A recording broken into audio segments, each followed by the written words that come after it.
Hi, welcome back guys. This is your friend, Lettuce Head Fanfics.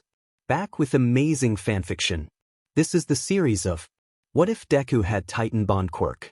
Now before starting, please give this video a like and subscribe to the channel if you want more videos like this. Now let's get into the fanfic. Prologue. As stated above, this story was inspired by the video game series Titanfall and the story posted here by Cyberslash. I also drew inspiration from the video game series Halo, the movie series Pacific Rim, and other fics from the MHA fandom.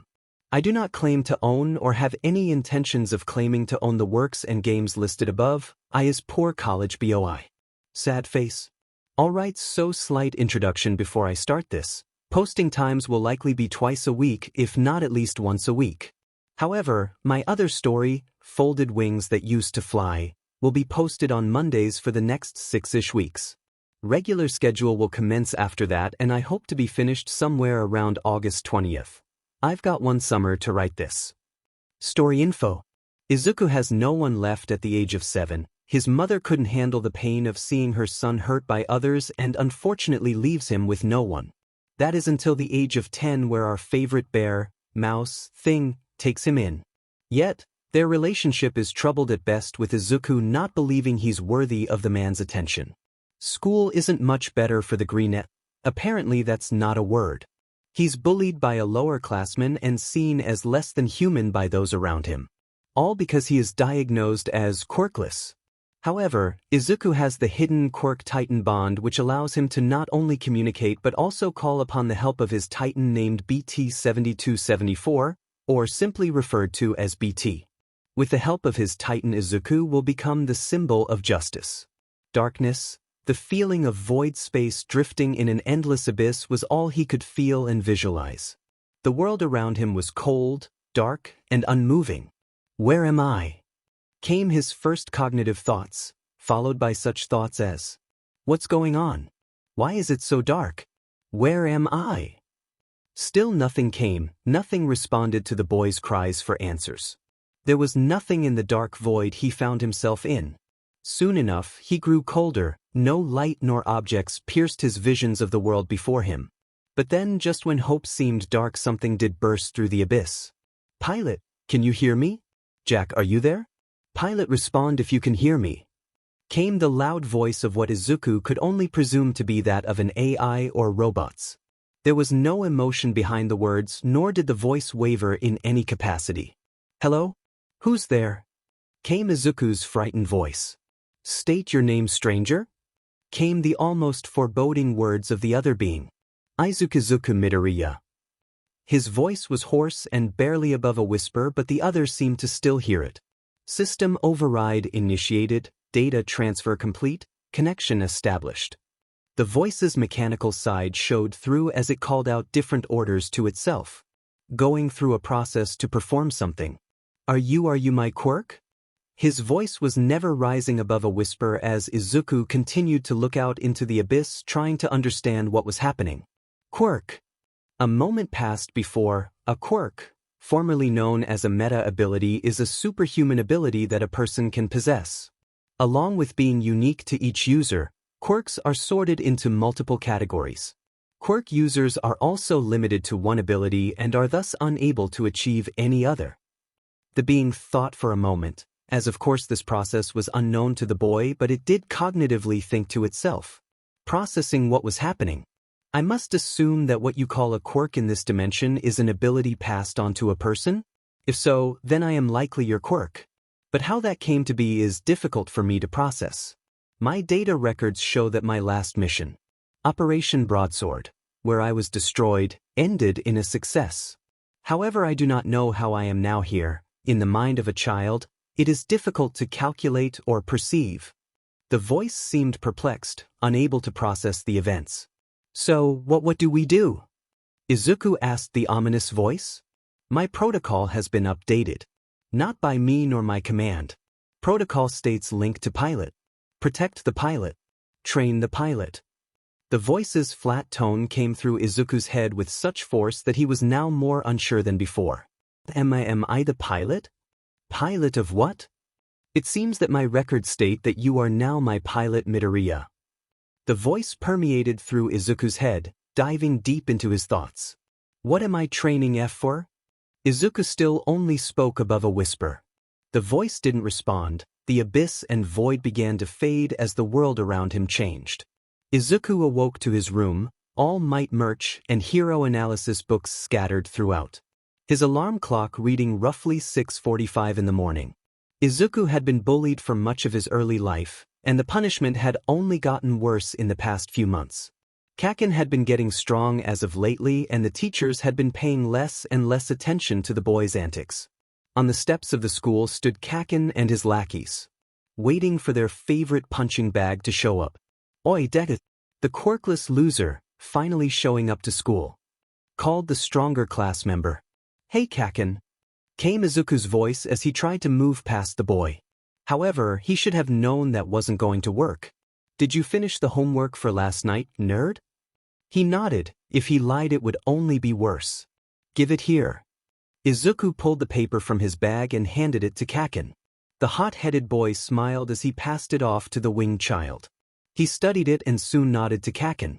That's all I needed, Deku. Now don't you ever think about looking down on me. And don't you dare get in my way. Izuku was pushed backwards by one of the other boys and nearly fell down the stairs. Come on, let's leave this quirkless BSRD here.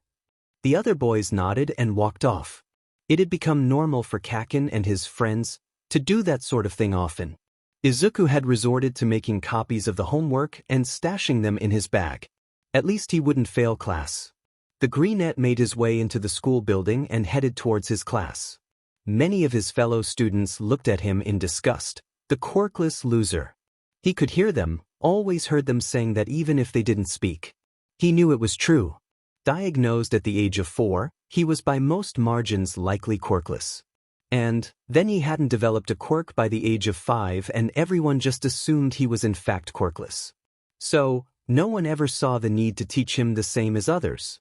The staff and teachers all looked down upon him, even if his grades were well above average. Most knew the statistics, 20% of people were born without quirks. Roughly 56% of them being over the age of 60 now. And then the other metrics came in. Over half of people diagnosed as quirkless died before the age of 21, 58% experienced workplace discrepancy, and 75% of children diagnosed as quirkless were over 84% more likely to commit suicide when compared to those with quirks. The life of someone who was quirkless was by no means glamorized, nor good. For those with the condition, most of the time they were looked down upon and seen as less than human. Izuku had experienced that firsthand. No friends, no father, no guidance from teachers, and a mother who'd left him at the age of crying as she said there was nothing she could do. Izuku walked into his homeroom class, the teacher looking to be in his mid to late 40s. Talking about the basics of heroics, and asking questions about what people thought was necessary for society going forward. Intro to Heroics was a mandatory class as per all middle schools in Japan. Though most took it in 7th grade, Izuku had for some unknown reason been forced to take it in 8th grade. The worst part was that Bakugo, an underclassman who Izuku had known since they were kids, was also in said class.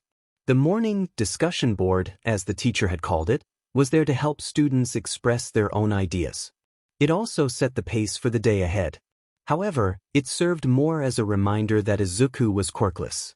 That no matter what the topic was, he would never truly know what it felt like to have quirks. I should have never taken Intro to Heroics. The day passed as it always did, students chatting about what they were doing that night, their grades, and socializing as children do. For Izuku, on the other hand, he sat alone for most of the day, writing in his notebook titled Quirk Analysis Notebook for the Future Number 12. Izuku had already filled several other notebooks with information and just started on the newest one. Hey look, that nerd is writing in his notebooks again. Kaken looked over to see what the lackey was talking about. What did I tell you? The angry blonde walked over towards the boy. Not to try to be a hero? Kaken looked even angrier. While that was something Midoriya shouldn't do, it wasn't what he was referring to.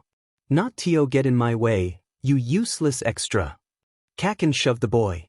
Maybe that'll teach you to stay out of my line of sight, Deku. Izuku just meekly nodded to the boy. Satisfied with the green-haired boy's reaction, Kaken took his leave. That was the first time his childhood best friend would physically hurt him. It had been his lackeys or others before, but never the ashy blonde. It's time to start thinking about your futures. Now I would pass out some career aptitude tests, but why bother? I know you all want to go to the hero track. And with that, the older man threw the aptitude test in the air. The students follow behind, using their quirks in a show of celebration. Anyone who's anybody wants to be a hero. And that is no different for Aldra Junior High. Izuku, however, thought for the longest time that he'd never be a hero, but he held out hope. Yes, you've got some very impressive quirks. But no power usage allowed on school grounds. Get a hold of yourselves. Most of the students soon quieted. Hey teach, don't lump me in with this bunch of losers. I'm the real deal. This bunch will be lucky to end up as second-rate sidekicks to some busted D-lister. Bakugo's face held a large grin as he looked at their teacher. You think you're better than us, Katsuki? Came the voice of the rest of the class. You've got impressive test results. Maybe you will get into. The teacher paused for a second and looked at Kaken's school of choice. Yuuie's heroics course. What he applied to the hero course? Some of the students asked, surprised by the teen's choice. That's like the #1 school in the country.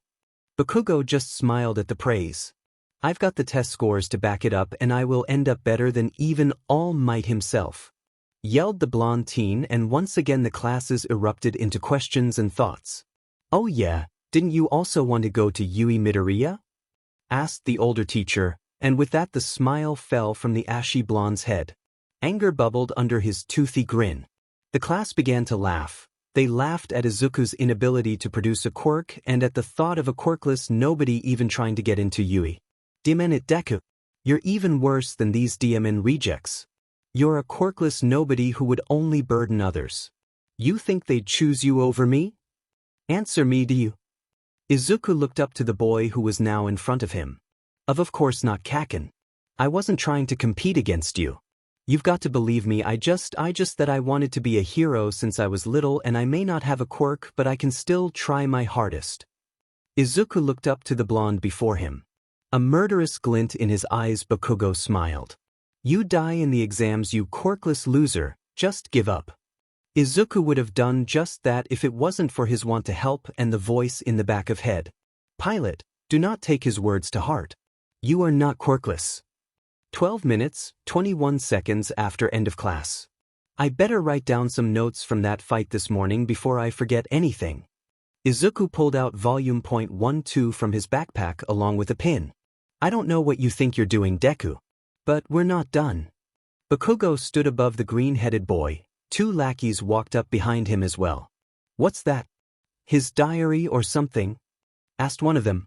Real funny guys, just give it back. He tried to plead with them, but there was no chance of that happening.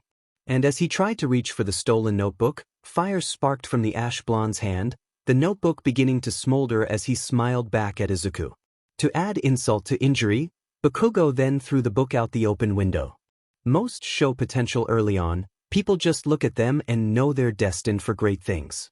When I get into Yuuie from this trashy hero school, they'll talk about me and then they'll know I'm legit. The next big thing. Here's a little bit of advice, nerd. Don't even think of applying. Or else. Izuku's jacket began to smolder when the ashy blonde placed his hand on his shoulder, burning the cloth jacket on contact. The 3 boys took their leave soon after asserting dominance, heading to the door and smiling at the realization that the boy may have finally realized he was not meant to be a hero. You know, if you really want to be a hero, there might actually be another way.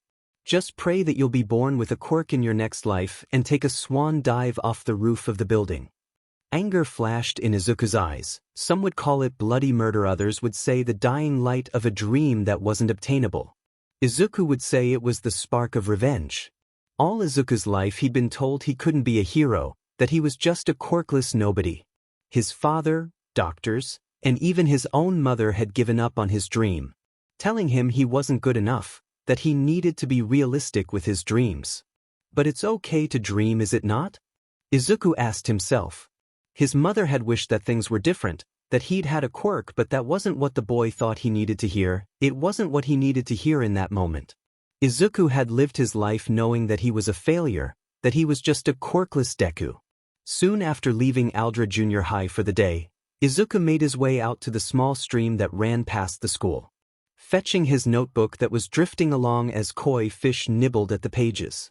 "Hey, don't eat that." All that work had gone down the drain in a matter of moments. All his time was gone. "Do not worry, pilot, I've saved all of the information you have written to my databanks." He hadn't heard the voice in a long time, and when it did come it was at the worst of times. When he was down or alone, when there was nowhere left to go. Reassuring him that things were going to be alright, but how can that be? How can things get better if all they do is get worse over time? I have to keep smiling. Izuku told himself that he needed to believe in himself if he were to ever be a hero. The greenette walked through a dark overpass, his left arm raised into the air to proclaim that he is here. But, as he tried to impersonate his childhood hero, a dark figure casted over him. Green Slim jumped at the poor boy, suffocating him and claiming that, "It's only hurt for a minute. You'll feel better soon." The slimy figure laughed at the boy's struggles. "I can't breathe." Izuku's mind yelled as the green slime made its way further down his throat. Suffocating him, the Slim thanked him for being a hero. "Pilot, you must resist. You are not ready, you need training, I cannot help you in your current state." The robotic voice pleaded with the boy, telling him to fight. But what fight did he have left? Who would care? Why was he worth fighting for? The world went dark, and once again Izuku was in the void, darkness looming overhead as the voice spoke to him. Once again pleading with him to wake up. "Pilot, you must remain conscious, you need to fight. I am of no use to you here." Then even the voice faded, the world around Izuku growing cold. And then heat, pain. The feeling of being slapped hit his mind. "Hey, wake up." Another light tap on his face. "Hey, wake dash." The man paused, looking down at the boy before him who'd finally begun to regain consciousness. "I thought I lost you there," came the man's voice, his large smile greeting the shell-shocked boy. "All Might," yelled the green-haired boy, his face freezing in place as he looked at the blonde man. A realization hit him, winding back against the dirt, recognizing the face before him. He couldn't believe it. "Well, it looks like you're moving around all right. Sorry about that back there, I didn't mean to get you caught up in my justicing," came the heroic man's voice as he gave a hearty laugh.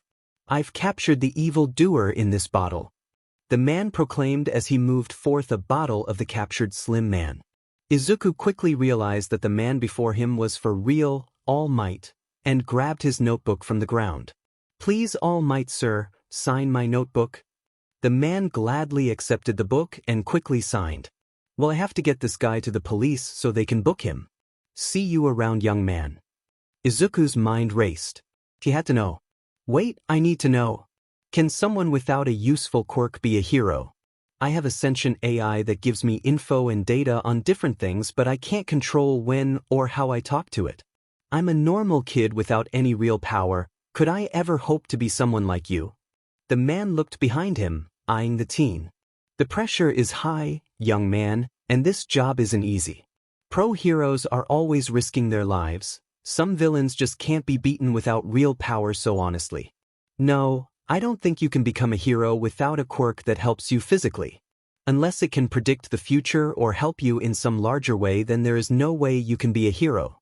Find something obtainable, like a police officer or detective if you want to help. All Might jumped through the sky, leaving Izuku and the cherry blossoms by their lonesome. "Pilot, you must return home. Mr. Nedu will be concerned otherwise," came the voice of the AI. But Izuku didn't want to return home. How could he? His dreams had just been crushed by a man he had looked up to for such a long time. Why should I? I'm just a burden. Izuku's eyes began to water. He couldn't do this anymore.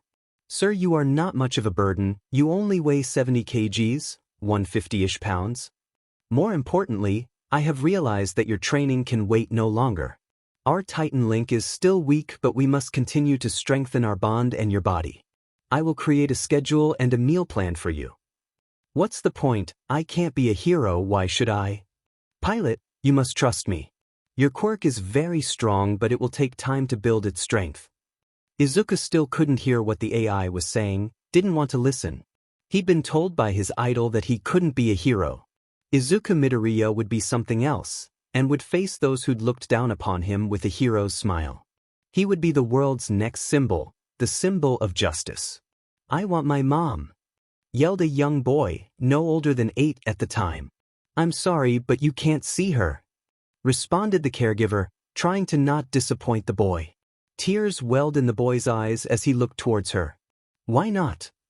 He asked, his eyes watering up even more in some form of realization. She left just like him. She left you here. She thought you'd be better off with us. It was a half-truth.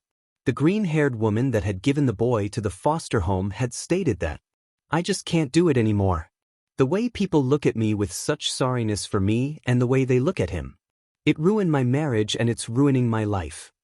Had broken the caretaker's heart, who was now working on Izuku's case. Is she coming back? Came the boy's voice, wavering with fear, regret, and a tinge of abandonment.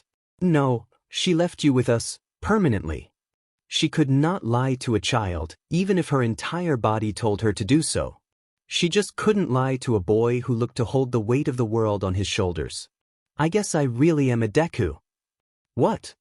She looked at the boy, worry crept into her mind. Never mind. At that moment, she saw something heartbreaking.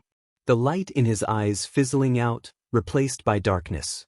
Izuku's life had nowhere left to go but upwards, and upwards it would go. 3 years and 74 days later. Izuku, someone is here to talk to you.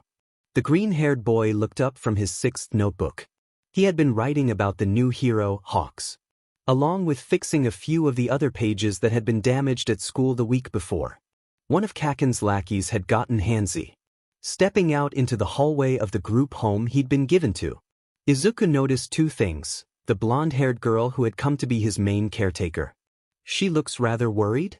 And secondly, a bear, mouse, thing stood before him. A small smile was placed on his face. He was dressed in a suit and held onto 2 foam cups of tea. Hello. Are you Izuku Midoriya? Asked the man. Izuku had seen him somewhere. The boy of course nodded to the man. Why, sir? It's nice to finally meet you. May I speak to you for a moment? The boy once again nodded. He was still somewhat wary of people. Everyone he had known looked down upon him. Why would this person be different? Looking across the hall, his eyes fell onto one door in particular that Akatsuki was already pointing to. That room only meant one thing, and he was not sure if it was good or bad. Izuku followed the mouse into the room that was meant for meetings, mainly those that pertained to adoption. Sit boy. Would you like some tea? Izuku gladly accepted the drink and looked towards the man. You are the one making analysis for heroes? You sent a few different binders analyzing pro-heroes, mainly those who didn't make flashy appearances or those who preferred to stay in the dark. Nedu had been forwarded some of the analysis to one of the 3rd years with a tech quirk. The student had then been given the task of tracking the boy's IP. How did you know? Are you mad? Am I under arrest? Izuku began to mumble out of control. No, my dear boy. Every hero who received one of these reports had praised them. They were quite surprised by how in-depth they were, but noticed that they seemed to be somewhat untrained. To be truthful, the boy's ability could rival Nezu's. The mouse took great interest in the boy and wanted to help him, responded the boy, his head hanging low. However, I believe I may be of assistance. I could train you and improve that ability. Detective Tsukachi has also taken interest in you. If you would be willing, he'd like to have your help on cases in the future. It'd be a great way to train that queer ability. Izuku sighed. He'd caught what Nedu had almost said. Of course, he had to assume that Izuku had a quirk. The boy did have a quirk, but it had only manifested a short time ago. I could be a hero, warn people about danger and help gain intel. Thought Izuku he could save lives by doing this. However, there was a catch. I would also like to offer my home to you. This environment is certainly not the best for learning, and you shouldn't stay here anyway. You need someone to look after you. Nedu looked at the boy, gauging his reaction. Izuku thought about it. Could he trust this man? Could he put his faith in someone again, like he had in his mother? She had abandoned him and now he was going with a complete stranger? I can't just go with him, I don't even know him. Nedu noticed the look on his face and sighed. I know I'm probably not what you expected nor someone you can trust. But I am here for you, young student. I, along with the staff of Yuuie, want to help you. Mr. Eraserhead was the one to suggest finding you, and I, as the principal of Yuuie, would hate to see your talent wasted. Izuku's eyes widened. The pro-hero Eraserhead suggested that the principal of Yuuie find me. Wait, principal of Yuuie? Izuku looked at the man before him. It all made sense, that's where he'd seen him before. 6 hours and 15 minutes after meeting All Might. That night, Izuku's life would change for good. For the first time in years, the darkness would once again consume him. The void of nothingness overtaking him again, filling his mind with nothing. Anguish, failure, and sadness all wiped from his mind. Pilot, welcome to your training. I've focused on creating this sim for your training. I've come to understand your world and the way it works. My simulations have been changed to work with your hero duties. Using either rubber bullets or a form of concussion bullets that will incapacitate its target. Izuku nodded, or at least he presumed he nodded. His body wasn't visible in the void from what he could tell. Commencing sim training. The dark faded, revealing a plains filled with a few trees and a large concrete stage where a symbol was engraved. He wasn't sure what it stood for but presumed it was from the voice's previous dimension. What is this place? This is Harmony, the home planet of my first pilot and your training grounds, spoke the voice.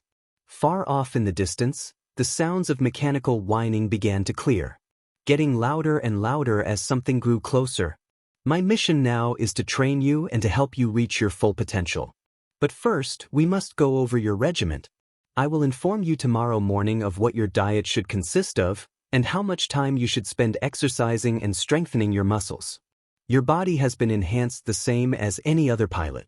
You can run, jump, and fight far better than any normal human. However, you must train your body to accept its new power and build that strength over time. Izuku nodded. This time he could actually feel the movement of his head. We will train here every night. You will still feel fully rested, but the knowledge will stay with you. Then you will eat and train as stated. You will be the pilot and hero you want to be if you follow the regiment.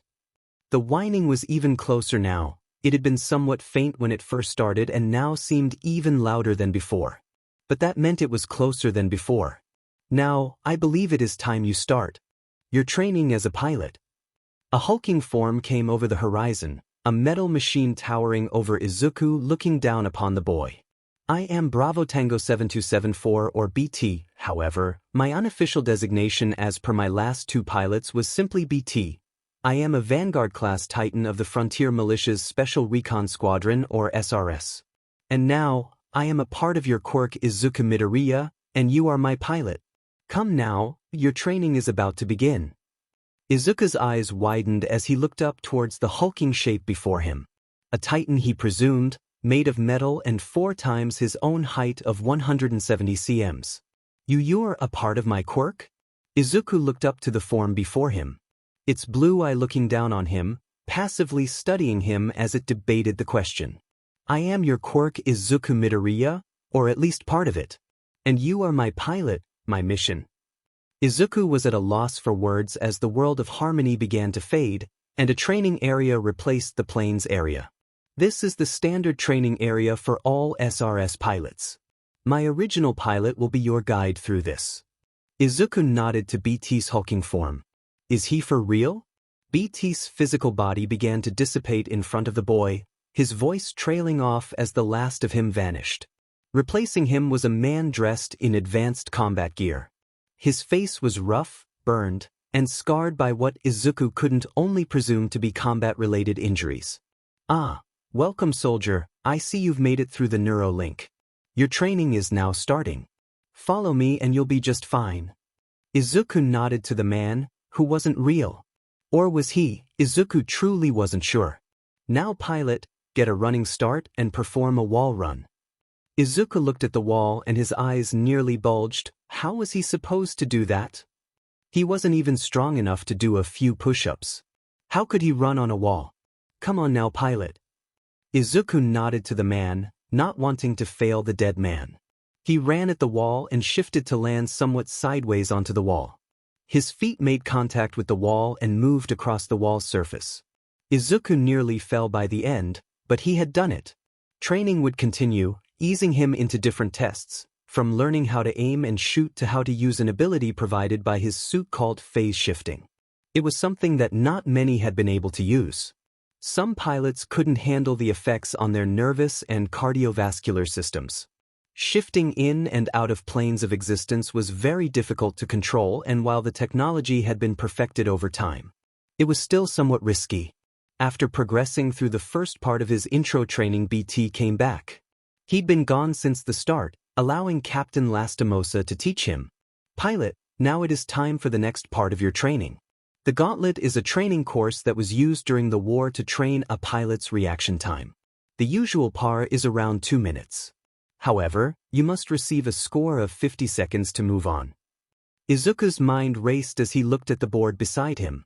Names of 20 people, each with a score well below 1 minute, were written. Alright, I'll do it. If this makes me a hero, then I'll do whatever you say. The robot gave an affirmative. However, as Izuku began to attempt his first run, he felt the world once again begin to grow dark. He thought he had more time. Had BT lost track? An answer soon came from the AI. I believe it is now time for you to wake up, pilot. I thought you'd have more time, but Principal Nedu seems to be awake. Izuku's world once again turned white, and his eyes blinked awake. Soon the morning would blur into day, and day would blur into month. Training would get tougher and tougher, his body being demanded of more and more. Training became more eventful, pushing more and more. BT never gave up on Izuku. The only person who'd be there no matter what. My protocol is to secure your safety, so I am here for you. And with the robot's help, Izuku had gone through a transformation. His body changed, muscles toned and strengthened. He would be far stronger than ever before. But more training and mastery would be needed before he ever became a hero. Izuku would also need to learn how to repair and build certain things he couldn't call upon. March 8th, Yuuie's support department exam. Yuuie was the country's top hero school, the place every hero hopeful aimed for, and yet Izuku couldn't do that. He was still seen as quirkless. And most schools in the country still stereotyped quirkless kids as being less than equal. Even if he could attempt the exam, they'd put him down for a multitude of made-up reasons. Izuku wasn't good enough to be a hero. At least not yet. He hadn't told Nedu about his quirk or that he applied to the support department only. Izuku needed to do this on his own. The day was nice, the cherry blossoms blew in the wind, and the sun shined on a glamorous day. With a small smile placed on his face, Izuku made his way to school that would make or break him. Sir, you must be careful. Do not expose yourself to any unforeseen obstacles. Izuku nodded to himself, but as he thought about BT and his words of wisdom, he tripped. Izuku fell towards the ground as he tripped on an uneven paver on the sidewalk. His face stopping only a few inches from the ground. Twirling lights stopping him from landing face first. Izuku looked up to see a bubbly blue-haired girl with a smile on her face. Hey, don't fall now. You've got to get ready for your exam, mister. She seemed to pout at the boy's lack of attention to his surroundings. Izuku's eyes blinked, trying to take in the sight before him. Ah! He yelled to himself as the girl seemed to grow deeper into the pouting mood. Hey, what's your quirk? Is it super strong? What's your name? What course are you applying to? The questions continued to come, and yet no answers came back. Izuku was still stuck on the fact that someone would want to talk to him. And the fact that it was a girl didn't help. Smack! Came the sound of the girl's hand hitting his face. Hey now, I asked you a question, Green. Izuku's eyes widened, and he sputtered for a second. Ah, my name is Izuku Midoriya. He looked up to the girl whose smile seemed to widen at the name. What's your quirk? Is it strong? What course are you applying to? I bet it's the hero course. Izuku rubbed the back of his head and sighed at the bubbly girl. I have a sentient quirk. an AI that provides help in certain situations. And I applied to the support course since it really isn't good for hero work. I'm not good enough for the hero course. The boy added, man, he needs some self-esteem. Well, that's a bummer. I'm EagleEyedOne, by the way, a part of Yuuie's 2-end-year hero course. She beamed happily as the boy on the other hand seemed to frown slightly. Not at the girl or even at the fact that she'd made it into the hero course. More so the fact that he'd let someone down again. My quirk isn't powerful enough. She expected me to be a part of the hero course and I'm not. To which the AI replied, I am plenty powerful pilot. I contain over 5 million kilowatt-hours of energy in my power cores. Izuku rolled his eyes at the AI's sarcastic response. Oh, did it say something? What did it say? The bubbly girl began to bounce in front of him, her assets bouncing along with her. No, I was just thinking of something it said earlier. That technically wasn't false. BT had said he was powerful several times during training, but it was often in reference to certain moves requiring bursts of power. Oh, alright, well you better get in there and take your exams. The bubbly girl tilted her head and smiled at Izuku. Right, the exam. To which the boy nodded and quickly ran towards the auditorium of Yuuie. In the auditorium, Izuku sat down in a distant corner of the auditorium, away from most of the other students. The heroic students seemed to be awfully loud, and others were also similarly louder than in years past if he remembered right. He'd been able to witness the hero course students' test in the past few years thanks to his adoptive father.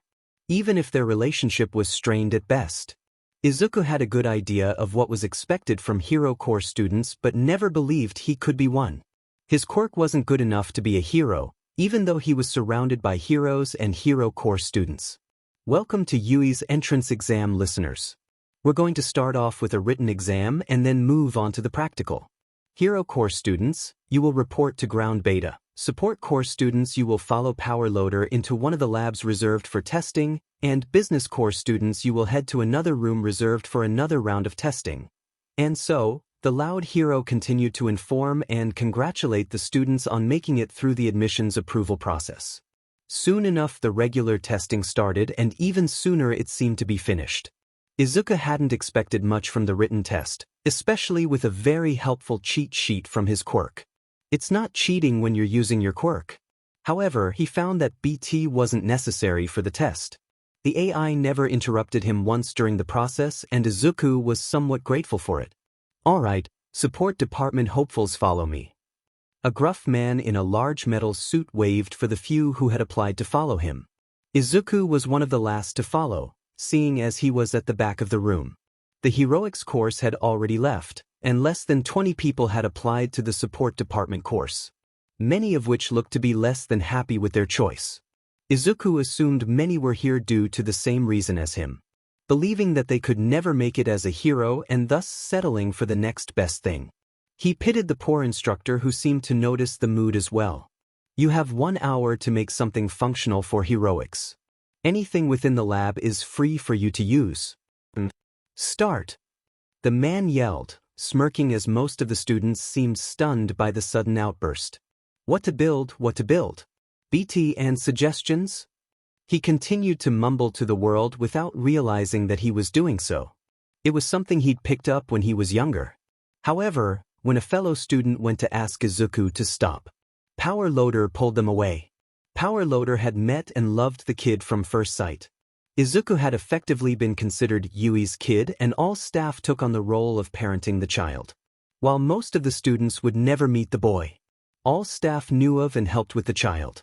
Power Loader had stopped one of the students from messing with Izuku, finding that Izuku's mental state was not the easiest to barge in on. The kid could and had been accidentally put in a state of fear a few times before and he did not need that happening again. PTSD-induced state of shock. Power Loader finally had a somewhat sane student. The mumbling he could deal with, explosions, yelling, and crazed ideas were a much larger issue. I have blueprints for the helmet you will need to construct. Or we could begin working on the beacons. Izuku thought for a second. While the helmet was something that he needed to build, the beacons would probably be much easier to make in the long run. Would it be possible to make the helmet within an hour with the materials provided? Izuku waited for the AI to respond. BT scanned the area around them, checking to see what could substitute certain materials, and soon answered the boy. Yes, with some minor changes you could have a basic version of a helmet constructed within the hour. Izuku nodded to himself and had BT pull up the schematics to the helmet. Projecting the schematics onto the forefront of his mind, Izuku began to pull materials from the shelf. Izuku started with fabricating the helmet's main assembly with a basic polymer that would be easy to mold. Izuku then went on to creating a mold from a template that was near the shelving on the far side of the lab. Adjusting and sculpting the molding was rather difficult but didn't take more than a few minutes to complete. He just had to smooth and cut in places to allow for add-ons if need be. However, more than likely the mold for the next iteration of the helmet would need to be completely redone. Once the mold was ready, Izuku melted the polymer and poured the solution into the mold. Soon it dried and the helmet mold was ready. However, cooling would take 20 minutes. So, in the meantime, he would work on the rest of the design. Izuku looked over the schematic and started crafting the visor for the helmet. He'd add in a heads-up display or HUD later on, but for now, the plastic-like front plate would suffice as a viewing port. Once the visor was made, Izuku pulled the helmet from the mold and used a buffer to polish and smooth the molding of all imperfections. Once the helmet was cleaned, he inserted the clear visor into the helmet's front and used a glue-like substance to adhere the plastic to the helmet. Do I have time to make the interface? And the components necessary for it? Izuku looked for help from the AI, which soon responded. Yes, just be careful when beginning the interfacing and soldering. Izuku pulled one of the welders from its corner over to his desk and quickly grabbed some electrical components such as controllers, a motherboard, and other computer-related parts that would prove to be the brains of the helmet. He also looked over his supplies and grabbed a thinly layered film from a roll that sat near Power Loader's desk. Izuku cut the sheet to size and inlaid the film in the helmet's visor. The film quickly adhered to the plastic thanks to the gluing solution. Lastly, he slid the components that were left into the helmet's back, gluing and/or soldering the pieces to the helmet. A blue screen appeared and flickered with white light. Alright, it turns on, but there is no program for the system to run on. I'll handle the interfacing process, pilot, came BT's unwavering voice. With only a few minutes left on the clock, Izuku grabbed some cloth from one of the shelves and inlaid the padding on the inside of the helmet. The design was crude and nowhere near perfect, but functioned and worked as he presumed it should. BT had taught him a few things during their sim training, but Izuku was still nowhere near perfect with any design. It was rough around some edges where it had not cured right even after buffing. Alright, time's up, support department hopefuls. Place your projects on my desk. Once I have your SBMs in, you are free to go.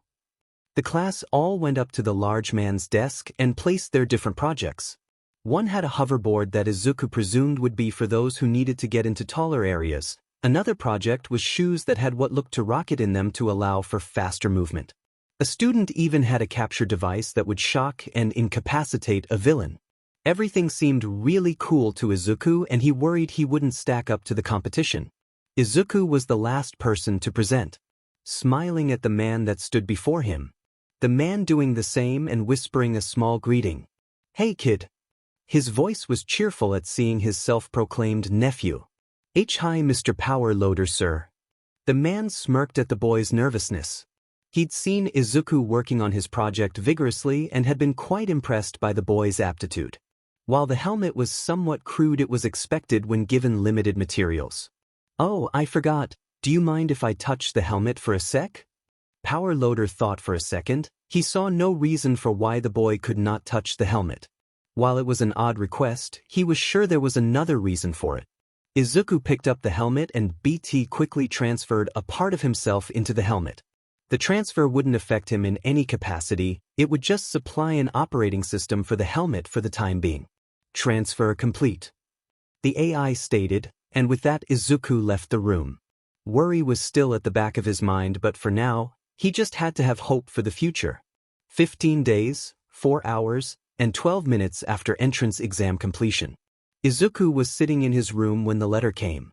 He was so worried about passing that he'd mostly stayed in the room for the past week, not speaking to his adoptive father or others. He couldn't speak to others, but the sentiment was still there. As of course the bear mouse had his final say in the matter. His son had done exceptionally well on both tests, and while anyone would have passed the boy, Nedu tried his best to judge the boy equally to all the other students.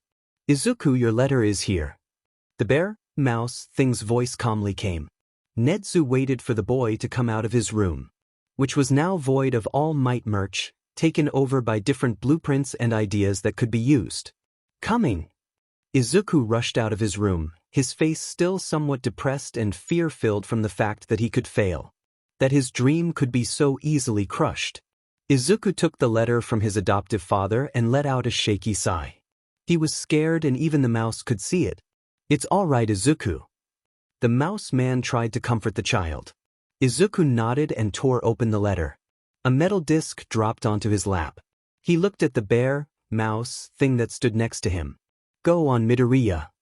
Izuku nodded and placed the silver disc onto a table that sat in front of the two. Hello, Izuku Midoriya, or should I say, nephew. Greeted a hulking man in his armor. Midoriya smiled slightly at Power Loader's intro. You did very well on the written portion, scoring within the 95th percentile. However, the written portion is not the only part, as you know.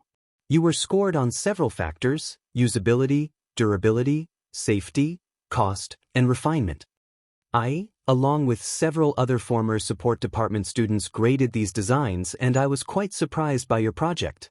As of course, it is not the first helmet design has been built. However, the design used for its construction seems almost foreign. The helmet is very durable for being a polymer. Even though a light metal was probably the original intention, it would also be useful for many heroes. The hero went on to list off every factor and the helmet's measurement in that category. While it is by no means perfect, I do believe that the product you made is very durable and usable. You show great potential. I, along with the staff of Yuuie, want to say congratulations on making it into the support course. I did it, I got in. I'm not useless. Screamed the back of his mind. Of course you did. You're extremely smart, Izuku, and I had every bit of faith in you. Nedu smiled at his son, even if he couldn't show emotion like humans. The man at least tried. And so with Izuku's acceptance into Yuuie, the symbol of justice would begin its path. A long and narrow way to follow, but with the support from his quirk, Izuku would become one of the greatest heroes. So, this is where I'll be staying? Izuku's eyes were filled with amazement as he looked around the room. Truthfully, the room wasn't overly large but did contain a desk, bed, dresser, closet, and a few other amenities. Yes, so long as you're comfortable here? Nedu looked at the child's small smile and was warmed by the kid's joy for the small things. He may not understand human emotion, but maybe this child could teach him. I think I'd like to stay here if it's all right with you? Izuku looked to the bear mouse thing for confirmation. As of course Nedu nodded to the boy and smiled outwardly for the first time in a long time. Truth be told, he often put on a fake smile to comfort those around him, but it never came as part of a reflex. Yes, I'd be more than happy to have you here, Midoriya. Izuku nodded and began to unpack his few things, setting his backpack on the desk, along with the box that Nedu had carried in. What's in the box? If I may inquire. Izuku turned and looked at Nedu and then towards the box in contemplation. It's something Mom said my grandmother wanted me to have. I've never opened it, but it must be important if she left me with it. Nedu hummed. It was rather odd, but felt that it wasn't his place to push the boy any further on. Well, I'll leave you to get settled in. If you need me, I'll be in the kitchen. And with that the bear mouse thing took his leave from the boy's room and went to start lunch. Don't I get a choice in the matter? Izuku looked at his teacher in front of him. Power Loader's face held no room for argument nor room for questioning. No, Nedu himself has made sure that you will be competing. Izuku's face filled with a look of shock and horror. He wasn't ready, he wasn't even prepared. I'm not ready, I didn't think I had to compete. As of course, most support department students had the choice to compete in the sports festival at the permission of their parents and instructor. The same as any other student in Yuuie. However, what no one had accounted for was that a parent could consent to the student's entrance into the sports festival without said student's signature. Nedu is forcing me to participate? Can't I at least object to it? Power Loader chuckled at his young student. Of course, Izuku didn't get a say in the matter. Who did he take Nedu for? Someone who would give up on their students? Of course not. He cared deeply for the development of his students. Nope, you need the practice and maybe it'd do you some good to be with fellow students even if you have to compete with second years. Ah yes, Izuku would be forced to compete with two end-year students since Mr. Aizawa had gotten a little upset with all first-year students except for the support department and general education. Why was Eraser not mad at the support department? Well, a certain green bean had kept the department in line for the most part. Of course, the students did blow things up on occasion, but for the most part, they all showed promise. And Gen Ed was where anyone who showed some sort of promise was sent. The Gen Ed department would also be competing, but the school feared that it would be rather uninteresting and lackluster to have just the general education kids and the 3-4 support course students competing against one another. So, they'd merged the course with the 2 end years, which did nothing besides add to the field of combatants. If any first-year student could beat the second-year heroics course's students in the final stages, then they likely had a chance of getting into the heroics course. However, with there being no first-year heroics course this time around, most likely special training would be provided for the second semester and then a transitioning phase would be taken to allow the selected students to transfer into next year's heroics courses. Many of the Gen Ed course students and even some support courses students were excited and more than ready to give their all. All except for one were shooting to join the heroics departments. For most, heroics was their end-all be-all. While Izuku had kept the flame of being a hero alive, it was fizzling as time went on. What All Might had said rung in the boy's head. Find something obtainable, like a police officer or detective if you want to help. The boy had taken it to heart, studying up on some of the laws in Japan and looking into famous detectives that were both still on the force and retired. Most of the best detectives and most officers even had quirks. Albeit that they were not super strong. They did have some sort of quirk that could aid them. If BT could access the police force's computer system, then he could compile a list of easily identified convicts.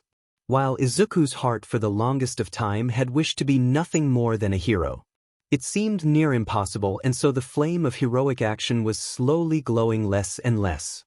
Only the embers and lightest of flames still burned within him. Kid, are you there? Power Loader to Midoriya. Are you there? The boy shook his head, eyes blinking back to reality. The large, suited man huffing out a laugh at the boy's mumbling. Did I mumble that? Asked Izuku, looking at the man in front of him. And of course, Power Loader obliged the boy much to the chagrin of the other support department students. They had a running joke about Midoriya's mumbling problem. As of course lighthearted, but Emio did have a 400 yen bet that Izuku would have 5 mumbling episodes by the end of the week. On the other hand, Erican had bet 500 that it would be closer to, and it was Thursday. They had made the bet that very morning. Yeah, you've been mumbling a lot lately, kid. Anything wrong?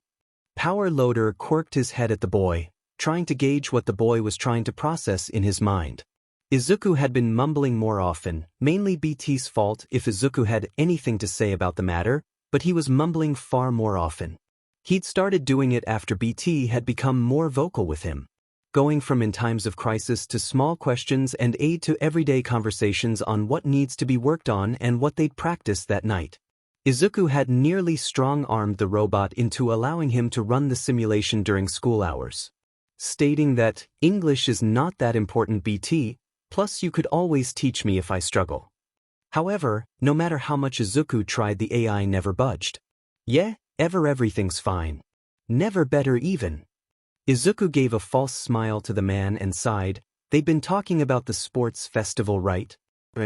Anyway, Nedu thinks the sports festival will be a great way for you to show off some of your inventions. I mean, look at this, it's amazing. Power Loader held up a wrist-mounted grappling hook that could function similarly to Eraserhead's capture scarf to subdue villains. BT had originally mentioned the idea, and with some suggestions from Midoriya, the two had settled on the current design. sleek, easy to counsel, and durable. In testing, the grappling hook had even been able to subdue BT for a matter of seconds. The high-tensile woven titanium alloy was extremely expensive and hard to come by, but thanks to some grants that Nedu had helped Izuku apply to, he'd been able to fund most of the projects. Izuku's original project, or otherwise known as the helmet, had been completely redesigned from the ground up, or more so from BT's official blueprints rather than on-the-fly adaptation. Izuku had been given the chance to create his own modeling for the helmet, along with a breathing apparatus, a proper HUD, and proper casting for integral things. He'd even managed to make a comm system that could intercept communications from outgoing signals from all over the city. Its design was for the most part finished, but every now and again Izuku would feel the need to improve upon the helmet's design. Along with improving on the suit he'd fabricated as well, it was his second project, the first one they'd started as a class. It was to be completed after class and be finished for the first quarter report cards. As of course, by that time the design was finished for the project. It was still within a rough but sufficeable state. As of course, other projects had been worked on and built by Izuku. Yet, without a first-year heroics course, making support items was not a common occurrence. Most of the second years and third years seemed to flock towards those of their same grade, which led Power Loader to create random tasks for the first-year students rather than having their projects be support items for actual people. Truth be told, Power Loader had wished they still had the first years for the simple fact that he was having to make several different work packets and projects on the fly for his students. It was far easier for a random heroics course student to come in and request something than him having to make up a random problem. While most students struggled at the start with coming up with designs that had no basis to go off of, Izuku loved the freedom that his first year at Yuuie had given him. If BT felt something was needed to help him become a hero, then it was a simple process of making it, while of course projects did take time. Knowing that thanks to funding and the vast amount of time that was provided by weird circumstances, Izuku had been able to progress far quicker than BT had originally intended, having most of his suit and weapons built by the first semester. "You're doing it again." Izuku snapped out of it, yelled his support department teacher. The man had lost his usual happy attitude and shook his head. This kid gets lost so easily. Gripping his face and shaking his head, Power Loader turned back to the rest of his classroom and began to tell them the good news. As you all know, Yuuie does not have any first-year heroics course students this year. With that fact being said, you will all still be allowed to participate in the sports festival. However, Principal Nedu has advised that we combine the first and second year courses into one sports festival so that there is a greater sample size for pros. Y'all along with the general education class will be allowed to do a work study under pro heroes if you are scouted. The principal fears that if there were 3 festivals, the first-year festivals would be far less watched due to the absence of heroics course students. To which, all the students nodded, understanding that they'd have to face second-year students. And that ultimately the move was less about ratings and more so about giving the first-year students a chance to be scouted. All right, class dismissed. Go home, get some rest, and maybe start prepping for the festival. A training guide can do wonders. Good luck to you, my problem children. Power Loader once again smiled at his nephew as the boy took his leave. I can't believe Nedu would sign me up for the sport festival. I've never shown any interest in heroics. Hell, I don't even talk to the man half the day. Izuku was interrupted by a voice.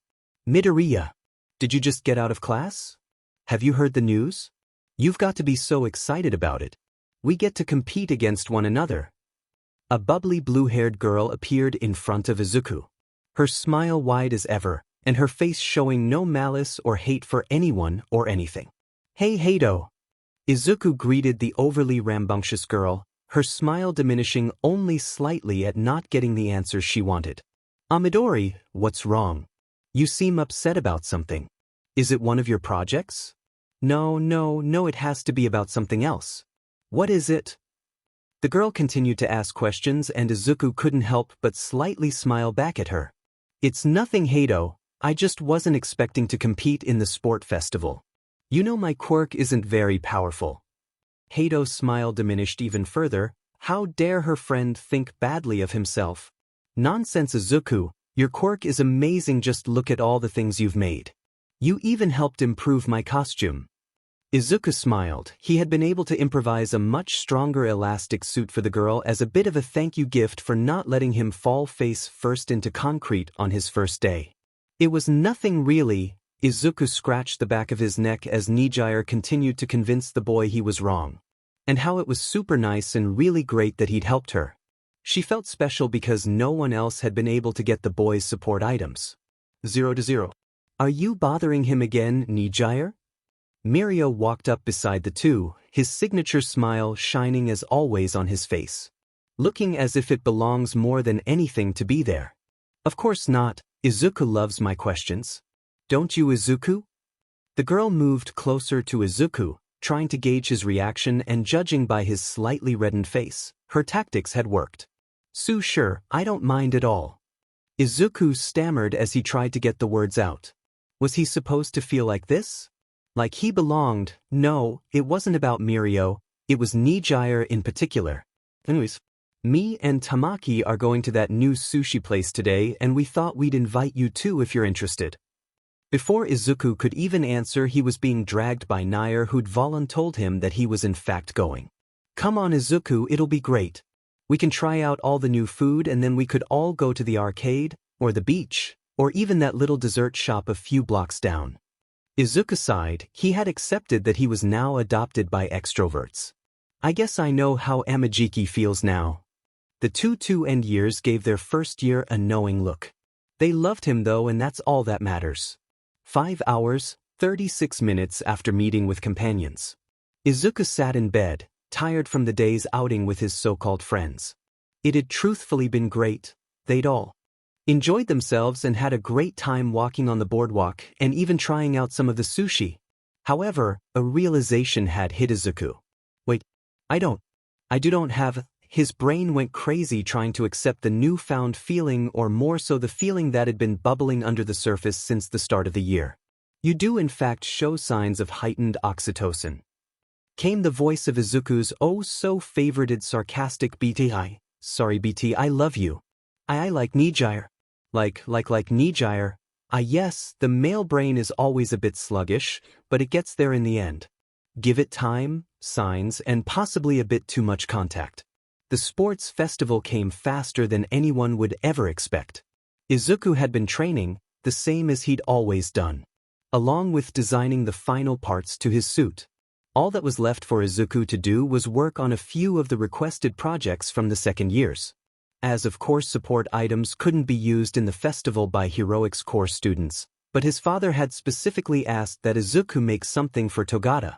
Mainly a support item that would cover him when he phased his body. Izuku had agreed to the request because he, along with the rest of the sports festival attendees, would greatly appreciate the action.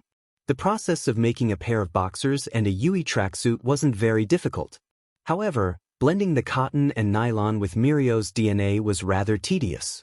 It required multiple samples of Tagata's hair and BT copying the sequence.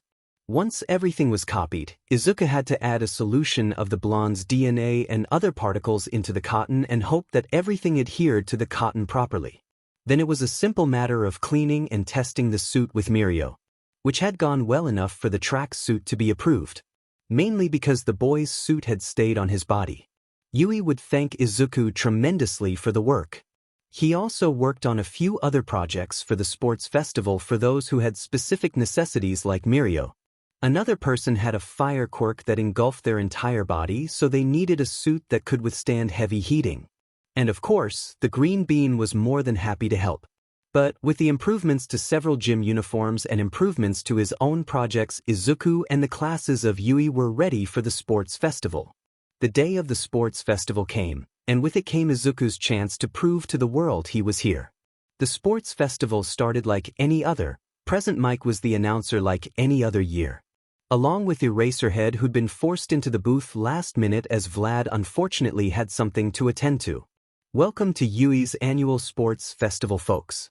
This year is a little different. As you all may know, Yuuie does not have a first-year heroics course thanks to my co-host. Eraserhead rolled his eyes at the man next to him.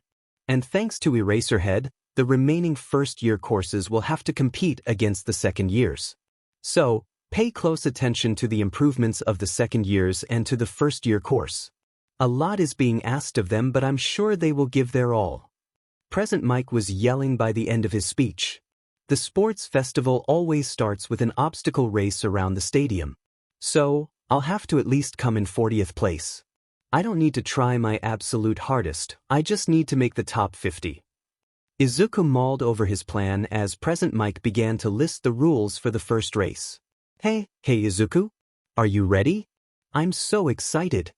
The bubbly second year broke the boy out of his thoughts. Izuku looked up from the ground, a small smile falling across the boy's own face. Yeah, I think I am. Izuku replied, his voice somewhat shaky as he doubted himself once again. He still didn't want to be a hero. He didn't want to be like the people who'd looked down upon him, and yet here he was, being forced into the role of a hero. On your marks, go. Once again there was no real start to one of Yuuie's competitions. Midnight had followed Present Mic's lead from the entrance exam and just yelled out for the kids to start, and it had caught some kids off guard. However, Izuku was used to the antics and was more than ready for the pro to skip parts of the preparations. Izuku ran out as soon as Midnight said for the students to go. He along with a few of the first years were at the front of the pack. Nijire was using her energy beams to hover over much of the crowd. Mirio was sprinting down the course with great speed, and Tamaki he wasn't doing so hot. The boy was deathly afraid of crowds, and the sports festival was never his strong suit in the first place. Izuku ran as best and as fast as he could. However, there were several students who were faster than him, mainly because of their quirks being speed-related. However, Izuku's body had grown and was much bigger than before. Now standing at around 185 centimeters, Izuku was the tallest support department student. With the increased strength and length, Izuku was able to run far faster than those without speed enhancement quirks. Mirio was one of the only ones to keep up with him, but he was also rather tall for his age. Wow folks! The second years are off to a great start with Heido Nijire leading the pack in the air and Nobutoshi Shun in second place. Both students are leading the way as other second years students follow closely. However, one first-year support department student is in 6th place. Izuku Midoriya leads the first years so far folks. This year is shaping up to be a real show. Eraserhead rolled his eyes at Present Mike. The man was just way too loud. The course continued as several students began to slow down while others began to excel. The giant robots had nearly been a problem, but one of the fire users from 2A had blown away most of the robots with some difficulty. Izuku had been able to use his grappling hook for the chasm. Heido had floated straight over it, and Mariro has struggled the same as many others. Nijire Heido still holds the lead as Izuku Midoriya has now taken second place. That first-year support course student is showing great promise, folks. Present Mike smiled in the booth. He was so proud of the school's kid. He's doing fairly well for a first year considering his odds. However, knowing him, he's probably going to do something rather brazen. Present Mike nodded. The kid had a habit of risking limbs. While he'd only ever hurt himself once in the support labs, and that was a fluke accident caused by BT. Sir, be careful, there are landmines ahead. Izuku smiled as the robot warned him. He'd already planned something for this exact course. Izuku smiled as he pressed a button on his wrist. Izuku had asked permission before the start of the sports festival if he could use his support items. As of course the process for approval was rather lengthy, but Nedu had seen to it that the boy's stuff was approved. Izuku wouldn't be allowed to use most of his suit until the third test if he made it. However, the grappling hook and one other design was approved for the first round. All right BT, activate the jump kit. Izuku smiled as the two V-shaped rockets that were strapped to the saddle of his back ignited and shot him into the air. They'd been developed in the sim and tested over and over again by Izuku. He'd gotten used to the feel of them, and even though he struggled originally with controlled flight. What is that? Izuku Midoriya has taken to the air with what looks to be some sort of propulsion device. He's flying over obstacles rather than navigating the mines. Eraser, are you seeing this? Eraser smiled as the boy flew over the course. Yeah, he's a part of the support course and Nedu personally approved all of his projects for the festival. The crowd themselves went wild as the boy flew through the air, shock and awe as the boy outpaced even the two end-year heroics course students. "Heido!" Izuku yelled as he flew closer to the girl. He could see the girl getting tired and the smile that was held on his face dimmed slightly. "Midori?" she asked as the boy got closer, a smile growing on her own face. "What are you wearing? Did you make it? You're not beating me, Izuzu." The girl pushed harder as the twirly beams began to spiral fast from his hands and legs. It was a close race, neck and neck as the two students raced one another. Izuku pushed the just kit as much as he could. However, as the two friends got closer to the entrance, the boosters began to sputter and fade. He'd run out of fuel as the two raced through the entrance. The darkness faded and two students came through. Heido and Izuku both stumbling into the stadium, equally paced as they fell to the ground, huffing and puffing as their legs gave way and smiles growing wide, laughing at one another. "I can't believe it, folks." Heido Nijire and Izuku Midoriya come through the entrance at the same time. "Can you believe this?" Present Mike began to shake Eraserhead. "It is quite amazing, however, I do worry that they've exhausted themselves so early. They need to learn to pace themselves." Present Mike let go a small, exasperated sigh at the man. The festival was supposed to be fun. "Listen, pilot, there are things you must understand about your quirk before we progress." Came the voice of Izuku's omniscient AI with a more serious tone than he'd heard before. What could BT possibly be referring to? "You cannot foresee every possible situation or event, and you must understand that being prepared not only to combat with me but without me is a necessity. Your physical body must be at its absolute peak along with your mental state. We form a bond with one another, and through that bond we are able to operate much faster than normal men or machines. And so due to your lack of muscle mass or fighting capabilities, I suggest that you begin training. More so, I suggest that you ask your parental figure to enroll you in some form of dojo. Combatability and fighting style is a great asset to you. Please heed these words, pilot. You must strengthen not only your mind but your body as well." Izuku mentally agreed with his counterpart. He truly did need the practice and proficiency of those much older than him. He may have a quirk that can do great things, but if all he is his quirk, what good was he? A few days later, the boy had gone to his adoptive father and asked Nedu to enroll him into a dojo of some sort. And the vermin happily agreed, understanding that Izuku should have some basic if not higher level skills in combat could be helpful considering the boy was less than gifted in his physical strength. Time would pass as it always did. A blink of an eye and days turned into months. When Izuku wasn't training with his sensei, he was training at one of Yuuie's smaller gym facilities that Nedu had allowed the child to use during his time off from school. As of course, even some of the staff had occasionally helped the boy, not often nor frequently enough for most of them to care about him but enough that they knew his name and face. Ms. Midnight and Sensei Present Mike both knew the boy well and stopped by on occasion. Izuku had only ever met Mr. Aizawa once, when Present Mike had dragged the poor man to the training room to talk and spar. And Izuku never wanted to see him again. He was a little scary if you asked the Greenette. 42 of you made it through to the next round. And now onto the selection for this year. The wheel on the large projection screen began to spin as Midnight smirked up. "And the next event is Capture the Flag," yelled the 18-plus heroine. Capture the flag? Most seemed to ask, unsure of how exactly that would work. Was there a point system or? Participants will, on their own, form teams of 2 to 4 members each. The rules are fundamentally the same as those of an ordinary capture the flag battle. Snag your opponent's flag while guarding your own. However, there is a twist. Each of you has been assigned a point value based on your ranking in the last event. The group before the Midnight all nodded in understanding. It seemed simple enough. Anyways, your individual point values start at 5, at the bottom. So, the student who took 42nd place is worth 5 points, 41st is worth 10 points. Get it? Our first place participants are worth 500,000 points each.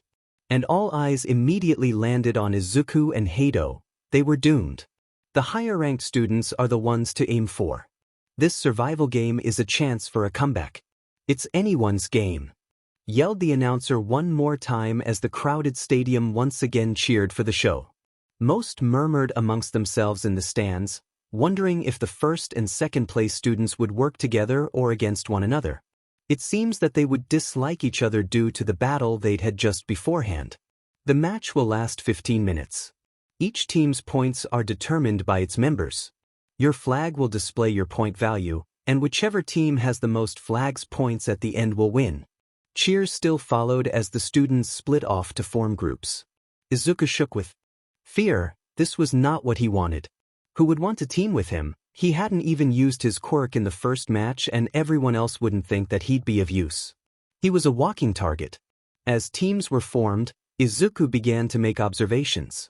He didn't think anyone would want to team with him, and those who did he truly felt sorry for. Everyone's sticking to their own classmates.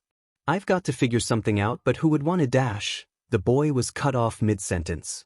Izuzu, team up with me, yelled the overly bubbly girl, tears well in the boy's eyes as he turned to see one of his closest friends standing before him, her hands quickly going up to protect herself from the ensuing waterworks.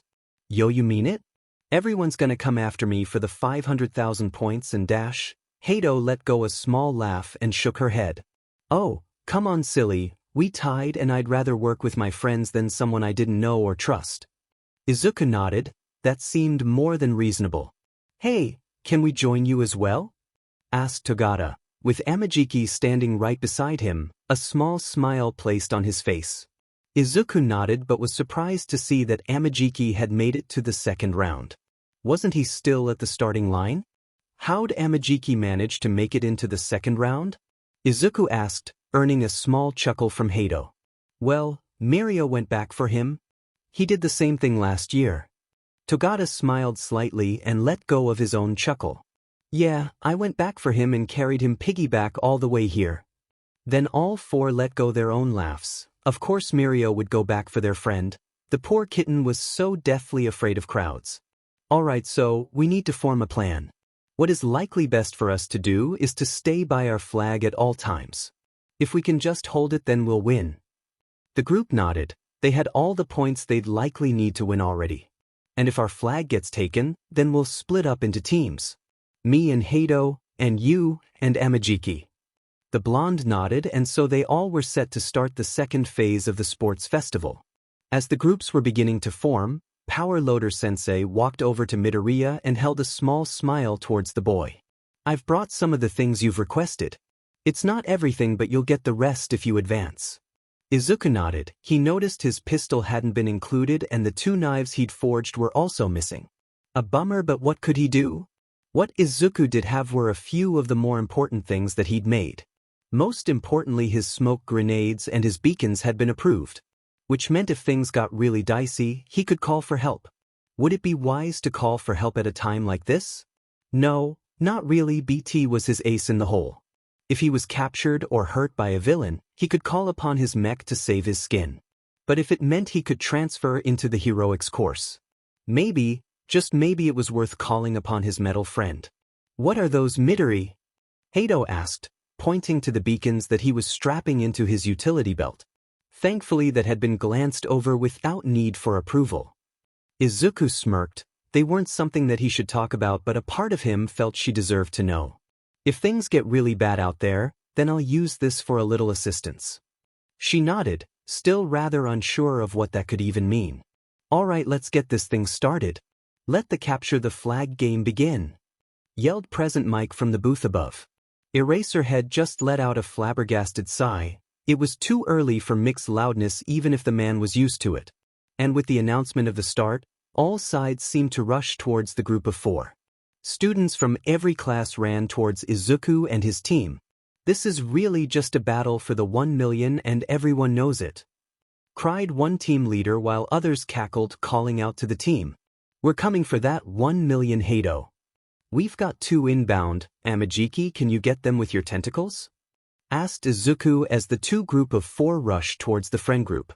The large tentacle-like arms reached out and slapped one group across the arena while the others dogged above. That's not quite enough, Midoriya, yelled the group as they lunged for the flag. Not so fast, you've got to get through me first, yelled Mirio as his head popped out of the ground, snagging one contestant's foot, brings two other students stumbling to the ground on top of the first student he'd snagged. Only one student remained standing from the first wave, and Hato quickly rushed to counter them. Her twirling light sped towards the girl. However, the beams bounced off as a shield of blue and yellow formed. Huh? You thought that would work, Hato?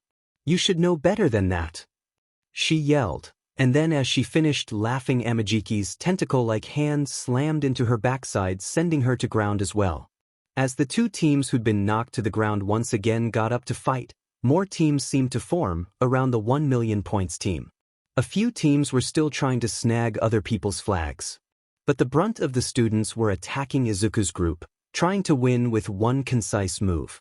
We can't hold them all off like this, yelled Izuku as he landed a punch against the stomach of one of two BS students.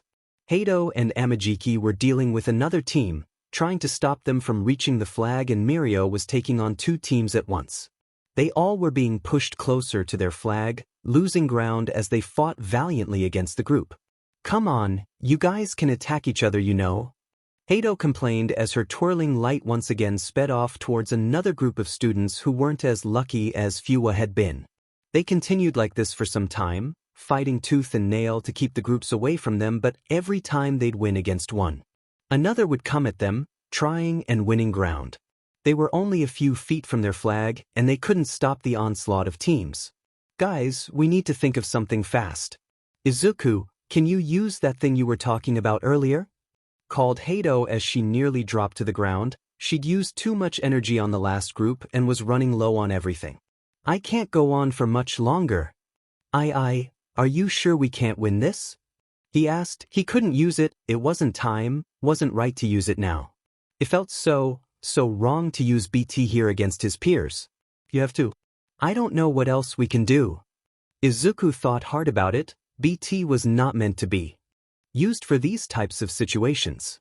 But if it meant he could get into the hero course, then he would use him. But this felt so wrong. Alright, I've got one last trick up my sleeves, guys. Hato, when I say go, take the flag and run, he yelled for all of the contestants to hear. Perfect. Nijire knew that look, the look of pure evil on Izuku's face. It truly scared her, but she knew he had a plan. Knew he'd yelled it aloud for some reason, and knew that Izuku always had her back. Grabbing the pin, he pulled with all his might and threw the round object down onto the ground in front of him. BT, are you ready? He asked. Soon he gained a response. As ready as one can be, sir. Izuku smiled on the inside. He knew what he was about to do was borderline crazy, but he hoped that he could scare the other teams away. As Izuku stared down the team in front of him who'd looked towards the round object, they all raised an eyebrow. Is that a grenade? Oh my folks. Izuku Midoriya has thrown what appears to be some sort of support item. Do you have any idea what it is, Eraser? The man beside him shrugged, still too early to be commentating on such unimportant events. I still think they're wasting all their energy, commented the pro, sighing as he did so. God, these children were so unprepared. But maybe, just maybe Ned's boy would be a good fit for his 1A class next year.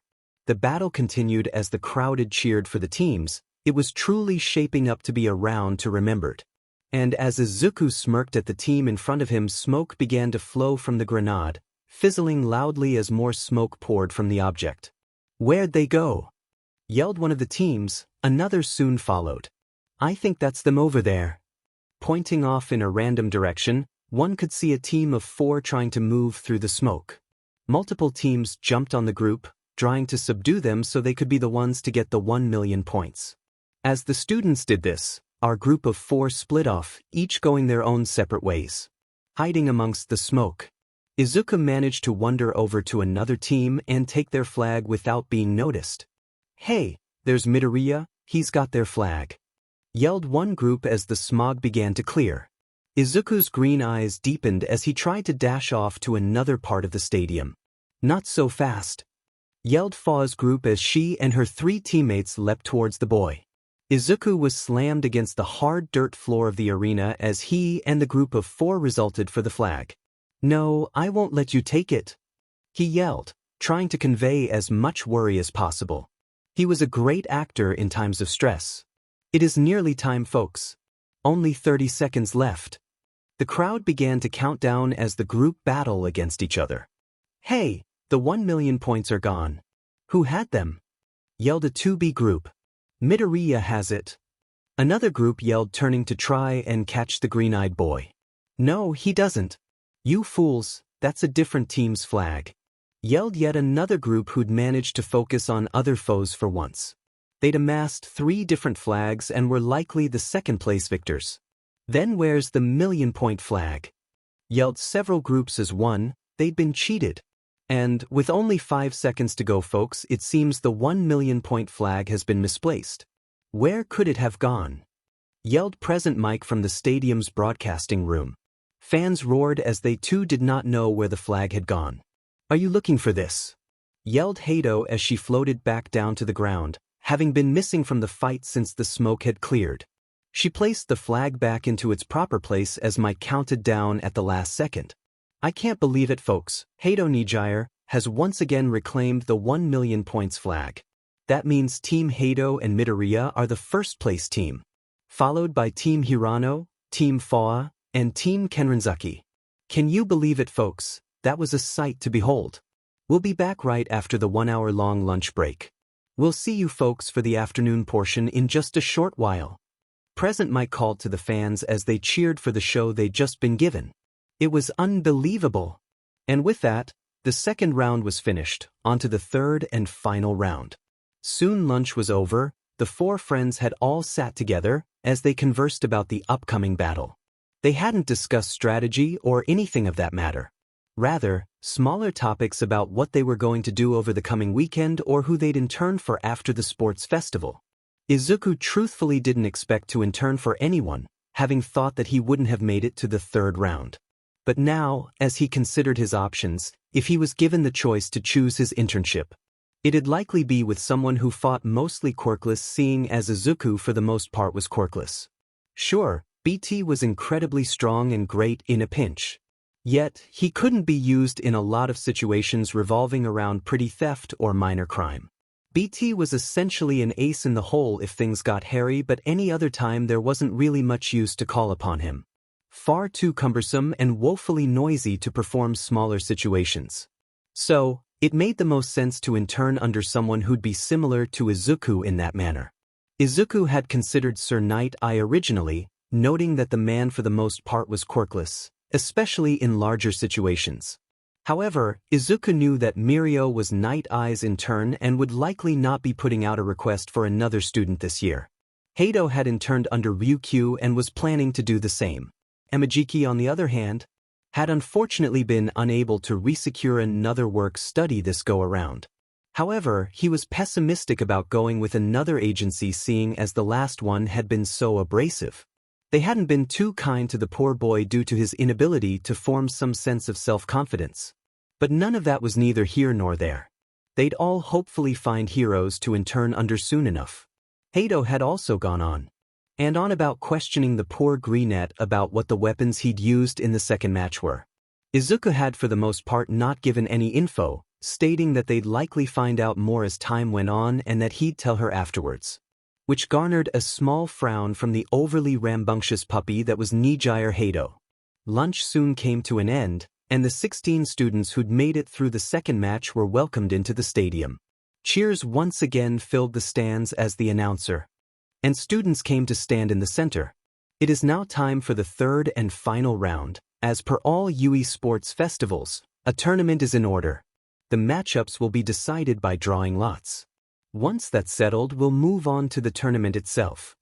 Voice the 18-plus heroine voice to both the students and crowd. Alright, now if you will turn your head to the Jumbotron. Apparently that name was created by Sony and Mitsubishi Electric, even though it sounds somewhat American. The students did as they were told, along with the crowd. Some students struggling, others cheering. Izuku Midoriya vs. Mirio Tagata. Nijire Hato vs. Junichiro Hirano. Hajime Ito vs. Tamaki Amajiki. Maeda Fuwa vs. Iko Shota. BGMI Kenranzaki vs. Yudai Hajime. Eiko Seijin vs. Figurukaya. Kotonmai vs. Porisumi. Akako Boten vs. Nobu Rai. Why are there literally 5 students outside of first years? It makes this so difficult to form anything interesting. Oh no, I have to go against Tagata. Izuku's mind yelled as he looked towards the blonde. A large smile fell upon the boy's face as he turned towards Izuku. This is gonna be fun, right Midoriya? The boy happily yelled. Yeah, fun. Izuku said, hand moving upwards to rub the back of his head. This is so bad. Was all the boy could think. Best of luck to you Midoriya. You too Mirio. Izuku said, a huff of air leaving his mouth as he regretted all his life decisions. It wasn't the worst pull he could have gotten, but there were competitors that were far less experienced and prepared than Mirio. At least Izuku didn't have to fight Hato, or well not yet. If he'd have had to fight her first, he probably would have collapsed. Oh, Zuzu, you gotta face Mirio. That isn't fair, why do you have to go against one of our friends? The girl pouted, upset that they all couldn't fight and had progressed to at least the second round.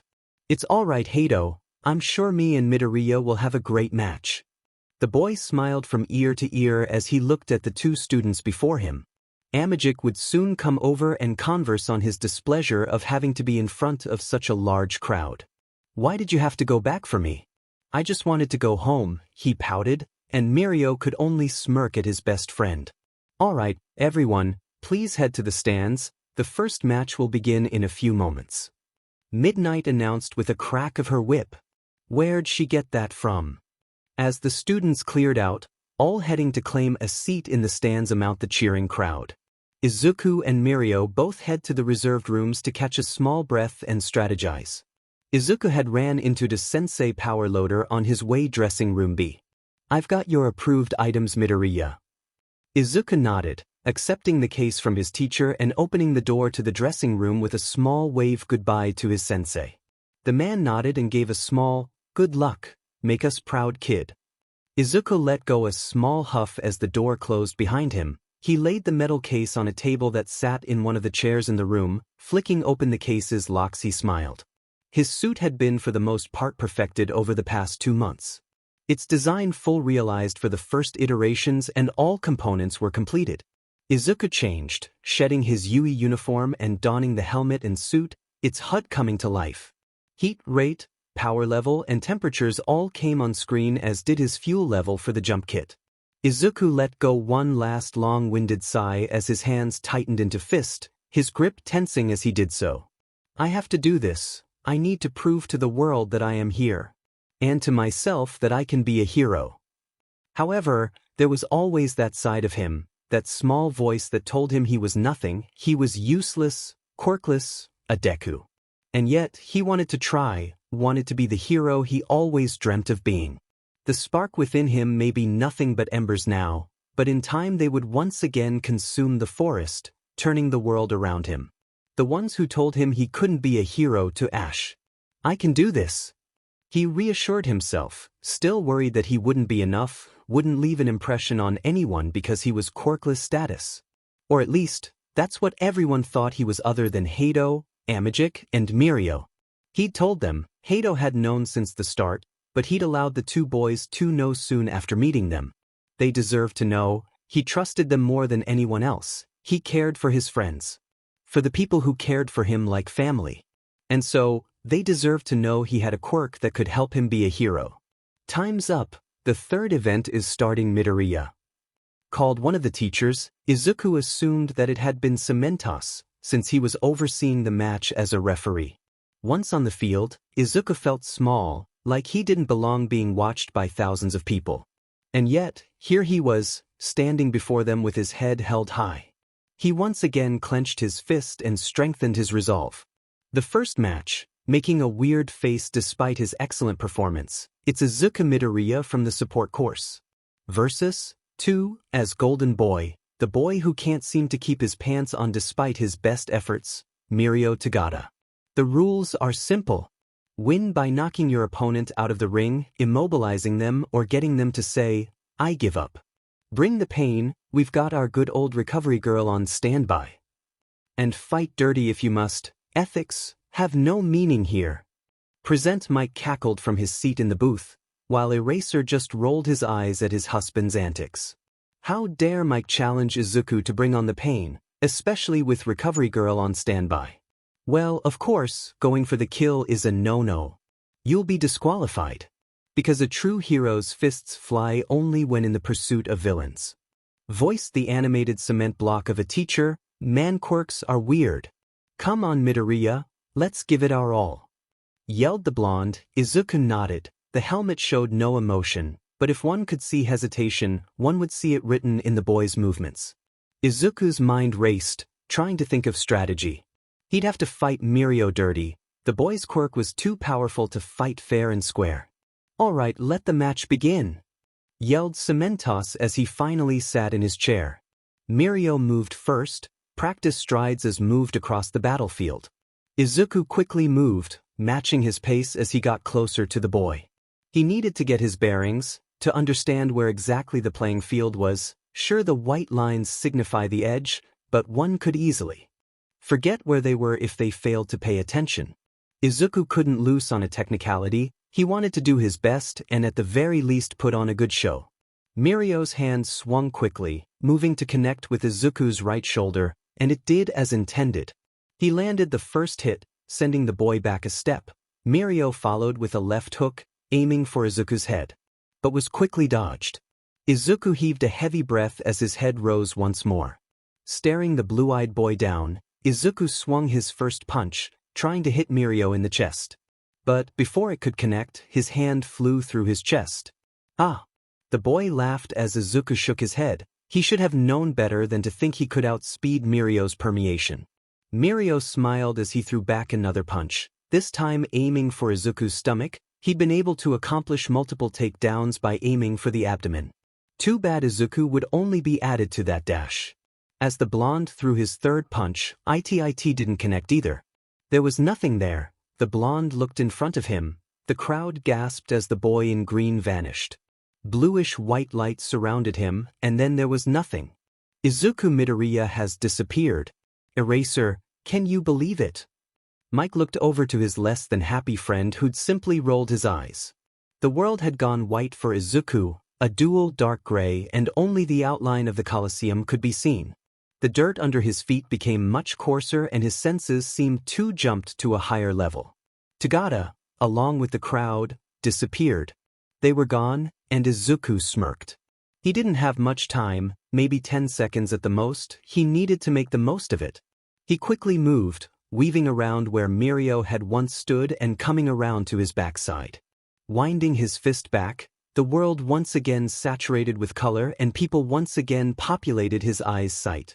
They seemed shocked, surprised by the action just taken. Ah! Izuku all but yelled as he swung his fist forward towards the blonde's head. The punch landed, sending the blonde forwards towards the edge of the arena. The crowd roared as the blonde landed on the dirt ground, tumbling into the dirt as his head shook with pain. Whoa, can you believe it, folks? I don't even know what I just witnessed. Yelled Present Mike as Eraser Head sat up further in his seat. Somewhat interested now, unsure of what he'd just witnessed. Then as Izuku readied for another attack, the blonde's body began to phase, sinking into the floor. Mirio smirked. Izuku may have gotten a lucky shot off, but he wouldn't do it again. His body soon reappeared, a toned hand rising from the dirt below, trying to reach out for the greenette. And then it latched onto his right ankle, pulling him down onto the ground as Mirio rose from the dirt below. Ah! Izuku lightly yelled as he fell towards the ground. Come on Izuku, you've got to be quicker than that, yelled the blonde as he fully rose from the ground below. A smile widely placed on his face as Izuku slowly got up. Mirio waited for just the right moment, watching as the boy tried to rebalance himself once more before rushing in to land another blow. Pilot, watch out! Came the voice of BT, giving Izuku just enough time to quickly dodge the incoming blonde by once again disappearing. Midoriya has once again disappeared, folks. Cheered Present Mike as he watched the fight continue to unfold. The crowd cheered even louder as Mirio tried to locate the boy. his head swiveling as quickly as possible to try and find him. But he was gone. The dull white light soon once again saturated for the greenette as he threw another punch towards the blonde. This time, he didn't dare make a sound as he landed the blow directly to the boy's back. "I'm not gonna lose, I've come too far to not put up a fight," Izuku's mind yelled as he lunged. Mirio lurched backwards, yelping in pain as Izuku rushed forward, tackling the boy and pushing him further forward. "Ah!" The boy still yelled as he pushed further backwards. Then as he tried to fight it, tried to stop Izuku from pushing him another inch. The crowd cheered, yelling sounded throughout the stadium and Mick's voice yelled as loudly as possible. "Look at that! Eraser, are you seeing this?" Said man in question rolled his eyes and let out a huff of air. "I still say he's wasting too much energy in only the first match of the bracket." Mirio was out, he was out of bounds. His feet had just barely stepped across the white line, and he hadn't had time to react. How could that happen? He'd given his all to train for this, but maybe his friend had as well. And knowing that Izuku had helped him and still trained gave Mirio the biggest smile he could muster. Mirio Tagata is out of bounds. The winner is Izuku Midoriya. Came the voice of the 18-plus hero, as her whip crack signaled the end of the match. Izuku had done it, he'd beaten Mirio. He'd beaten one of two, as top students as of first year. But as Izuku tried to process it all, a hand landed on his shoulder. "That was amazing. Where did you learn to do that, Midoriya? We can be permeation buddies." The boy's wide smile eased Izuku's brain, and he smiled back at his friend. "You were amazing too, you punch like a truck. You know that, right?" Tagata laughed at the greenette as the two were escorted off the field so that the next match may commence. 1 hour, 15 minutes later, second round, first match. Izuku had watched the rest of the matches go on. Mirio sat by him once they had come up into the Yuuie stands and helped to ease his mind. Heido had been the next contestant up, and though it was certainly tough for the airhead, she'd managed to defeat Hirano. Hirano was a second-year Class 2B student with the ability to change and inflate his muscles to varying levels. Similarly to the way All Might would inflate into his muscular form. However, with enough hits to his body, he could be deflated. The twirling beams of light that Heido produced were well-versed and capable to deflating the boy, and though she'd been roughed up quite heavily, Heido had managed to get her foe to submit and tap out. Surprisingly, she'd been the only one to get a student to tap out in the first round, and that seemed to worry Izuku even more. Heido was incredibly strong, even though she wasn't always the most intuitive person. That wasn't to mention the brunette's heart of gold and eagerness to protect the ones she cared about. Heido was truly someone Izuku looked up to, not only as a friend but as a mentor, even if she seemed to rely on him as much as he did her. Izuku had spent little time after finishing his match, dusting off his suit and checking to make sure everything he had was approved. He'd managed to recharge the jump kit and to think about strategies while watching Heido's fight. Unfortunately, due to the bracket system, and Heido having been the second fight of the sports festival, Izuku knew he'd have to face her next, which seemed more like a curse than a blessing at the current time. He knew the girl was overtly strong, but he also didn't want to hurt her for other reasons. He respected her and every bit of strength she had, and yet found it difficult to muster the courage to go all out. But at last Izuku steeled his resolve once more and understood that he owed her a good fight. A fair and challenging match that both of them would be proud of. He just hoped that nothing bad happened and that neither ended up really hurt from it. As Izuku once again stood from his seat on a bench in the dressing room, he sighed. He needed to give it his all and hope someone would pity the poor quirkless boy. He knew hardly any agencies would be interested in him. As far as most knew, he had no power, and that was an obvious problem for many would-be scouts. As Izuku readied, his helmet once again slid over his head, and with one last heavy sigh Izuku pushed open the door to his dressing room. The match would be starting soon, and he figured it would be best to head to the entranceway of the stadium. "Oh, there you are, Izuku," came the voice of one white furry rat, mouse, bear, stoat-looking man. His suit as presentable as it ever was, a small familiar smile grazed his face as he looked the greenette down. Hey Dad. Izuku called, a little surprised to be seeing the man down here. Having likely sworn to treat his students all the same, and yet the mouse had made an attempt to see him before his second match. You did quite well out there, while your first engagement wasn't the greatest. You managed to take out young Tagata as of first year. I'm quite proud of you. Now, please go do your best. I know a few pros who are watching you closely. Izuku nodded, understanding that the man had the tendency to be curt with people. Thank you. I'll do my best. Izuku's right hand tensed, clenching as he tried to manage his resolve. Nedu had put in the effort to console him in a time of worry, and maybe the man did understand human emotion? Of course, the man did. Izuku knew this, but at times it just felt like he wasn't there. Or at the very least didn't understand what he needed to do to help a child that was directly under his care. Nedu had been a teacher before becoming principal. But he had never raised a child, never had to be there for a kid 100%. Maybe he does care. With the small confrontation with his adoptive father out the way, Izuku made his way to the entrance onto the field. Midnight once again stood on the pad's edge, whip in hand and a devilish smirk ever present on her face. Both of these competitors have performed at their absolute best in the festival so far. However, there's only room for one of these greats in the ring. It's Hado versus Midoriya. Present Mick's oh-so-loud voice boomed over the stadium as the crowd cheered the two highest-scoring students on. A match that many would have probably wanted to the finale.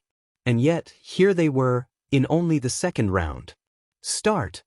Yelled the 18-plus heroine as the two students stared one another down. Izuzu, are you going to do that thing you did with Tagata? Asked the bubbly blue-haired girl as the two readied into a fighting stance. You'll just have to wait and see. He quipped back, a small smile falling upon his face as he shook internally. Think, what can I do? His mind yelled, trying to find ways to combat Hado. Come on Midori, I want to have some fun. The girl whined as her quirk activate and slowly she began to rise into the air. Yellow beams of light slowly twirling downward as she lifted off the ground. Still though, she hadn't mastered the art of flying quiet yet, and couldn't stay overly stable for long amounts of time. She'd only been able to do so during the obstacle course because she was moving straight ahead with enough force to keep her in the air. Staying stable was a much more difficult task. Hado moved her right arm, aiming it towards Izuku. Yellow light began to ooze from her hand as she bit her lip, trying to look as fierce as possible for her competitor. Full charge, output level 25. She yelled, and the beam of twirling light sped from her outreached hand. Izuku's eyes widened as he tried to react, but, somehow, it seemed too fast. Pilot, you need to phase now, yelled the AI trying to warn Izuku, and BT managed to warn him just in time. The world turned gray, and the figures disappeared. No pain graced him as the world did so, and as he phased, Izuku moved forward, rushing to a better point. He needed to remember he couldn't move far, couldn't go outside of the ring. And so, he did his best to move closer in. He's done it again, folks. Izuku Midoriya has once again disappeared, yelled Present Mike from the commentator's booth. Eraserhead simply rolled his eyes at Mick's commentation and sat up only a slight bit more. The world once again turned to color and Izuku smirked below the mask. Pressing down the trigger that lay within his hand, the jets of his jump kit ignited, sending him upwards. Barreling forwards towards the bluenet, Hado yelped as Izuku sped closer. Come on Hado, did you think that would work? Izuku yelled as he wound back a punch, aiming to hit her with whatever might he could muster. Please forgive me, he yelled as he tried to land a hit. Full charge, output level 30. She yelled last second as Izuku got unnervingly close to hitting her. The boy couldn't react in time, and the bright yellow light hit him square in the face. It didn't burn, but it felt like hitting a brick wall. Ow! Izuku yelled as he reeled backwards, dangerously close to coming out of bounds. Izues! Hado yelped, now worried for her friend more so than about the fight the two were currently having. Izuku's blinked away the blurriness that had formed, trying to find his opponent once more. Hado still floated above the ground, the beams of yellow seeming to have faded slightly after the last attack. With a rough grunt from the boy, he deactivated the thruster from the jump kit and landed on the ground, feet planting themselves once more. What can I do? He once again yelled to himself, trying to figure out the best course of action. His right hand slid down to his waist belt, pulling a disc from his side. All right, here, hoping this thing works. His mind yelled as it threw the disc out. Hato instantly readying to fire off another blast. Output level 50. She yelled, bracing herself for what the disc could possibly be. Explosives weren't allowed, right? The metal disc landed, projecting an orange shield in front of Izuku, Hato's yellow light reflecting off, splitting both sides of the protective barrier. No fair. The Blueonette yelled as her beams careened off the shield, hitting the stadium walls. Izuku needed something long-ranged. It was far too difficult to hit her up close, and he had nothing that wasn't deadly that could hit her from this distance. Izuku sighed, activating the cloaking device built into his suit. The armor he wore began to blend into the background, his body disappearing from behind the transparent orange shield. He's done it once again. Izuku Midoriya has disappeared, yelled Present Mike as the crowd cheered louder than ever. It's different though? It's not the bluish-white light from before. The suit became progressively transparent, like it's cloaking rather than whatever he'd done with Tagata. Mike looked over and nodded. My co-host is right. This might be something different from what we've seen before. Izuku slid out from behind the shield and ran across the field, trying to get closer to the girl who flew above. But as he did so, dust flew from the ground. You can't hide like that, Izuku, she happily proclaimed as she readied another attack. But as she yelled, blue light flew from his figure, propelling him upwards. I'm not trying to hide.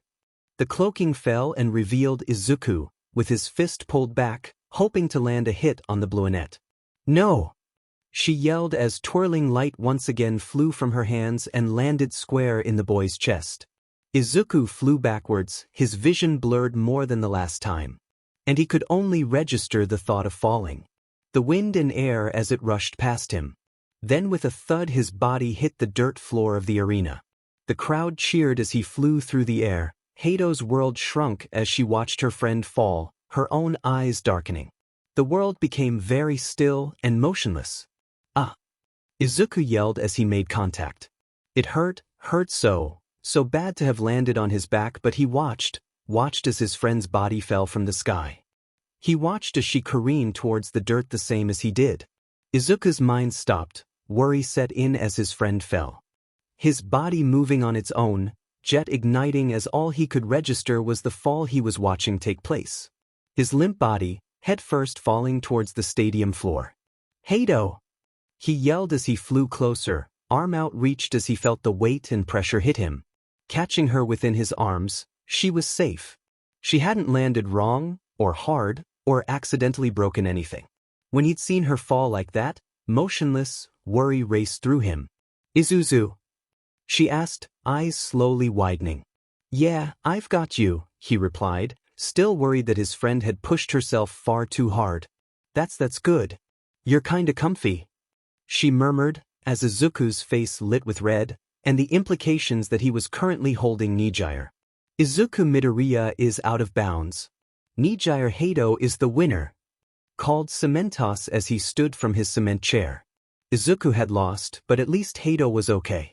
He hadn't hurt her, hadn't caused his friend unnecessary pain.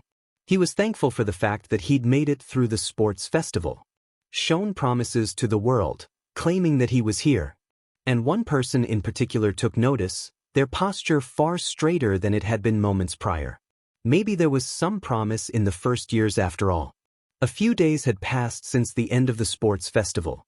Hato hadn't managed to win the festival due to her own unfortunate injuries and lack of energy.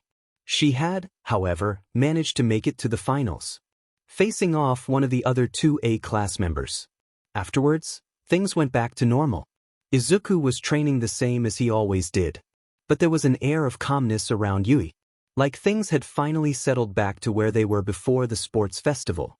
Izuku had been recognized a few times outside of the sports festival, mainly by those he ran into while he was out shopping or on the commuter train from his and Ned's apartment in the inner city. Yuuie was originally settled into the outskirts of Mizudafu but had been swallowed by the city over time. People had given the boy praise, congratulating him on his placing in the sports festival, while others seemed to ask about the suit he'd worn. There'd unfortunately been a debate about the ethics of the suit, most saying that it wasn't fair compared to the other opponents. But Nedu and the teachers of Yuuie had defended their actions, stating that Izuku was a support corps student and had full right to use the equipment during the festival. The media had for the most part understood the thought process behind the decision reached by Yuuie and let it slide. Some still questioned the legitimacy but had for the most part been swept under the rug. Izuku sighed as he walked into the lab of the support course. Power Loader, as of course, was at the front getting ready for another class. While most of the support course milled about, unable to stop themselves from talking to one another. A lot of the class was still caught up on the festival, always talking about how they could improve, or how they might be able to intern under a hero or support item developer. All of the course seemed caught up in the idea of being able to learn from someone other than Power Loader. Of course, Izuku thought much the same as his classmates but understood that due to his quirklessness he'd likely not be scouted by an agency. Sure, he'd performed well in a controlled environment, but could he hold up to real combat? No agency wanted to be the first to have someone who was considered quirkless, especially when it had never been done before. He would have been the first person to ever be even considered to become a hero as a quirkless individual. But Izuku figured whoever he interned for, if he interned, would likely need to know that he wasn't quirkless or useless. Izuku let go another hardened huff of air as he set down his bright yellow book bag at his workstation. He'd become somewhat close with a few support course members, but he still felt he didn't belong. Was a support course student and could make amazing gear. But the gear was often for himself rather than others. A lot of the support course made equipment for themselves as well. Though of course that was the current situation they were in, with no hero course students. However, even when they would return to normal, Izuku felt he couldn't make gear for anyone but himself. Soon though, the green net was snapped out of his thought process by his sensei. Alright, listen up everyone. Concerning the pro draft picks, I mentioned the other day. It's based on who the pros think will be ready to join the workforce within the next few years. Now this is often reserved for hero course students. However, some of you managed to pique the eyes of a few pro heroes. This is considered an investment in your future, and the agencies reserve the right to cut ties at any time. Now, as stated earlier, some of you gained the interest of some heroes. Power Loader looked over the few students in front of him and offered a small smile to them. Izuku seemed to be overly nervous, and Mr. Maijima couldn't blame the boy. Kaori Sumi, the fourth kind agency, have extended an offer to you. You do not have to accept, but it is highly suggested that you do if you want to be a hero. The rather brash girl who usually sat in the back of the class nodded her head, understanding that it truly was an opportunity to be able to intern under anyone as a support corps student. Now Izuku Midoriya, several pro heroes extended offers to you. However, the one I would highly suggest, and the one Principal Nedu highly suggest, is listed at the top. He will be difficult, but it is not only my humble opinion but likely much of the staff's opinion that he will be the best for you development as a hero. Izuku nodded, though he wasn't sure who could have piqued the interest of both Maijima-sensei and his adoptive father. Power Loader handed the boy a sheet of paper. Roughly 5 names were listed on the sheet. Some agencies were rather large, such as the Fat Gum Agency and even the Gunhead Agency. However, the one at the top surprised Izuku the most and likely frightened him more than anything. You want me to study under Mr. Aizawa? Izuku looked up to his teacher and only received a small curt nod from the man. Nedu had suggested he study under Eraser, and that was frightening. Izuku knew how important Eraser's input was, along with how much Mr. Aizawa's belief in a student mattered. To have him want to intern Izuku was rather scary to say the least. Meet him after class if you're interested. He should be in his office during lunch. Izuku nodded. He honestly could wait for lunch to roll around.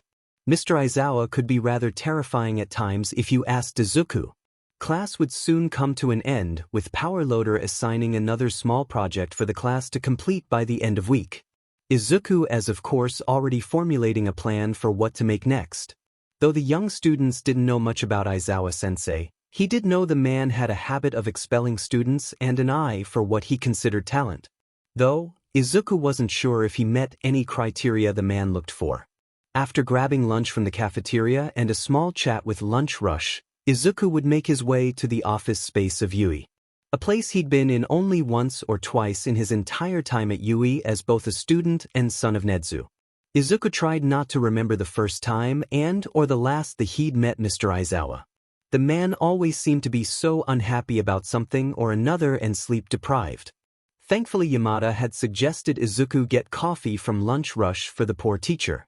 Present Mike may have been seen as crazy by many, but he was somewhat of a close friend to Izuku.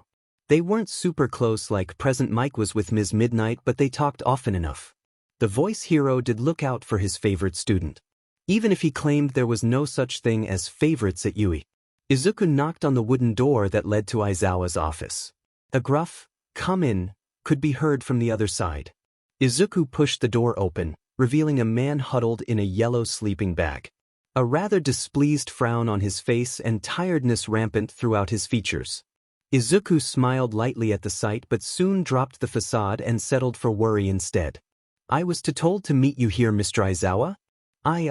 Present Mike, suggested I bring coffee soa here." Izuku sat the warm cup of coffee down on the man's desk.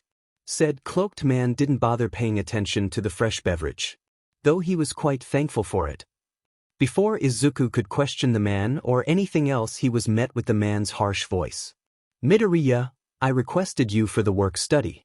And I expect you to meet me here outside of you on Monday afternoon. I believe that if you continue to show the promise you showed at the sports festival, you might have the ability to transfer into the hero course. Nedu would have to, as of course, sign off on it, but first I want to do my own thorough review of you." Izuku nodded. He understood that he needed to be checked over and made sure that he was capable of being a hero course student. "All right, that is all. And kid, good job at the sports festival." The man gave a small nod to the boy as he picked up his warm cup of coffee, taking a sip of it as the greenette turned to leave. Izuku knew that training under Mr. Aizawa would be difficult, but he hoped it would give him the edge he needed to transfer into the hero course. 4 days later, 11:30 a.m. Yuuie High School entrance. Izuku stood outside of the entrance to Yuuie, a suitcase packed with his suit and his helmet nestled on his hip by a strap. Izuku let go a small yet long sigh as he waited for his mentor-teacher to show up. Izuku figured Eraser wouldn't be around until at least 12 and hadn't stopped to get the man more coffee, worrying that it'd be cold by the time he received it. Izuku's hands wandered, toying with the strap of his helmet as he stood, waiting for the pro to show up. "You're early," the man commented as he walked closer to the entrance gate.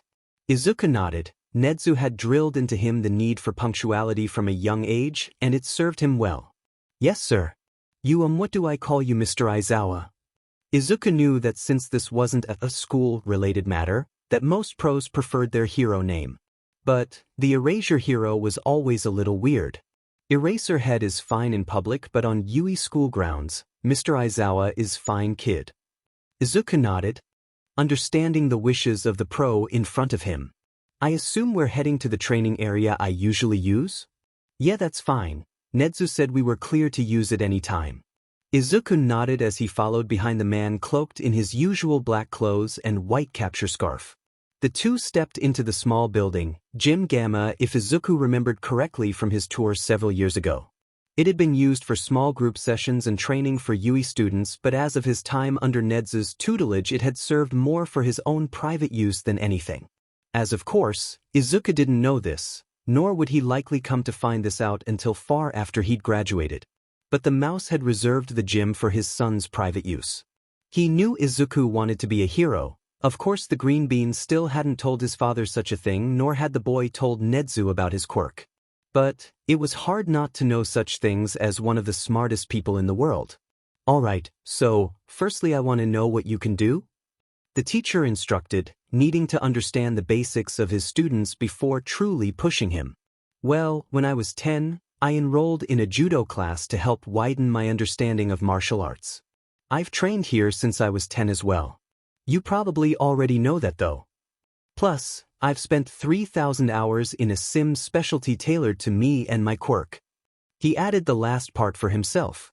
Alright, well, I knew about the training here, but it's good to see Nedu also enrolled you in martial arts as well. That'll help round out some rough edges you may have from strictly strength training.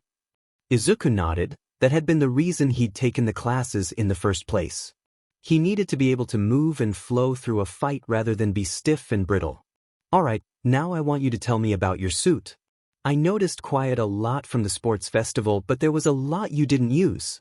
The pro looked at him, a questing gaze in his eyes, a need to understand the boy in front of him. Yes, sir. My suit was something I made in the support course. It's made of a special highly flexible metal blend along with Kevlar woven in. It protects me from most blasts, knives, and projectiles. I also have my jump kit, which allows sustained flight for a short time. I've got the ability to cloak whenever I need, throwing knives that I didn't use, and the portable shield you saw me use during my match with Hado. Izuku stammered a bit with the knives. They hadn't been approved for use. And what was that thing you did with Tagata? Eraser asked, seemingly taking notes down in his mind, trying to understand everything the greenette had listed off. But that's a part of my quirk. Something it helped me to understand and build. Izuku's green eyes met his teacher's. He hadn't told anyone about his quirk other than his 3 friends, but Eraser had needed to know. The man could always see a lie, and Izuku couldn't do that to the man who was going to teach him for the next year if he managed to transfer. Your quirk? Eraser asked, an eyebrow raised in the child's direction. Don't tell Nedu. But I have a quirk that I developed in a strenuous situation. I have a sentient AI that gives me help whenever situations seem dire, along with instructions and schematics for my projects. Eraser's eyes widened for only a second in realization. It made some sense. Why the kid muttered so badly and why he seemed distant at times. So, is that what allows you to Yeah, it's called phase shifting. I can teleport in and out of planes of existence for a short amount of time. The world goes gray, and everyone disappears. My body was also somewhat alerted by my quirk. I'm far strong than a normal person and have the ability to do things no one else should be able to do. Though with quirks it's not much. Eraser nodded. The boy seemed interesting to say the least. What can you do? I can do a wall run fairly easily, lift twice my own body weight, and even see in some low-light situations. And I can call upon a titan to save me in extreme situations. Alright, that seems to be enough talking then. I want you to try and land a hit on me.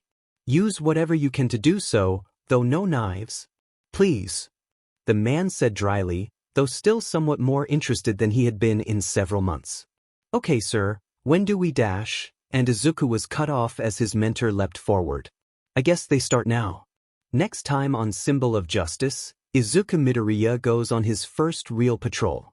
2 days had passed and Izuku had been beaten and trained within an inch of his life. That might have been an overstatement, but he felt like he was ready to drop dead. Mr. Aizawa had been focusing on training key skills into the boy. Several different styles of martial arts along with a few different takedown strategies that could be used in a pinch. Izuku would be thankful for the training when it was all said and done. But at the current time, he was less than excited to have the crap beat out of him. Aizawa hadn't given him much rest, wanting the boy to train as much as possible to be ready to transfer into the heroics course. But then on the 3rd day, the man had met Izuku outside of Yuuie like usual. Dressed in full hero gear, not much unlike usual. But his goggles were hung down across his form. Rather than stuffed in a pocket, his stance was also more serious. Today we're going to be doing some in-field training. Suit up, this time you'll learn firsthand what you will be facing out there on a daily basis. Izuku nodded, rushing off towards the gym that they usually used. When Izuku returned, Aizawa looked less tense. His shoulders somewhat sunk down as he stood waiting for Izuku. Sir? Izuku asked, looking up to the teacher for guidance. The man nodded, turning and began to walk, not waiting for the greenette. Izuku rushed to catch up, noticing that no instruction had been given. We're just going to do some simple patrol routes today. Nothing difficult or hard. This is just to dip your toes in the water and get you acclimated to hero work. Tomorrow though, You will be meeting me at this location. Sensei Aizawa handed over a note with an address written on it. The next 2 days will be your chance to prove to me that you belong in the hero course. Now, I know Principal Nedu has a lot of faith in you, kid, but I will not let your connection with the principal be the only reason you get into the heroics course. Izuku nodded. He understood that in truth, having Nedu as his adoptive father may more so hurt his chance of getting into the heroics course than help. Yes, sir. So where do we start? He asked, looking up to meet the man's eyes. Just walk with me, kid. Pay attention to those walking past. And listen for anything that seems off. Izuku nodded, staying in stride with the dark-dressed man as they rounded a corner.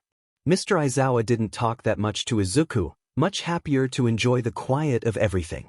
The day would go smoothly with only one incident having happened. A man had committed a minor crime.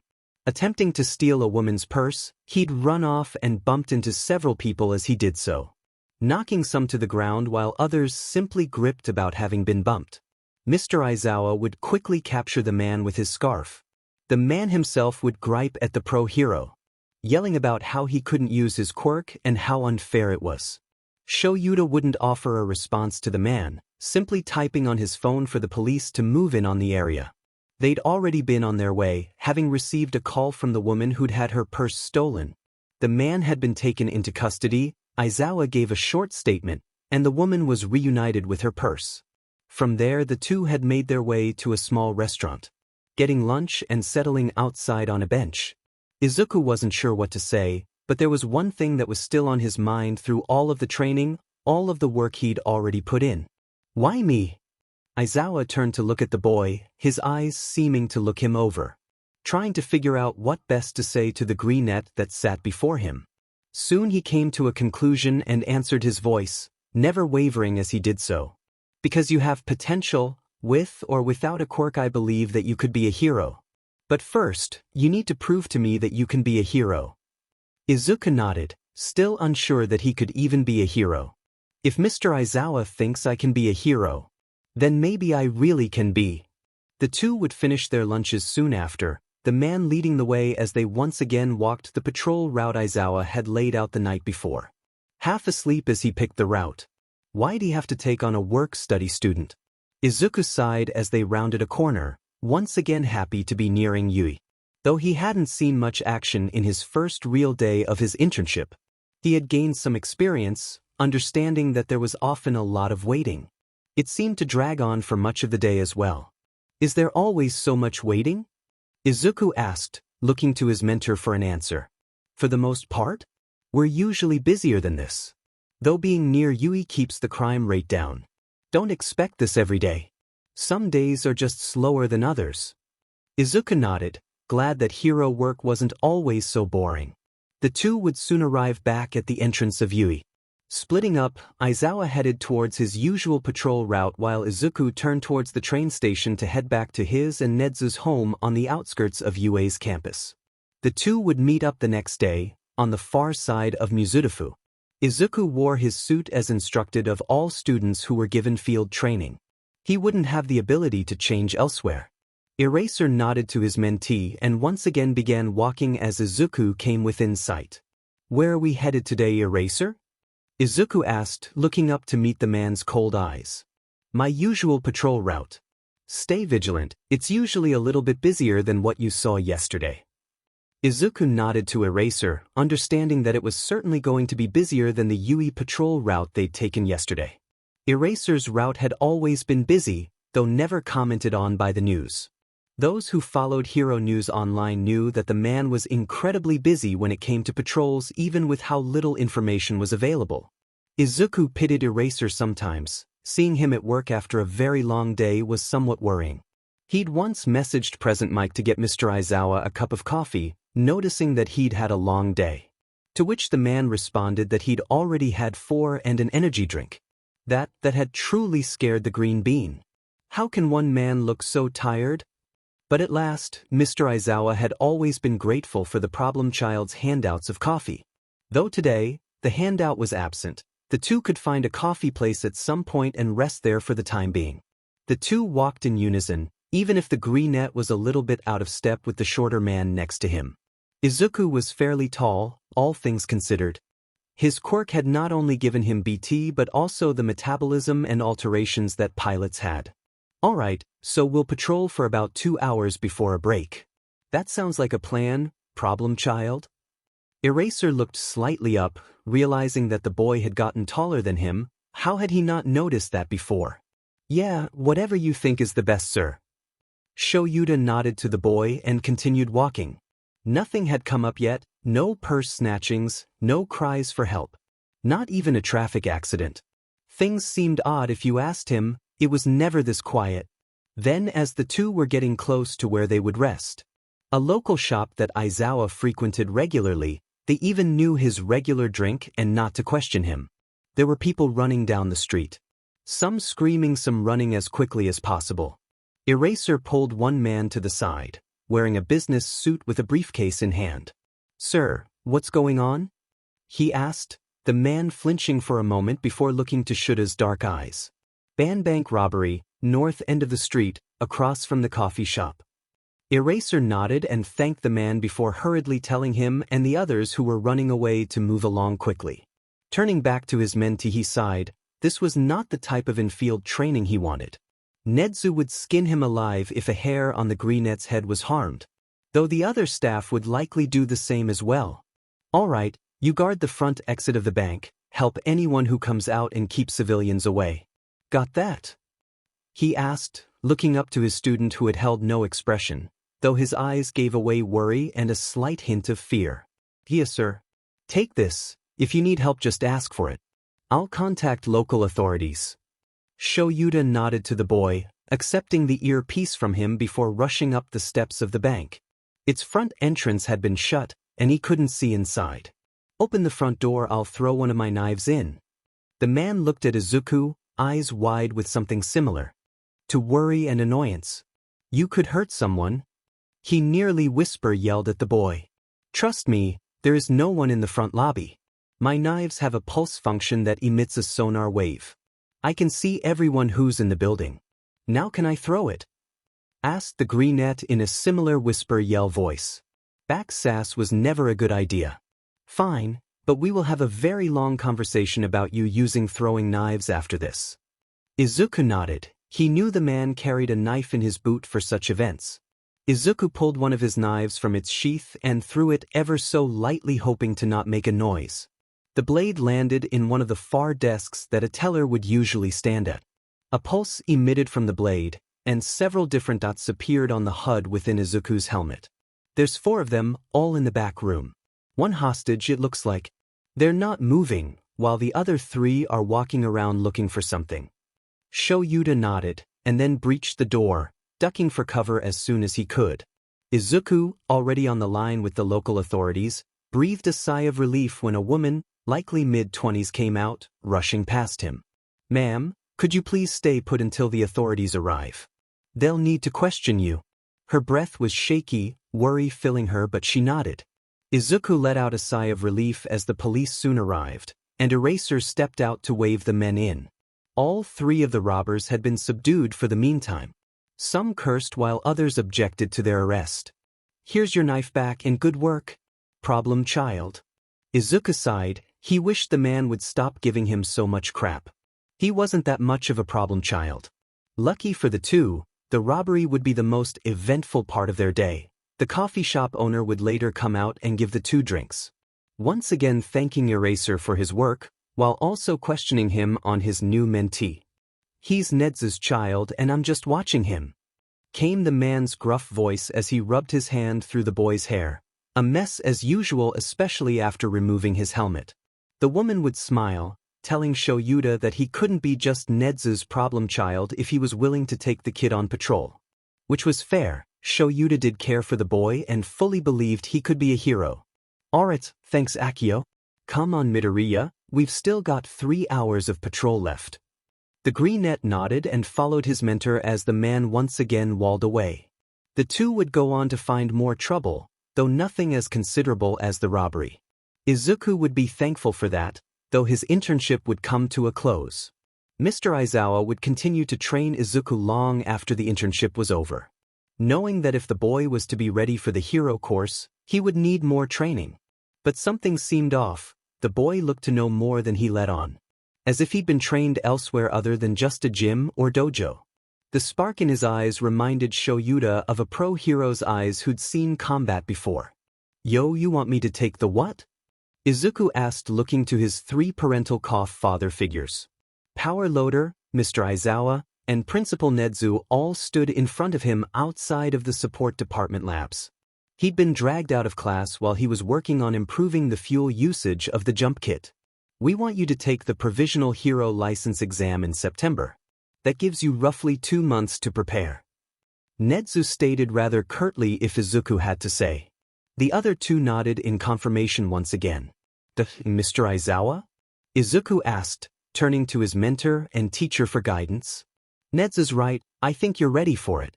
Though you still need to take your final exam for the support course and go on the training trip with the second years. I believe you are more than ready to take it. However, we will certainly be getting all of your support items approved." Izuku nodded, but he wasn't ready. He wasn't even in the hero course. "I agree with them, you said it yourself, Izuku. All of your projects are finished or near completion. The only thing you have left is to sort them out and then take the licensing exam. Nedu's already got most of the paperwork processed for you to transfer into Class 1A for next year since there are no heroics courses for first years at the moment." Power Loader looked directly at Shoyuta. "In my defense, Vlad agreed with me, they showed no promise whatsoever.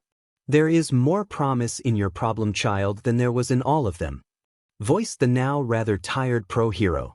"Alright, so it's agreed that Izuku will take the licensing exam and be transferred into Class 1A under your supervision for next school year, along with taking my supplemental courses after he finishes this semester in the support course?" Nedu asked, looking to the 2 staff members before him. With a sigh from both, one relenting and somewhat upset to be losing his problem child, while the other was both annoyed and somewhat happy to know that they had at least one student with potential for the next year. Though at the cost of it being trained directly under Nedu for the past 5 years. "Do I get a say in this?" Izuku asked, willingly sassing all 3 of them. "No," came the voice of all 3, and the greenette's head fell low. He just wanted to graduate, he didn't want to be treated like some kind of problem. 2 weeks and 3 days later. 9:03 am. "Good afternoon, Class 1H. As you know, today is your final exam of the first semester. I, along with some of our other staff, will be proctoring the practical exam. You've all done quite well on your written portions. However, today is the real test. Today you will be attempting to replicate the support item of a current pro hero. You'll each be assigned a pro via a random draw." The man smiled as looked at his 8 first-year support course students. "Kaori Sumi, you are tasked with recreating a hearing-speaking device for Present Mike. As you know, Present Mike Sensei is hard of hearing, take that into consideration. Laiko Kamako, you're tasked with creating new goggles for Eraserhead. I wish you the best of luck. Mr. Aizawa can be a difficult man to please. Midoriya Izuku, you are tasked with creating a new helmet for 13-. The man would continue to give out assignments. Though, the greenette would hear little of it. His mind already shifting to question what the rescue hero would need, and what they may prefer. 13 was a difficult person to work for, they needed their helmet to be airtight. Izuku also knew that 13 likely preferred glass or see-through plastics to be used in most of the visors similar to that of Hawk's visors rather than a projected image onto a completely metal helmet similar to his own. The teens would soon be instructed to get to work, splitting off to different parts of the lab. Students rushing around to grab different supplies and necessities for their assigned task. Kaori had rushed straight to much of the electronics, grabbing different speakers and microphone devices to try. Laiko was having a hard time, having gone to their desk and began to sketch different designs for the Underground Pros goggles. She'd been heard mumbling to herself about different metals and possible ways to combat dry eye, which most of the class chose to ignore, mumbling having become common among them thanks to Midoriya. Then there was Izuku, who'd already had BT pull up a few previous schematics on his own helmet. Comparing good and bad ideas, along with having BT voice his own inputs. They decide on something not too dissimilar to that of her current design. Izuku had noted on the few occasions he'd interacted with Hiro, they seemed to have a very prominent style. A space theme was rather obvious, and he assumed it was likely close to her heart as well. Thus, running on the theme of space and something similar to current design, Izuku thought back to the pre-Quirk era, and the helmets of the space cadets from both America and Russia. The most common design having been the almost bubble-like shape to the helmets along with the dark film that coated its visor. Izuku got to work, pulling castings from the shelves as he began to grab different polymers and metals. There wouldn't be time to design a display for helmet, but Izuku figured he could add some styling to it and possibly fix some of the problems he'd noticed with his own helmet. The main one being the tightness. Sometimes the helmets came out tighter than they were supposed to, while other times they were too loose. To fix the problem, Izuku figured an adjustable strap on the base of the helmet would help to keep it on the hero's head. Kaori would eventually prefect her design for present Mike's voice box, having finally figured out how to make the device smaller but loud enough to still project and receive sound from long distances. Laiko, while originally struggling, had finally managed to get the design for Eraser's goggles done. It wasn't great or perfect in her eyes, but with limited time there wasn't much else she could do about the goggles. Izuku had ultimately gotten most if not all of the helmet finished. He wished he could have focused on refining more of the helmet's mold. But it was good enough to pass, he assumed, and with a heavy sigh turned in his project to his teacher. The students had been dismissed soon after, Powerloader telling them to reconvene with him after lunch for their finale grades. Izuku headed to lunch, having followed much of his class out of the support labs. Though he hadn't spent a large amount with really any of his fellow support course students, he didn't dislike anyone either. He just found that his 2 extroverts and 1 introvert were enough to make him happy. He'd never be one to turn someone away. He also wasn't one to try and make friends, and it seemed that was the same for much of the support course. A lot of the students were out to get transferred into the hero course or grow as a support item developer. Friendships were a low priority for many of them, and the same could be said for Izuku. But 3 people had squirmed their way into his personal life, and as the boy, along with his classmates, rounded a corner to the lunchroom, the 3 so-called friends stood outside waiting for their 4th member. "Izuzu!" yelled one bubbly blue-haired girl as she nearly skipped to meet the boy, pushing past some of his fellow students. The boy was more than happy to see her and the other 2 boys, gladly waving to the 3 as the girl careened into him. Hey Midori. How'd you do? Was it hard? Did you pass? You seem tired. Are you okay? Hey, I want to know how you died." She pouted, having not received an answer to any of her questions in a timely manner. "I think I did all right, Hado, and we don't know our grades yet." The brunette nodded to her friend before turning back towards the others who'd also walked closer to the 2. "Hey Midoriya, we're gonna go out to the beach once school lets out sometime next week, and Hado wanted to know if you'd join us." Izuku raised an eyebrow at the bubbly girl who only nodded, happy that they'd finally finished their exams. "Yeah, we had to face big scary robots. I was like boom and bang and bam, smashing them with my super swirly light. Dear that limited edition All Might merch I always mention, this is so cringy but I can see her saying this. XD, the brunette cheered as she raised her hands into the air, demonstrating how she managed to defeat the robots.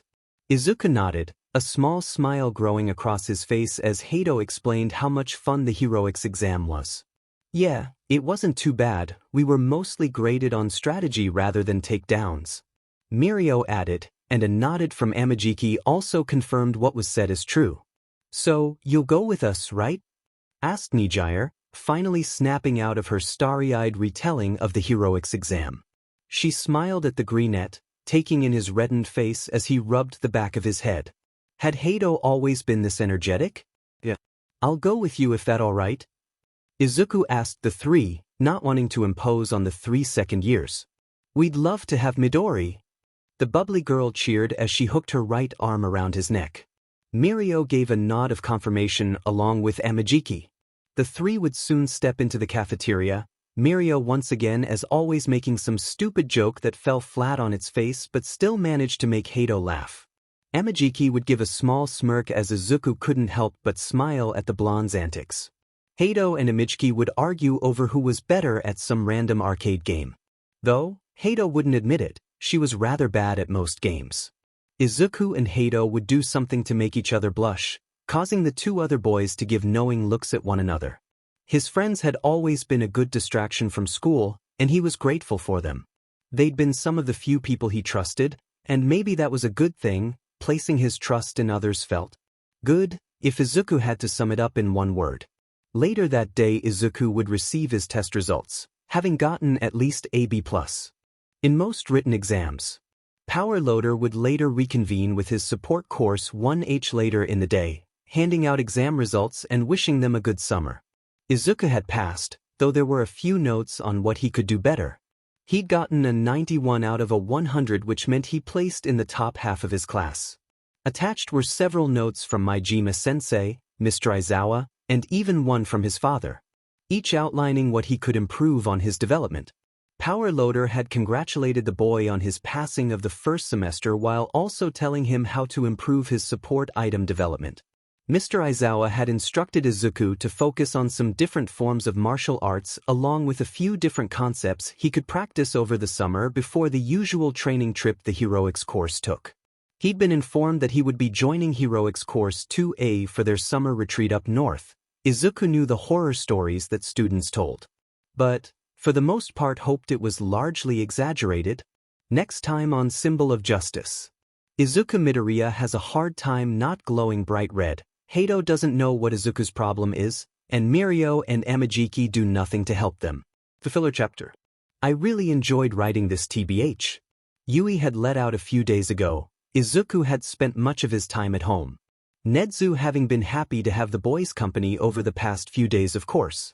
The two mainly just watching Hero News as Nedu graded and looked over applications for next year. Each student was assigned a number from 1 to 10, given their knowledge and schooling. The very first applications had come in a few days prior. And, as part of his take-home work from the time off, the mouse was looking over the applications slowly but surely. Never one to rush his work, he'd sat down with a nice warm cup of tea and slowly sorted through the applications. So, are you ready for the summer camp? Nedu asked, not looking up from his papers as Izuku sat on the other side of the couch. The boy thought for a moment. While he was physically ready, he surely wasn't mentally. Honestly? I don't know if I'll ever be ready. I've always heard horror stories of how bad the pussycats work the students over summer camp. The boy replied, a hand making its way to his head to rub through his hair. That is a correct assumption. Though, I will say that it has also always helped the students' development. Do not fret, they will take great care of you. Though I do recommend you rest as much as possible during your breaks. Izuku nodded to the bear, mouse, thing as he let go of his own sigh. I also promised to go to the beach with Hato, Amajiki, and Tagata today.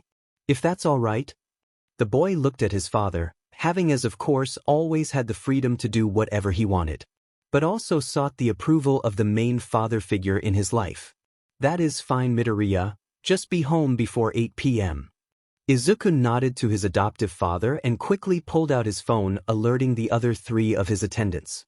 The others soon texted back confirming their own schedules. Izuku let go a long sigh as he stepped on to the white sandy beach of Dagoba. 3 others joined the boy, each with their own smiles accompanying them. It was a beautiful summer's day in Japan. The sun was out, it was nice, not too hot or too cold. And everyone seemed more than happy to welcome the weather. Come on, Amajiki! Yelled the blonde boy as he ran across the sands towards the water. The boy muttering something before walking forward to follow his best friend. Midori! Come on, let's go, the water's going to be so nice! Yelled the brunette as she too soon followed the others into the water. Izuku shook his head, sighing as he walked closer to the water's edge.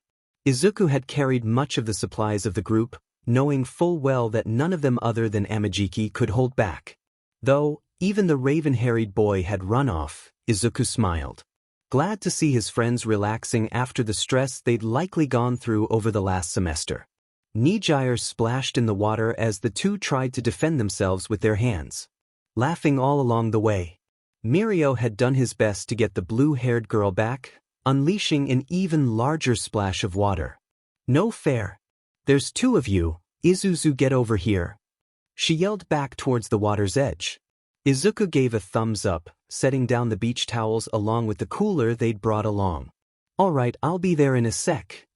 He yelled back, gaining a small affirmative from the brunette who soon pouted again. Mad that her friend wouldn't join them right away. Izuku waded the water, swimming over to the other three who'd only amped up the splashing at one another. A shriek could be heard from Hato as she protested against the splashes. No fair, Amajiki. You ate calamari before this. She yelled, as one of his tentacles splashed more water in her direction. Not so big and tough now, Hato. Mirio laughed out as he went to splash more water in Izuku's direction. The greenette was effectively covered head to toe in water, his curls hanging down in front to his face. Look what you did to Izuku. Hato yelled, very upset by the fact that his curls were now so droopy. Her hands coming up around her chest, pressing against her assets, as she pouted at the other two boys. They'd ruined his hair. Her favorite thing was ruined. It's fine, Hato, it'll dry out in no time and I can see fine. The boy said, his face slightly red as the brunette's chest bounced subtly from the aforementioned pout. Do not stare, do not stare. The four would continue their splash fight for some time, finally stopping once Mirio had been well covered in water even though he had the use of permeation. They would later simply relax on the beach, enjoying the snacks they'd packed. Hato resting next to Izuku, once again trying to ask questions about the sports festival and all the super cool moves as she described. Tamaki and Mirio had settled down as well, laying on their beach towels as they conversed about what came to mind. For the most part, they were talking over their experiences at their internship, which Izuku hadn't really gotten to talk about all that much, seeing as his friends had all been busy with their own. Yeah, I interned with Mr. Aizawa, though I didn't really get to do anything interesting. It was still insightful. You did your work study with Mr. Aizawa? Darn, I didn't even know he took interns. You must have impressed him. The blonde voiced, sitting up, straight from his beach towel to look over at Izuku.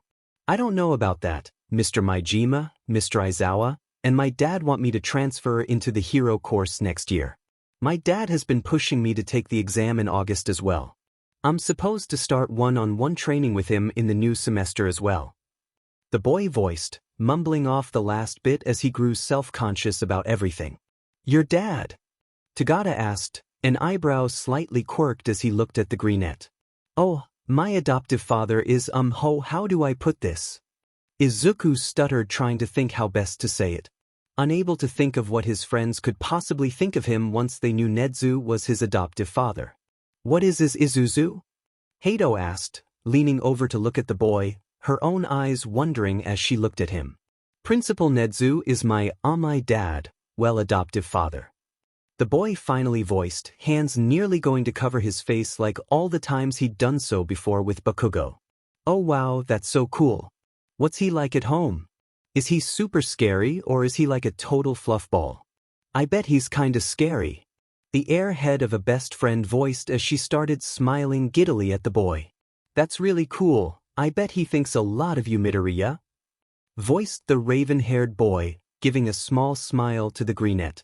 Yeah, that's really cool, Izuku, but I bet his standards are really high, aren't they?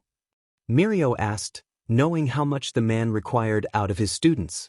Izuku let go a weary sigh as he looked at the three, happiness filling him as he realized they hadn't changed a bit, knowing that he was Nezu's adoptive father. They didn't think he'd had it easy getting into Yuuie. Didn't think he was some high and mighty child of Nedu. He's really nice actually, not scary at all at home. Though he can be when his mind starts working.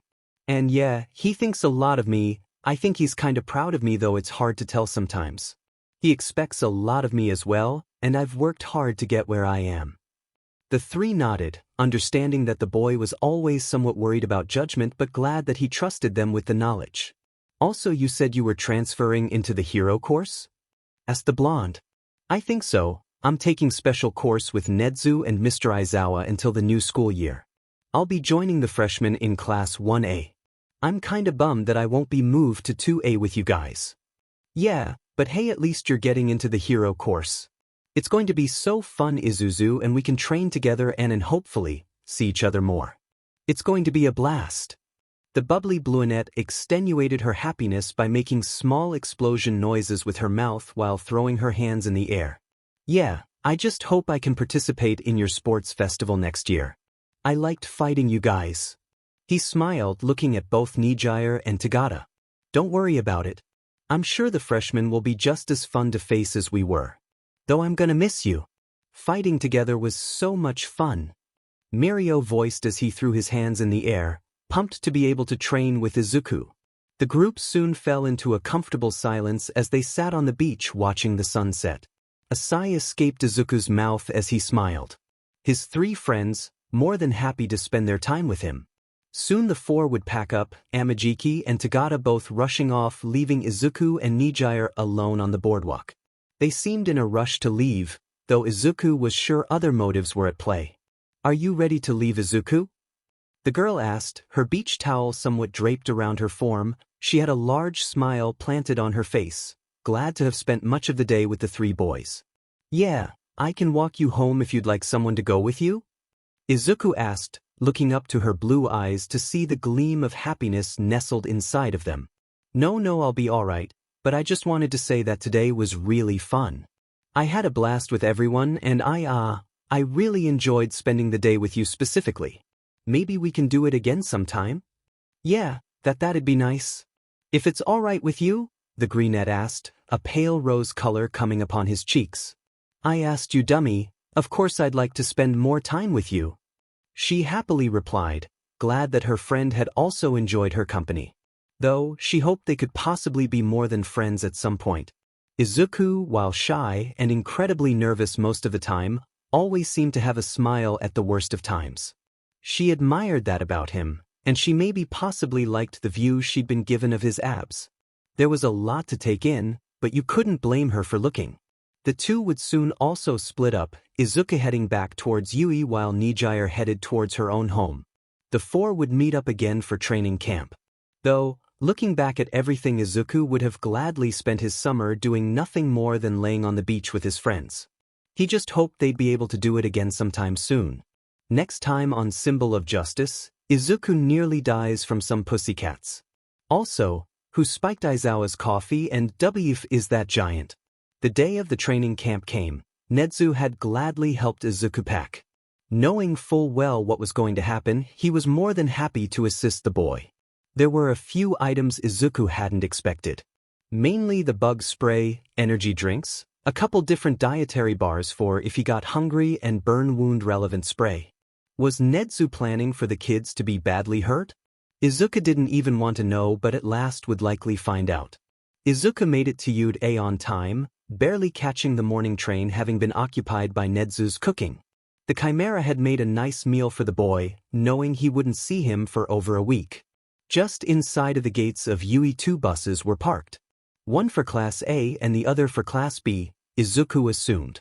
Aizawa was already waiting, a large group of students in front of him along with another teacher, possibly Snipe if Izuku remembered who taught 2B. All of Izuku's upperclassmen seemed at home with their respective sides, goofing off with their classmates and tossing out playful remarks at their opposing class. Hey, are you that one freshman from the support course? Izuku looked up at a massive boy with toned muscles and dark scarlet eyes. Why yeah, that's me. Izuku replies, a bit of a small frown growing on his face. He was still frightened by people he didn't know, mainly because of all the years of teasing from Kaken. This guy over here is the freshman that was paired up with Hado and Mirio. Izuku flinches at how loud the boy yells, the volume impossible for a normal human to make. Somewhat annoyed, the boy dare forget Tamaki. Everything went quiet for a moment, all seeming to collectively hold their breath. Then the fighting and yelling and noise started again. The kid that beat Mirio? One voiced, another yelled, Greenie. Some buff kid already yelling in return, I wanna fight him. Then another came in to yell at the other. No way, me first.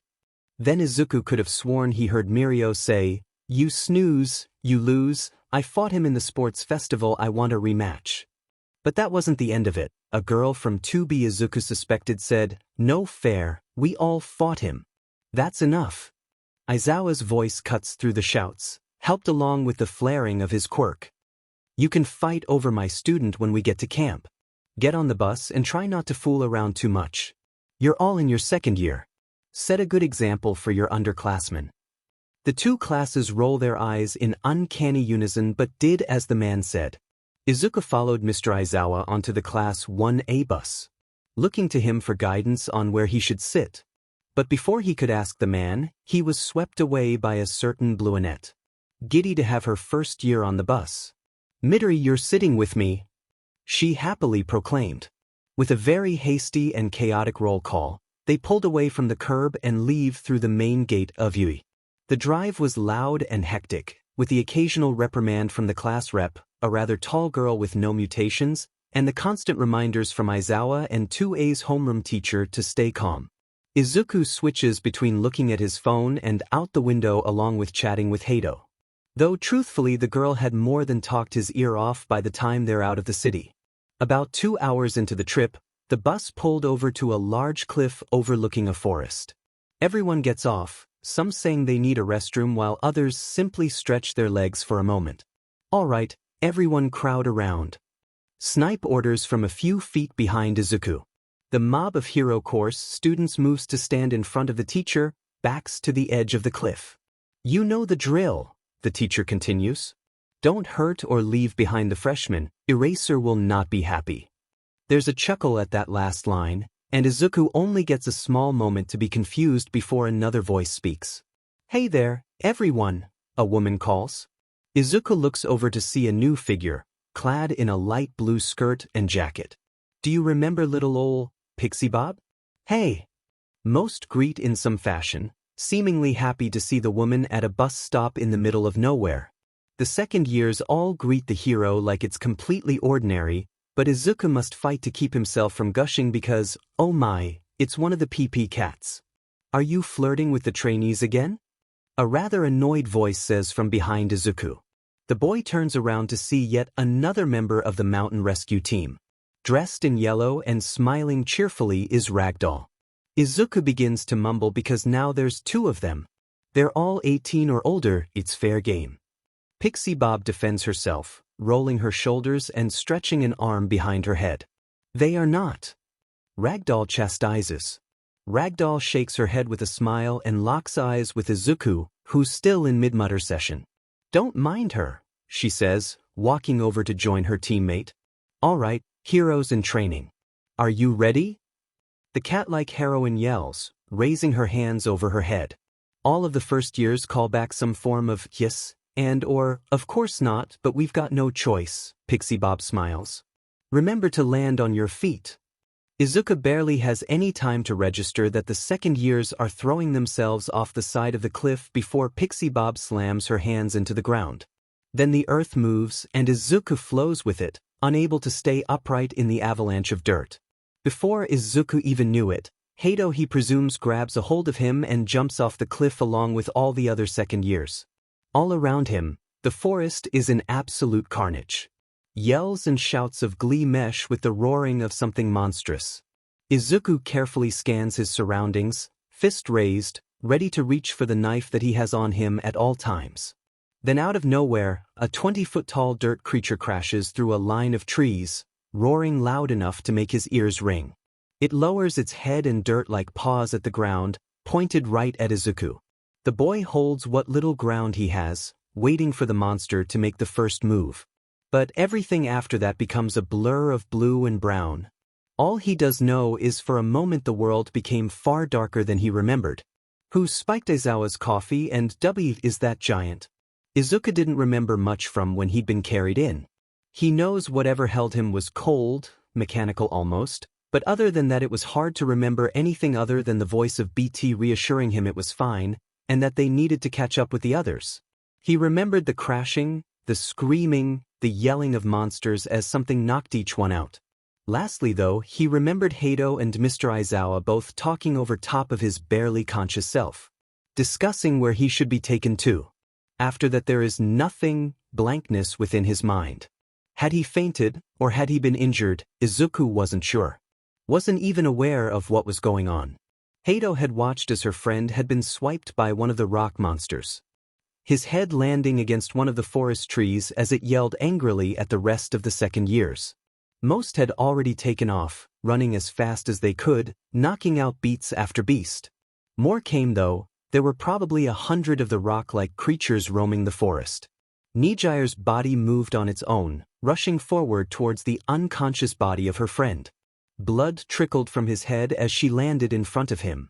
Her hands glowing yellow as she aimed towards the beast. "Leave my friend alone," she yelled as light twirled from her hands, smacking the monster with enough force to destroy the rock it was made of. Though, as the girl looked to the boy, his blood pooling below him, she couldn't help but worry. She couldn't carry him. He'd be too much for her to both carry and fight with.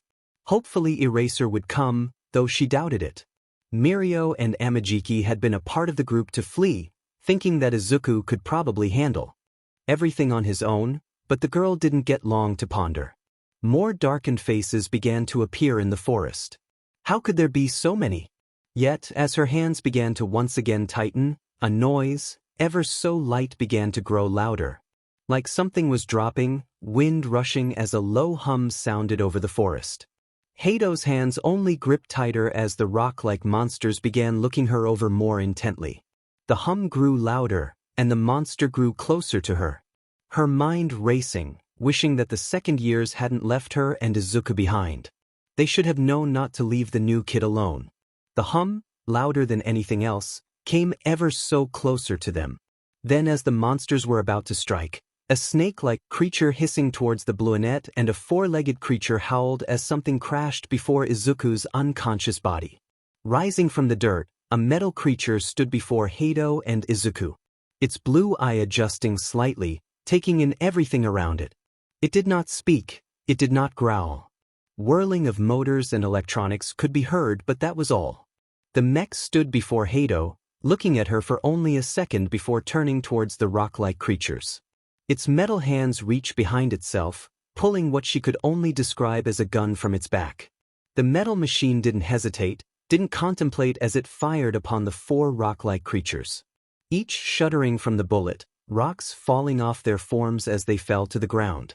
Within a moment's notice all were gone. The mech turned back to Nijire, its blue eye refocusing on her as it seemed to once again think.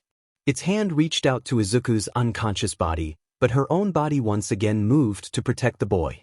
"Please move Hato Nijire, I am BT, a Vanguard-class Titan for the Frontier Militia's Special Recon Squadron or SRS. I am Midoriya, Izuku's Quirk. I wish to protect him, and you cannot carry the boy and defend him. Allow me to defend my pilot." The voice was monotone and rather loud. Hato couldn't say no, but what stood before her sent shook through her. Izuku's Quirk? She seemed to ask herself. She thought it was just an AI, but this seemed far more powerful than an AI. The bluenet moved out of the way, allowing the hulking machine to reach for the boy. The Titan wasted no time, its hatch opening and depositing the unconscious form into itself with complete care for its pilot. Hato would follow the machine, making sure it didn't run off with her friend. But, staying true to its word, the machine simply walked through the forest, far faster than she could without nearly flying.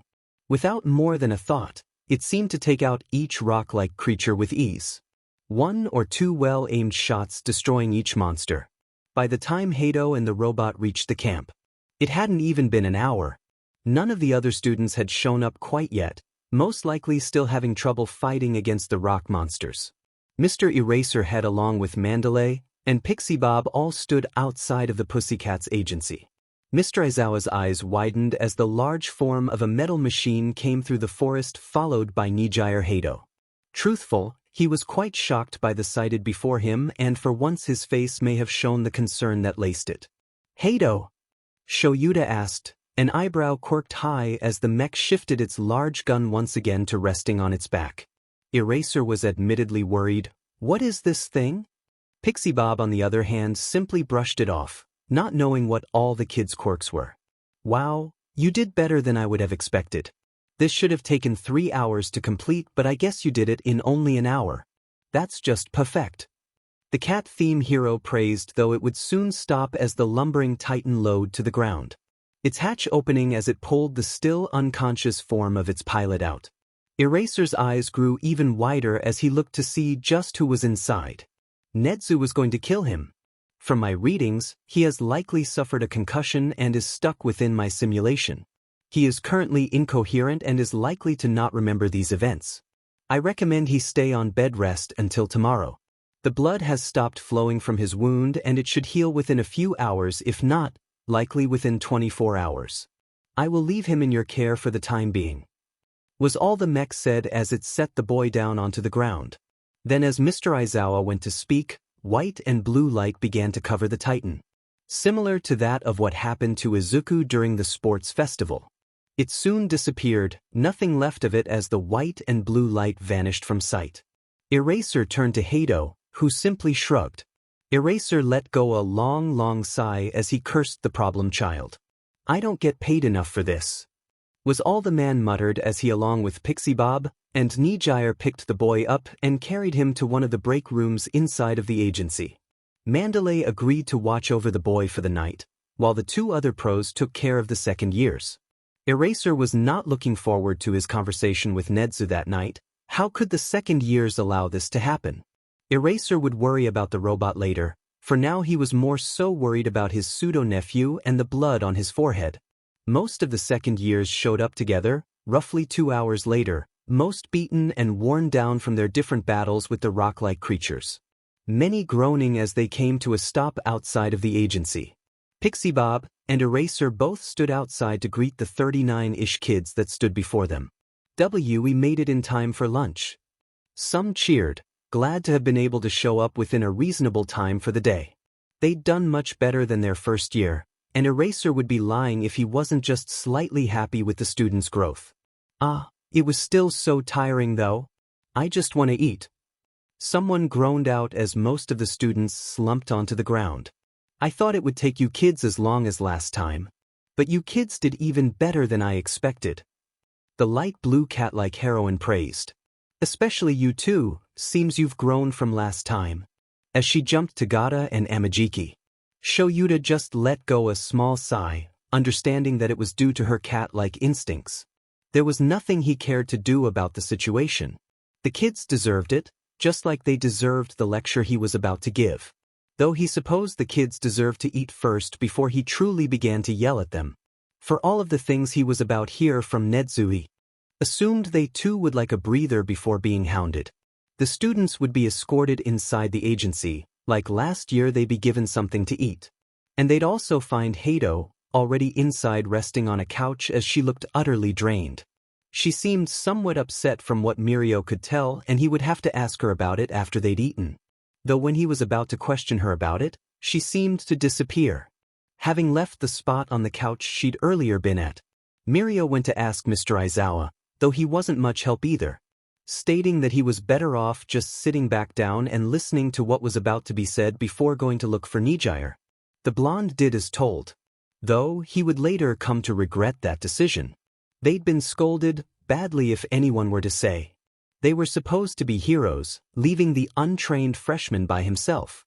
The freshman who Shoyuta might add, has never even been in hero training, alone in a forest they all knew was going to be filled with rock monsters was unacceptable. He told the students to write an apology to Izuku. They were supposed to set an example and show the young greenette why being hero was important, not leave the boy alone with only one person to look out for him. If it hadn't have been for Hato, Izuku may have still be out there, for who knows how long with a concussion. The monsters wouldn't have hurt the boy after he fainted, but it certainly would have been very difficult for the boy to escape the labyrinth without anyone there to help. Shoyuta was upset, angry, mad even, but he'd make sure the second years never did it again. Hato would be an exception. He'd gained an admiration for the brunette. So, he wouldn't scold her or be annoyed by her rambling. And if he let her rest in the break room with Midoria, the second years would be none the wiser. He assumed that even she may have been slightly annoyed at her friends. Yet, Shoyuta couldn't entirely blame the blonde or raven-haired boys for rushing off like usual, though he would have expected better of the two considering how close they are with Izuku. The greenette let go a low groan as he once again awoke to the mortal world. He couldn't remember much more after falling off the cliff. It was all sort of fuzzy to him, though he did remember hearing BT's voice booming over him. As the boy awoke, he heard the shuffling of footsteps and then something wrapping its arms around him. Noise soon followed, though he wasn't sure what was said, his ears somewhat ringing still. Izuzu! It called once more, before more words were spewed from its mouth. Izuku assumed that the aforementioned person was likely Nijire, but he could never be sure. Then blue hair fell against his face, and he didn't need to guess anymore. Nijire? Izuku asked, his eyes attempting to dilate as he looked up to the bluenette. Her usual smile was somewhat gone, a worried look on her face had replaced it. Though, it seemed the smile was once again reforming. What happened? Izuku asked, looking up to her for answers. The girl would go on to talk about how worried she was, how Mr. Aizawa had been really angry at the second years for something she'd skipped over. What could have been so bad that Eraser was mad? Izuku had never seen the man more than highly annoyed at anyone. Then Hato went on to talk about some metal giant who jumped in and saved him from rock-like monsters. You met BT? He asked, his eyes widening and dialing quicker than before. Thoughts and worries slapped the boy in the face quicker than they ever had before. Oh, is that what that thing was called? She asked, pouting almost, as she'd not been told about that thing. Quiet, you talk too loud, Hato. Came the unhappy voice of one Shoyuta Aizawa as he sat up from his yellow sleeping bag. A yawn escaping his mouth as he looked at the two. When I said you could watch over him, I didn't mean that you could stay here after dark. The man allowed a huff to leave his mouth as he tried to wipe away the sleep. Shoyuta shed the sleeping bag and walked over to the greenette's bedside. How do you feel? He asked, somewhat tender and kind rather than the usual gruffness. All right, what happened? You were attacked by one of Pixie Bob's rock creature and likely hit your head on a tree. You were concussed and were unconscious. Then it gets weird, problem child. What do you know about a large metal mech? Mr. Aizawa looked at the boy with a blank expression on his face. Ah, so what Hato was saying is true? The boy asked. A soft, unhappy sigh left his mouth. Yeah. What you saw was BT, my Quirk. He gestured with quotation marks at the word Quirk. He is a sentient AI that I can talk to in times of need. However, he is also a titan from another dimension or time. We're still not sure about that one, but he's here to essentially protect me. Izuku tried his best to describe what BT was, but there wasn't much else he could say about it. That's interesting to say the least. And I'm going to have to tell your father about this. He's going to want to know why his son was hurt. Aizawa shook his head and rubbed his temples. Can you please not tell him about the mech? No one other than Hato saw, right? He asked, looking to Eraser, trying to salvage this trip. But only this once will I hold information back from Nedu. But you must tell him by the time you graduate. I can't keep holding information back from him, problem child. The man turned to look at Hato, a stern anger grazing his face. And you, first go get some sleep, he'll be fine. And second, don't go telling the other second years about this. Keep that mouth of yours shut for once. The brunette nodded, though she was currently curled into her friend's chest, wanting nothing more than to be close to him while he recovered. Soon after Hato took her leave, Eraser once again scrunched down into his sleeping bag and Izuku once again fell back to sleep on his cot. There would be plenty of time for training, but for the moment he needed rest. Training would start the next day, bright and early.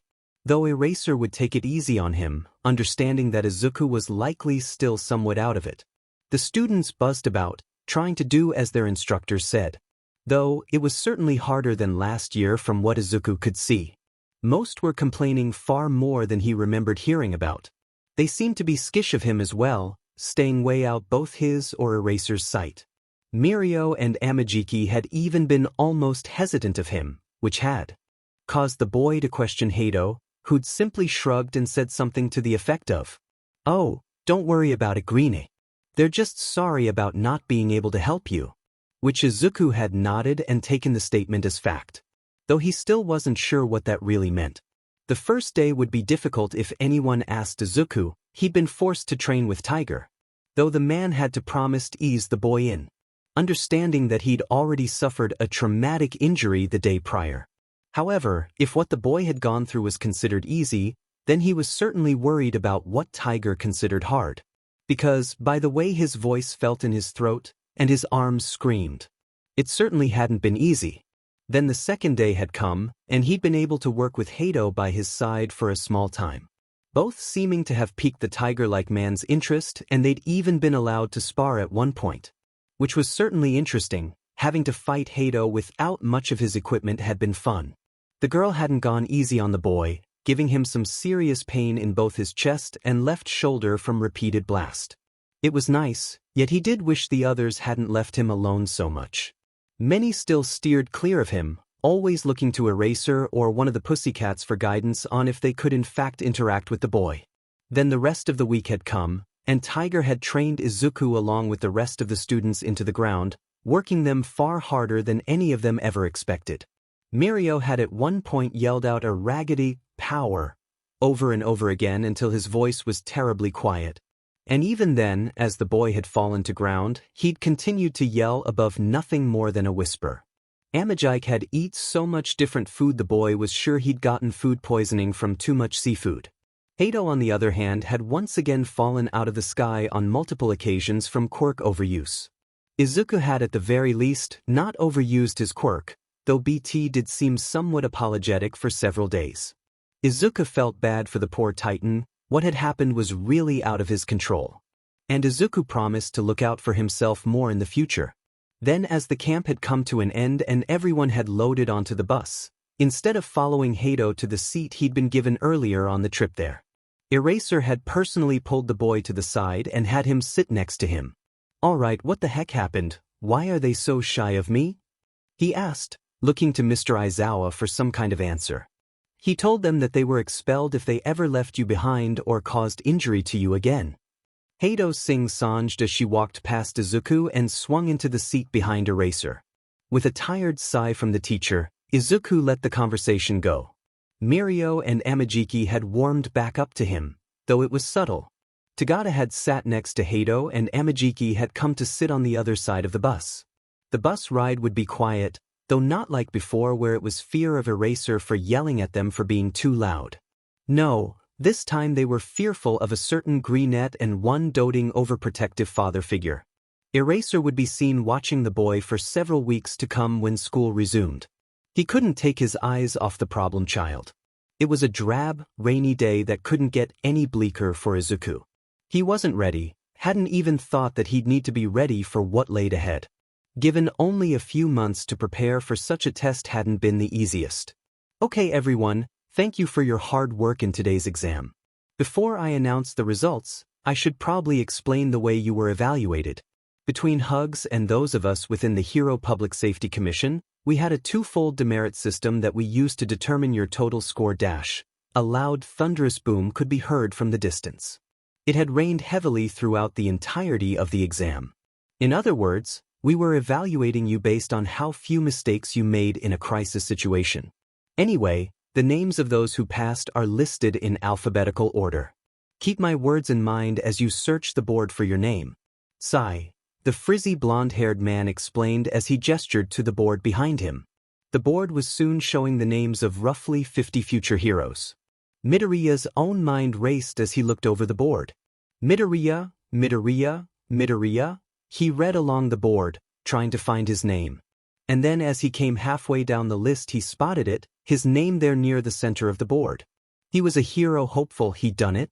A small smile grew across his face as the words of BT filled his mind. Well done, pilot. You had an 87% chance of success by my calculations. Though it is inadvisable that you continue to be so reckless during rescue. Your point deductions are itemized on your report forms that you will receive. I advise that you look them over and take careful consideration of your weak points. Another sigh could be heard from the man as his head slumped lower towards his podium. Anyway, moving forward, those of you who passed can exercise the same authority as pro-heroes but only during emergency situations. In other words, fighting villains, saving the public, you may act using your best judgment with no direct orders. Keep in mind that every action from here on carries deep responsibility towards bettering our society and that the world is watching you. Izuku just nodded as the blonde finally walked off the podium area and into the nearby building. He'd done it, he'd become a provisionally licensed hero. But before the boy could even accept that as fact, he'd been tackled to the ground by a certain blueonette. Hey Midoriya. I can't believe it, we all got our provisional licenses, and we can be real heroes now. Aren't you so excited? The bubbly girl beamed as she helped pull the poor greenette off the muddy ground. Yeah, Izuku responded, at a loose for words as Hato just beamed from ear to ear. That's right, we can actually do hero work and I can save 1 million people. Tagata proudly beamed as he walked over to the two. Amajiki soon followed as well, offering his friends a small smile of congratulations. Nijire would continue to bounce on the ball of her feet as she and Izuku conversed about how tough the villain-looking hero had been. Izuku agreed with her, Gang Orca was certainly rather scary. What did you score, Midoriya? Mirio asked, looking over the boy's shoulder as he read through the report that was handed to him as he entered the building. Izuku looked up at the blonde that stood somewhat to the right of his shoulder. I got a 76, they mainly commented on my inaction in some cases and my somewhat delayed response time. Mirio nodded and looked over his own paper. Yeah, I got an 81, the main complaint was that I yelled too much. Amajiki snickered at the boy behind him. That's because you're too focused on helping people to tone down your voice. The three laughed as Mirio fake pouted at the others. The three would soon find themselves once again outside amongst the storm as they gathered onto the bus. Eraserhead was stationed outside along with Midnight. Eraser had been voluntold to go on the trip and he certainly wasn't happy. The man smiled as a certain greenette walked out though, thankful that Ms. Joke hadn't shown up this year. That was a relief, but the other greenette was here. Shoyuta watched as the four friends walked out of the building and towards the bus. Aizawa walked over to the group and looked at Izuku, a small straight face gracing his exterior as he looked at the boy. Good work, was all the man said before ruffling the boy's wet messy hair and walking over to get on the bus. May I come in, sir? Izuku asked, peeking his head through the large office door. The other figure simply nodded in response, placing 2 cups of tea down onto his small desk. Ah, Midoriya. Glad to see you could make it, my boy. Greeted Nedu as he sat down in his office chair. Izuku nodded to his adoptive father as he walked closer to the center of the room. Noting that there were still papers strewn about his desk, obviously having been focused on something again. Nedu liked to keep a clean office, but often didn't find the requirements to clean if it was just his son, preferring the more relaxed atmosphere with the boy over something nearly sterile. You wanted to see me? Izuku asked, an eyebrow quirked upwards as he looked the mouse up and down. A nod coming quickly after from Nedu before he began to speak. Yes, I wanted to congratulate you on your success in obtaining a license. I am very proud of you. Nedu tried his best to be as sincere as possible because he was truly proud of his son. However, that is not all. As you know, with the completion of your exams and obtainment of your license, it is time for you to start formally training under me for the foreseeable future. Izuku nodded. If that's what it took to be a hero, then that is what he would do. But questions came to the boy's mind. Should I tell him? Izuku asked himself. After the incident during the training camp, he needed to tell Nedu. But nothing felt quite right at the time. His adoptive father, the person he was supposed to confide in, didn't know about his quirk. He didn't know about the AI or the giant mech, and yet that comforted Izuku. Knowing that his father couldn't hate his quirk, couldn't be upset by the development, couldn't be upset that he lied to him for half a decade. Izuku's mind continued to race as Nedu looked up from his cup of tea. He could hear the boy mumbling, though even his ears couldn't quite tell what. Nedu had become used to the mumbling, passing it off as worry or too much thought for a young mind, but this seemed worrisome. Izuku, are you dash? Nedu was cut off as the boy steeled his resolve and looked the mammal in the eyes. You should trust him, young pilot. Came the reassuring words of Izuku's greatest ally and friend. If BT thought it was a good idea, then just maybe it would be okay. I am alright, I just have a lot on my mind with everything that's been happening as of late. Izuku lied once again. He couldn't tell him just yet. Worried for how the man may judge him for his actions. Well, that is all right. I know how busy and hard you've been working as of late. You've done well, my boy. Nedu stopped for a second, processing what was best to say to his son. Though you have trained under me for several years, I believe it is time we start your formal training. Starting tomorrow you will shadow me while still taking basic math, English, science, and history courses. Mr. Maijima has also requested that you still shadow his support course classes on Fridays so that your mind stays sharp. Finally, on Mondays and Wednesdays you will be taking heroics under Mr. Aizawa. Nedu gave a faint smile to the boy as he sipped the last of his tea. That seems like a lot, sir? Izuku asked, now realizing how much more work he needed to even gain entrance into the heroics course. No need to fret, you will have the support of Yuuie's teachers at your side. We all believe you can become a hero, Midoriya. Izuku nodded. He was happy to know that even though his father thought he was quirkless, that he'd still be able to be a hero. Izuku wanted so badly to tell Nedu, but his mouth just wouldn't move. His whole life he'd kept BT a secret, not knowing if he'd be enough, and now knowing that even without him, Izuku could be a hero was a weight off his shoulders. Father, I have something I need to talk about as well. Izuku finally relented, his mouth betraying his thoughts as he looked up to the man before him. And what would that be, my boy? Nedu asked, an eyebrow quirked upwards as he leaned closer to the boy. Sigh, there's something I've wanted to tell you since we met. I have a quirk. Izuku paused, trying to understand what he should say. Nedu didn't say anything, though his mind raced with hints of excitement and planning. How intriguing!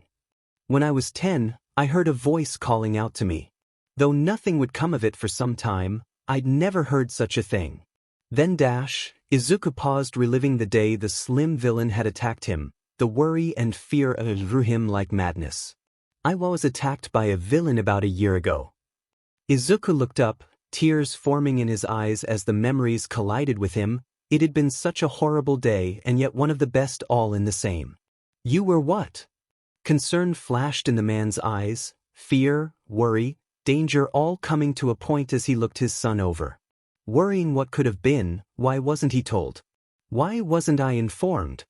Nedu could never be mad at Izuku. Seeing the obvious trauma flash across the boy's face had caused him to understand why the boy hid such a thing. But there weren't any authorities contacted. Why wasn't there a case opened? Why did no one tell him that his son was hurt? I was worried you'd think less of me, that I couldn't even protect myself, that I was worthless. Izuku stammered out, sadness overcoming all other thoughts as he broke down in the man's office. He was supposed to be over this, past Kaken, past All Might, past the ever-present Sludge and his mother. But he wasn't. Izuku still feared for his life, still worried about all the terrible things that had happened. Thought of himself as worthless, as useless, as nothing but a Deku. Hey, I would never think less of you. It's all right. Nedu tried his best to soothe the boy. Though he wasn't good with human emotions, he could nearly feel the pain rolling off the boy's body. I lied to you for so long, and I feel terrible, okay? I'm nothing, I can't do anything right. Another loud quiver as the boy sunk in on himself, his hands pulling his knees closer into his chair. Nedu had no comment to give, understanding that now was not the time to interrupt the boy. He just gave a reassuring smile to the boy, letting him know that he was safe within his presence. I should have told you as soon as it happened, but I just couldn't do it. My quirk relies upon an AI that is not from our time. He's the one who helped me build everything, but he's more than that. He's also a mech of sorts that I can call for assistance when I'm in danger. Izuku's large green eyes looked up to his adoptive father, expecting to find disappointment and anger, but was greeted with nothing more than a worried smile. Nedu said nothing as he left his seat, walking around his desk and pulling Izuku's hands into his paws. It is all right, my boy, I understand. It's my fault for not seeing it earlier. You were in pain and I should have known. Why didn't I think something bad would happen? Nedu rubbed the boy's hands, trying to reassure him everything would be all right. But nothing was okay, nothing was going to be just okay. Nedu had failed his student, his own son, and for that the world would burn. The next few days hadn't gone well for Izuku, He'd been tired, worried, and somewhat withdrawn from everyone around him. Having a weight lifted off his chest felt wonderful, but knowing that he'd lied and deceived his father figure hurt. Though Nedu took it in stride, looking the boy over and doing his best to be there. He'd know something wasn't okay, ever since the boy was younger. He'd chalked it up to schoolyard shenanigans and nothing more than roughhousing with friends. At least that is what most of the parental books he'd read had said. Of course, the man knew how to deal with children, had for most of his life. But taking care of one child and encouraging the development of several was far different. Izuku was his son, the person the mouse was supposed to protect. He didn't blame the greenette for anything. Izuku thought he was protecting himself and his father by lying. But Nedu knew, deep down, that things weren't right. He would have the heads of those who'd caused his son harm, however figuring out who those people were was going to be difficult. Izuku wouldn't speak. Nedu knew enough about the boy to understand why. Always looking to protect others from the consequences they brought upon themselves. However, what Nedu did do was enroll the boy in weekly sessions with Hound Dog, which would happen every Wednesday in the morning before classes. Izuku of course didn't object, simply nodding at the bear, mouse, thing in acceptance. They'd grown apart once more, though Nedu hated to see it. He understood that Izuku needed time. Needed to heal from everything that had happened, and Nedu wasn't one to push him in that regard. Though, the boy had been pushed mentally and physically throughout the previous few days. Mr. Aizawa had begun to train the boy as promised, and Nedu had begun showing the boy different strategies for understanding the psychological effects of quirks. Nedu understood that the subject was very important to both Izuku's development and his overall well-being.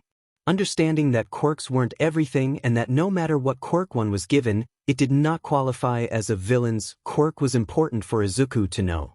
Of course, the boy already knew the subject deeply, but understand the physical effects society has placed on a quirked user is something the boy would likely not be well versed in. The subject often didn't come up in normal schools, save for those who'd opted to take a class on the subject. A month passes and things are different. Izuku wasn't exactly sure how to explain it. Firstly, had been when he had walked into Nedu's office for his usual morning meeting. Of course, it wasn't absurd to see what stood before him, but it was rather surprising. Before Izuku stood the large and imposing form of All Might. A bright ugly yellow suit adorning his body as the man sat hunched over in his chair. Izuku chose not to say a word, allowing the man to continue talking as he had been before. Apparently, something about joining the staff here at UA. To which Izuku likely would have protested if it wasn't for the fact that Nedu still didn't know about his encounter with All Might.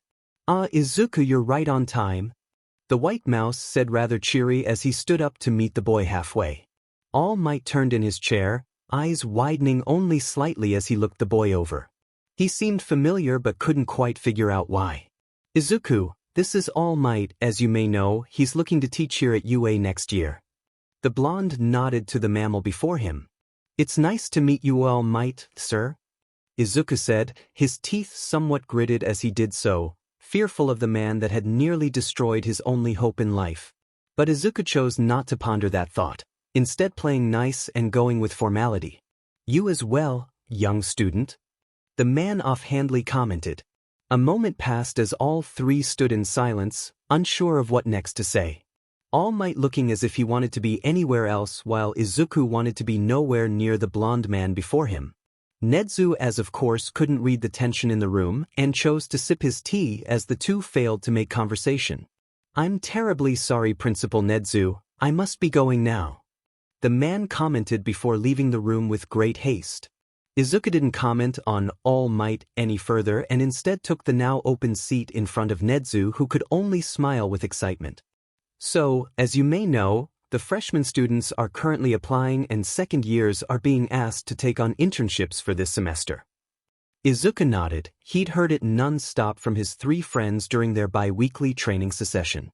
That had started sometime after the training camp. It'd been great for Izuku to have some non-sim related training. Though BT still advised that the boy continue to learn within the sim and sharpen the skills that were valuable to being a pilot. Izuku wished that they could practice for real but understood that the mech was to be used only in dire situations or to kick some assholes, but, "I am aware, sir."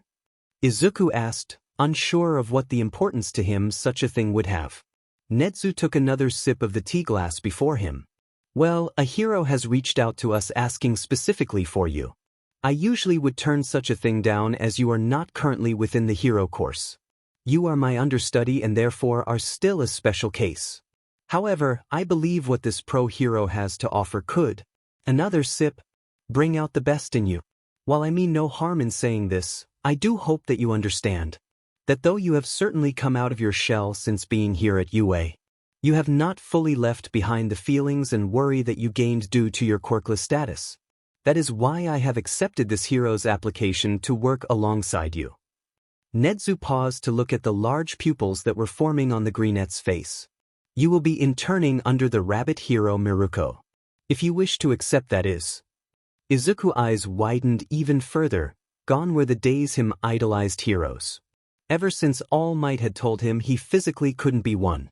However, Miruko had always been an interesting hero, never one to accept internships or tag-alongs of hero hopefuls.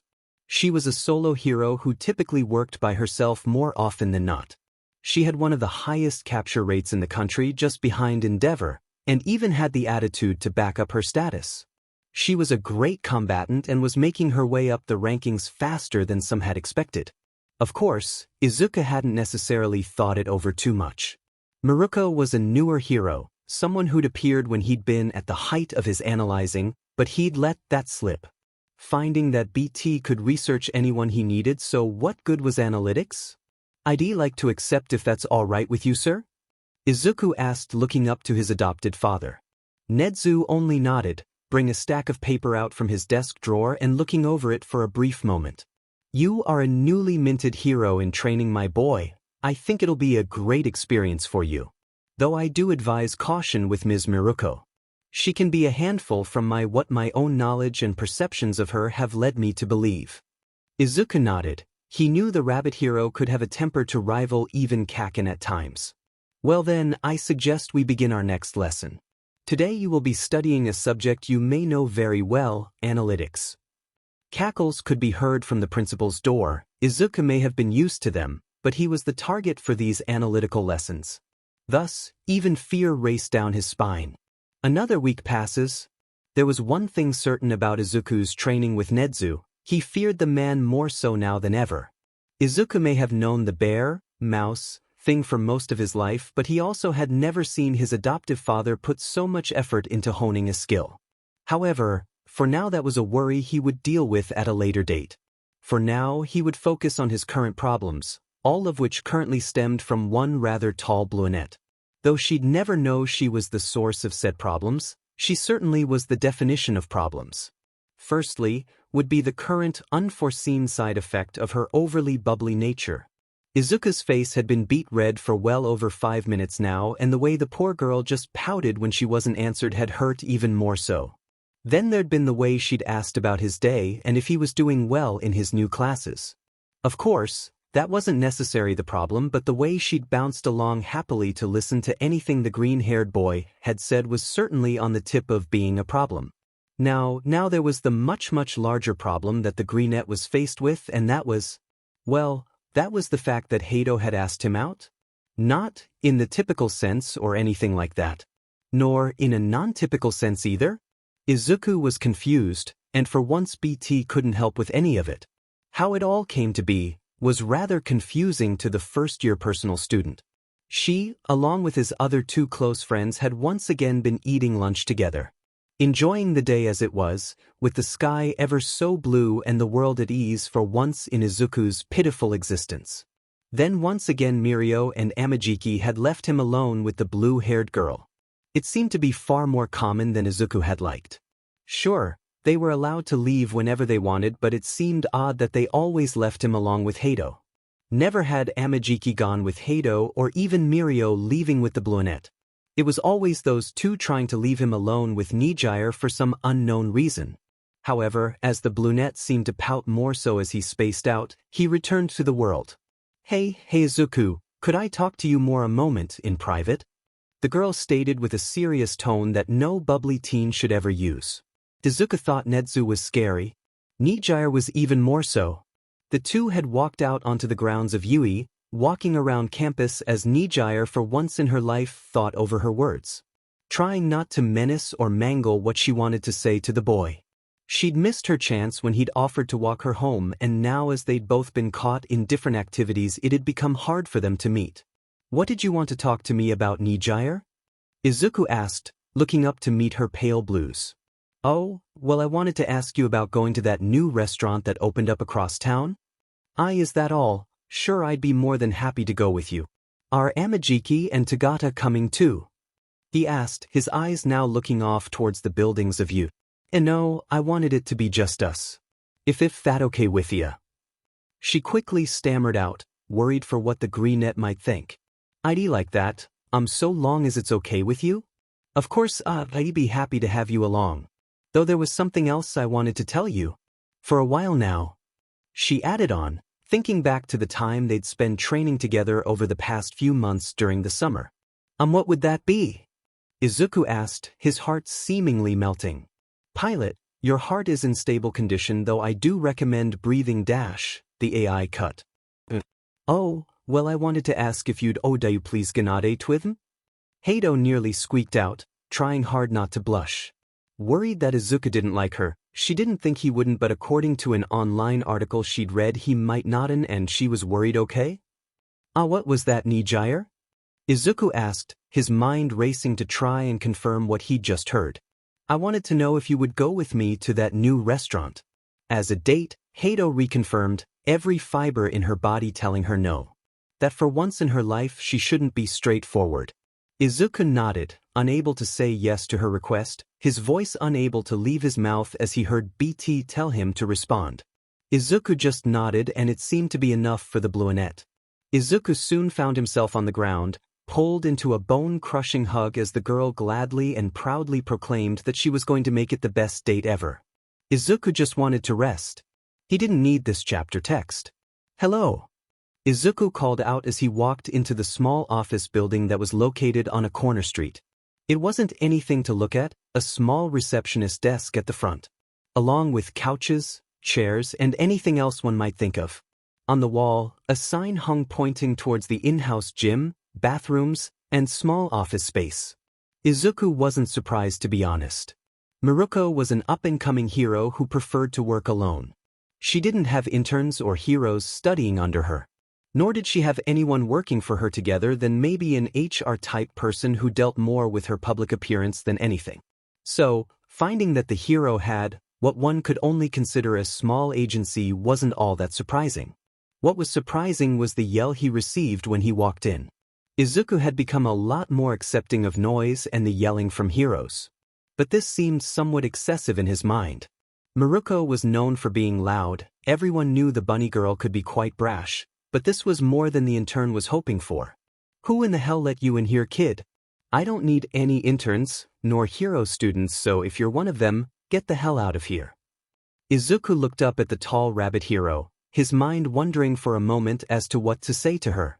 But with a small sigh, he spoke only slightly high-pitched. "I'm Izuku Midoriya, the UA heroics student you requested." Miruko looked the boy over, up, and down, making sure this scrawny beanpole of a kid was who she'd requested.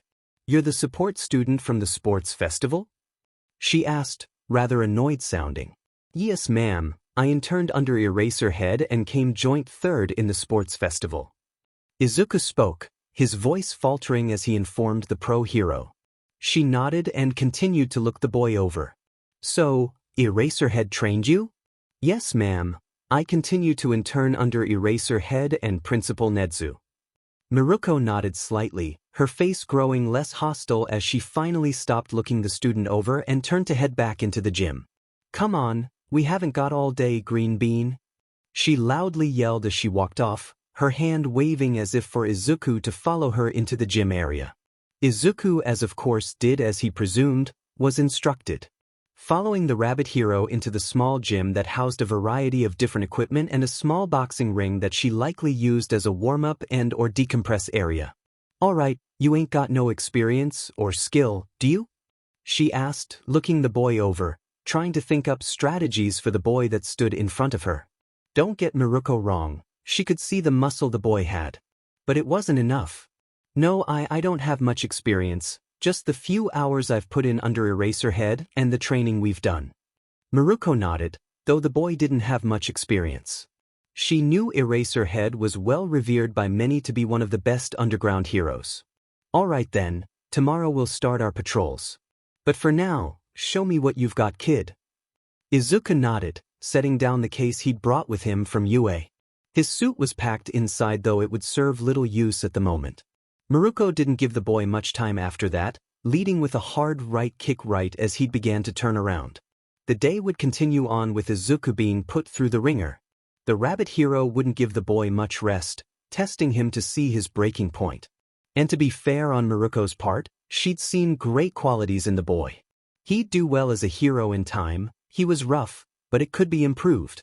Though the boy could be shy at times, he seemed to strive in the heat of battle, and Miruko could only slightly smirk at the boy's ability.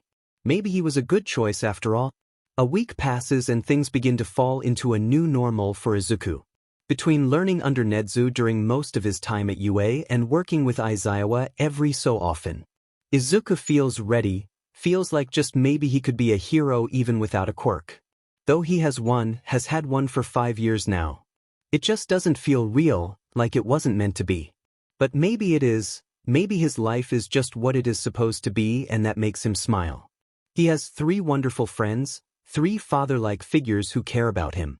A girlfriend who'd move mountains to protect him, and a mother figure who, although rough around the edges, does care about his safety and well-being.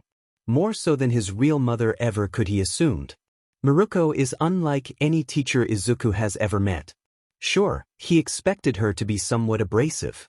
And overall, not that easy to get along with, but he would deal with it. He would understand why she was that way. She was a top hero after all, one who obviously didn't like working with others. But that wasn't his experience. Far from it if you were to ask him. Though, Miruko would likely deny any of the accusations brought against her. She did care, deeply so, for the greenette who'd wiggled his way into her office. When they'd first started, she hadn't expected much. What she had received from the boy was nothing but determination and a will to get anything done. And that was all she asked for. He put up with her, and though he didn't give as good as he took, she still saw that spark inside of him, one that could make a real honest hero. She'd protected him when he needed it, given him support when school was just too much, and hadn't pushed the boy over the edge. She'd gotten him close, made him cry out in pain during sparring, but she'd never broken him. Never said he couldn't do it, that it wasn't possible for someone like him to become a hero, and that is all Izuku needed. Someone who didn't think less of him. Miruko was a mentor, though many would argue against that thought. She did care, and she would continue to care until she could no longer do so. Izuku needed help, and along with his teachers from Yuuie, they'd given him just that. Izuku Midoriya would be a hero in his own right. On his own terms. Nearly 6 months pass. Izuku Midoriya had completed his first year at Yuuie only a week ago and was already looking to the future. Things had certainly changed, though for better or worse Izuku wasn't sure of. He'd managed to find family, friends, and loved ones, but still he had a feeling that something was coming. The unshakable turning within himself that screamed danger. He wasn't sure if it was BT's doing or his own self-consciousness doing it. But for now, Izuku looked to the future. To his best friends Mirio and Amajiki, and his girlfriend who he'd become close with over the past few months. Izuku and Nijire started out slow, a date here and there when scheduling allowed for such a thing. But ultimately the two knew that they could make things work and had been together for nearly 3 months. That, however, isn't the focus of our story, though it may be an integral part. Today is not the day for dates nor relationships. Today is the day things begin to change. Old friends and new faces begin to make their way into Yuuie's halls. Students from all over the country and even parts of the world have flocked to Yuuie in search of becoming the best. Though Izuku knew only a select few would ever be made into heroes of Yuuie. He was one of them, having proven his worth in his first sports festival along with continually showing promise through his internship under the rabbit hero Miruko. Izuku was a part of the hero course, Class A1, under the guise of his favorite parental figure, Aizawa. It was a normal day. Nedu had left early, with a note on the counter informing Izuku he had a few more things to finish off before the UA exam started. Izuku was to be at UA before the start of the opening ceremony. He was supposed to shadow Nedu, analyzing the new incoming students to see what quirks he believed to be the most beneficial to hero society. Along with hand-picking students he believed could be heroes even if their quirk wasn't suited to the mock exam. He'd rushed to get dressed after BT had woken him, giving a small thanks to AI as he'd thrown his bed linens off and rushed to grab cloths and a shower. Breakfast soon followed. Nedu would know if he skipped. And then the boy was off, catching one of the trains that brought him closer to UA. The ride had been rather short. He only lived roughly 25 minutes from UA, but he was running late. Upon reaching the main entrance to campus, Izuku let out a small sigh. He already missed school and he really missed Hato.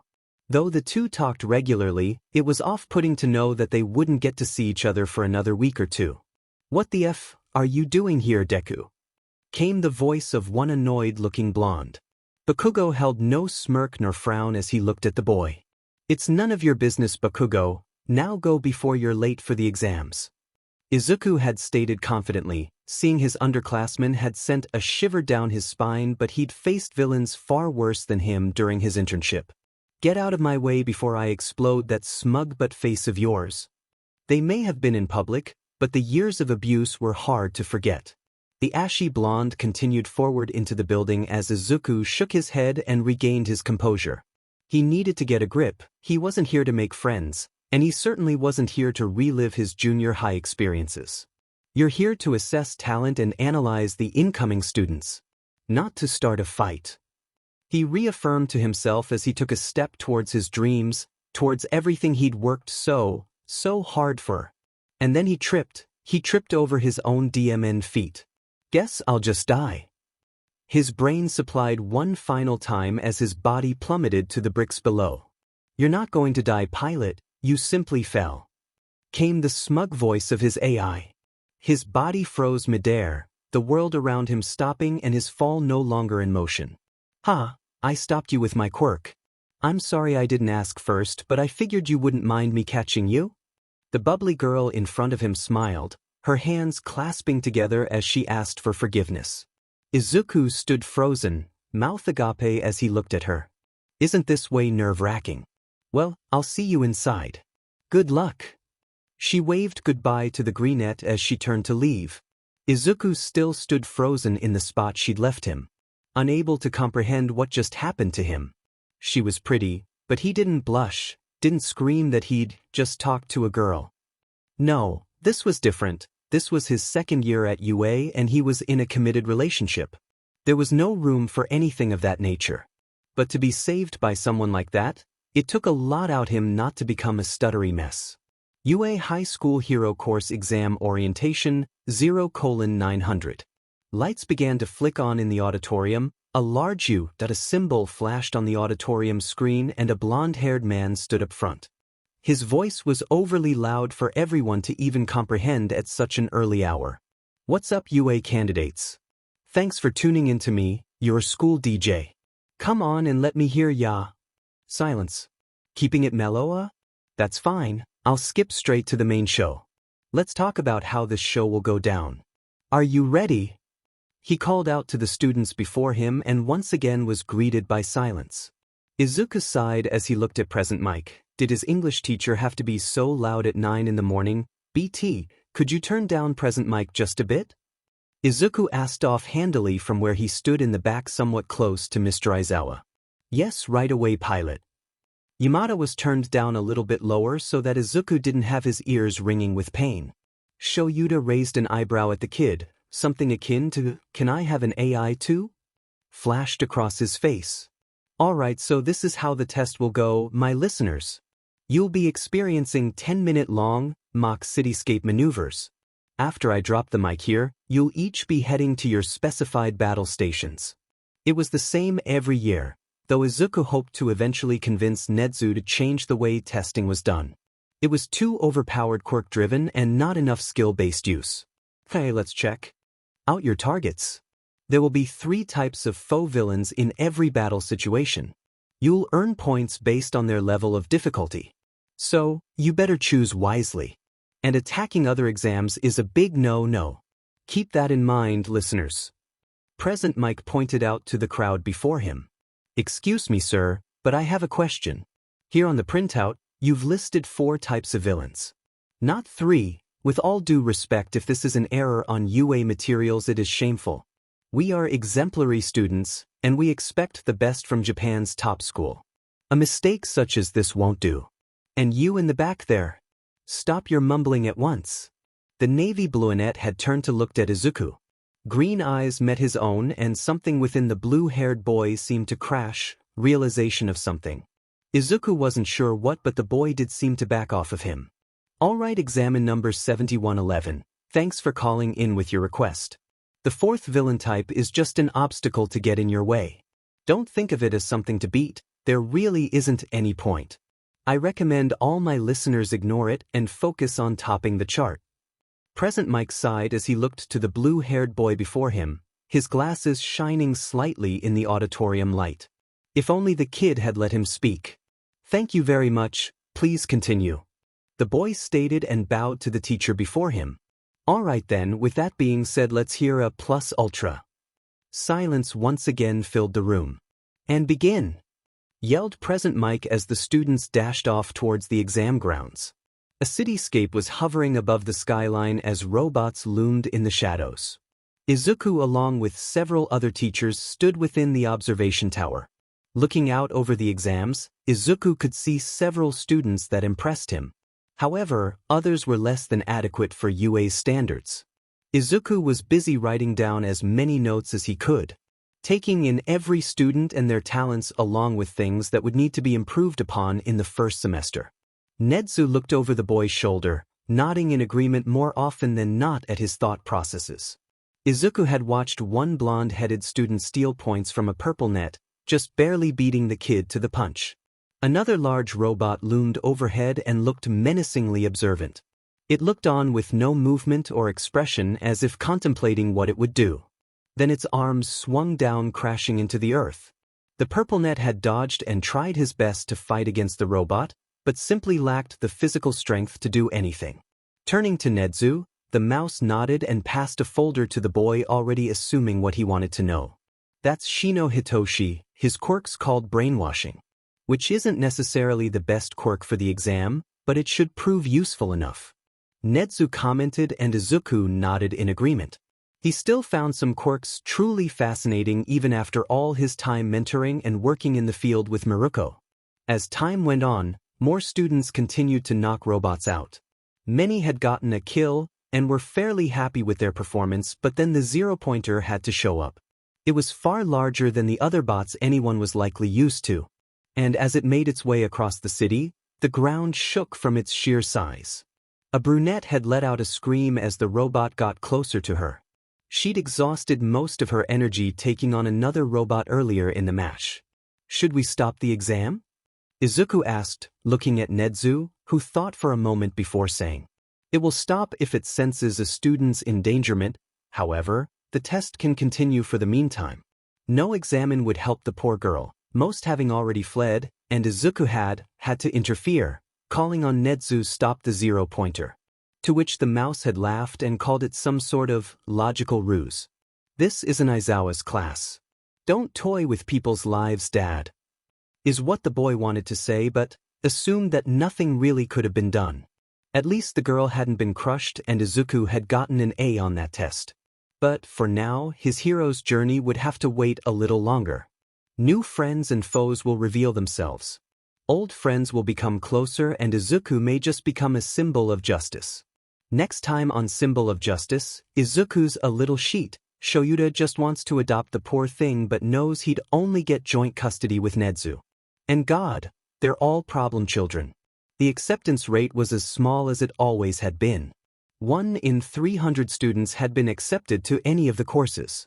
4 of those accepted were recommendation students while the rest participated in the entrance exam like normal. Of those accepted, 35 were through the entrance exam and all 4 recommendations were for the hero course. 1 other student was transferred from another course. They were split into 2 classes, 1A and 1B. each with a total of 20 students each, split among 2 heroics teachers. One, come on, where is it again? Izuku did his best to keep his composure, but worry began to set in. He couldn't for the life of him find Aizawa's classroom, having often just met the man in his office space. He'd always done his best to avoid the man before attending Yuuie, and with the teacher not having had a course last year, they'd just been in the gym or in a private setting. Finally, as he neared the end of the hallway, he noticed the sign with the word 1A written on it. Right, near the end of the hallway. Kind fitting, isn't it? He questioned as he looked upwards to the nearly 15-foot door. Very fitting, pilot. The most promising students in the country are in here. He reassured himself, steeling his resolve. He just needed to enter that room and tackle his fate. But his mind still questioned itself. Was this really what he should do? What if Bakugo or that other student is in his class? That would Izuku. Izuku let go of one small huff of air and pulled open the large door. Get your feet off of that desk now. It's only the first day and you're already disrespecting school property, you cretin. It's disrespectful to the previous students and the manufacturer. The blue-haired boy that Izuku still didn't know the name of was barking orders at Bakugo of all people. You're kidding me, right? Did your old school shove a stick up your butt, or were you born with it? A reply caught in the boy's throat as he tried to respond. It was just Izuku's luck that he'd be stuck with both of them. Let's start over. I'm Tenya Ida from the semi-private academy. The boy tried to backtrack and fix the footing the two had gotten off on, but it wouldn't work. The ashy blonde merely laughed in the boy's face with a smugness that could be likened to that of a dirty dog. So me? So, you must think you're better than me? I'm so gonna have fun tearing you a new one. You would threaten me, your own classmate? URG. The blonde grunted back, but before others could truly respond they noticed the newcomer. Ida walked over to the greenette, fully set on having a conversation with him. My name is Tenya Ida, yelled the boy as he power walked over to Izuku. Oh, nice to meet you as well. My name is Izuku Midoriya. Ida gave the boy a quick nod in acknowledgement. Oh, well, I just wanted to ask if you took the recommended exam. I hadn't seen you participate in the regular exam and thought that Izuku sighed. He wouldn't correct the boy. He felt that it was a losing argument in truth. There was no need to make it bigger than it already was. Before Izuku could tell Ida that he was in fact a transfer student, another voice cut their conversation short. Oh, it's you? You're the one who dressed my ankle when I was injured. Came the voice of a fourth person. Izuku turned around to find the brunette who he'd helped recovery girl with after the exam. A small smile was planted on her face as she looked over her fellow students. It was nothing really, I was just asked to help recovery girl. And Izuku was cut short by movement behind the group. Aizawa? Is that a yellow human-sized caterpillar? It took you 6 seconds to quiet down. Unacceptable. Especially you, Midoriya. Izuku nodded to his mentor as he shuffled in his thick yellow sleeping bag. Izuku smiled as he handed over a coffee cup to the man. Hisashi said you could use it.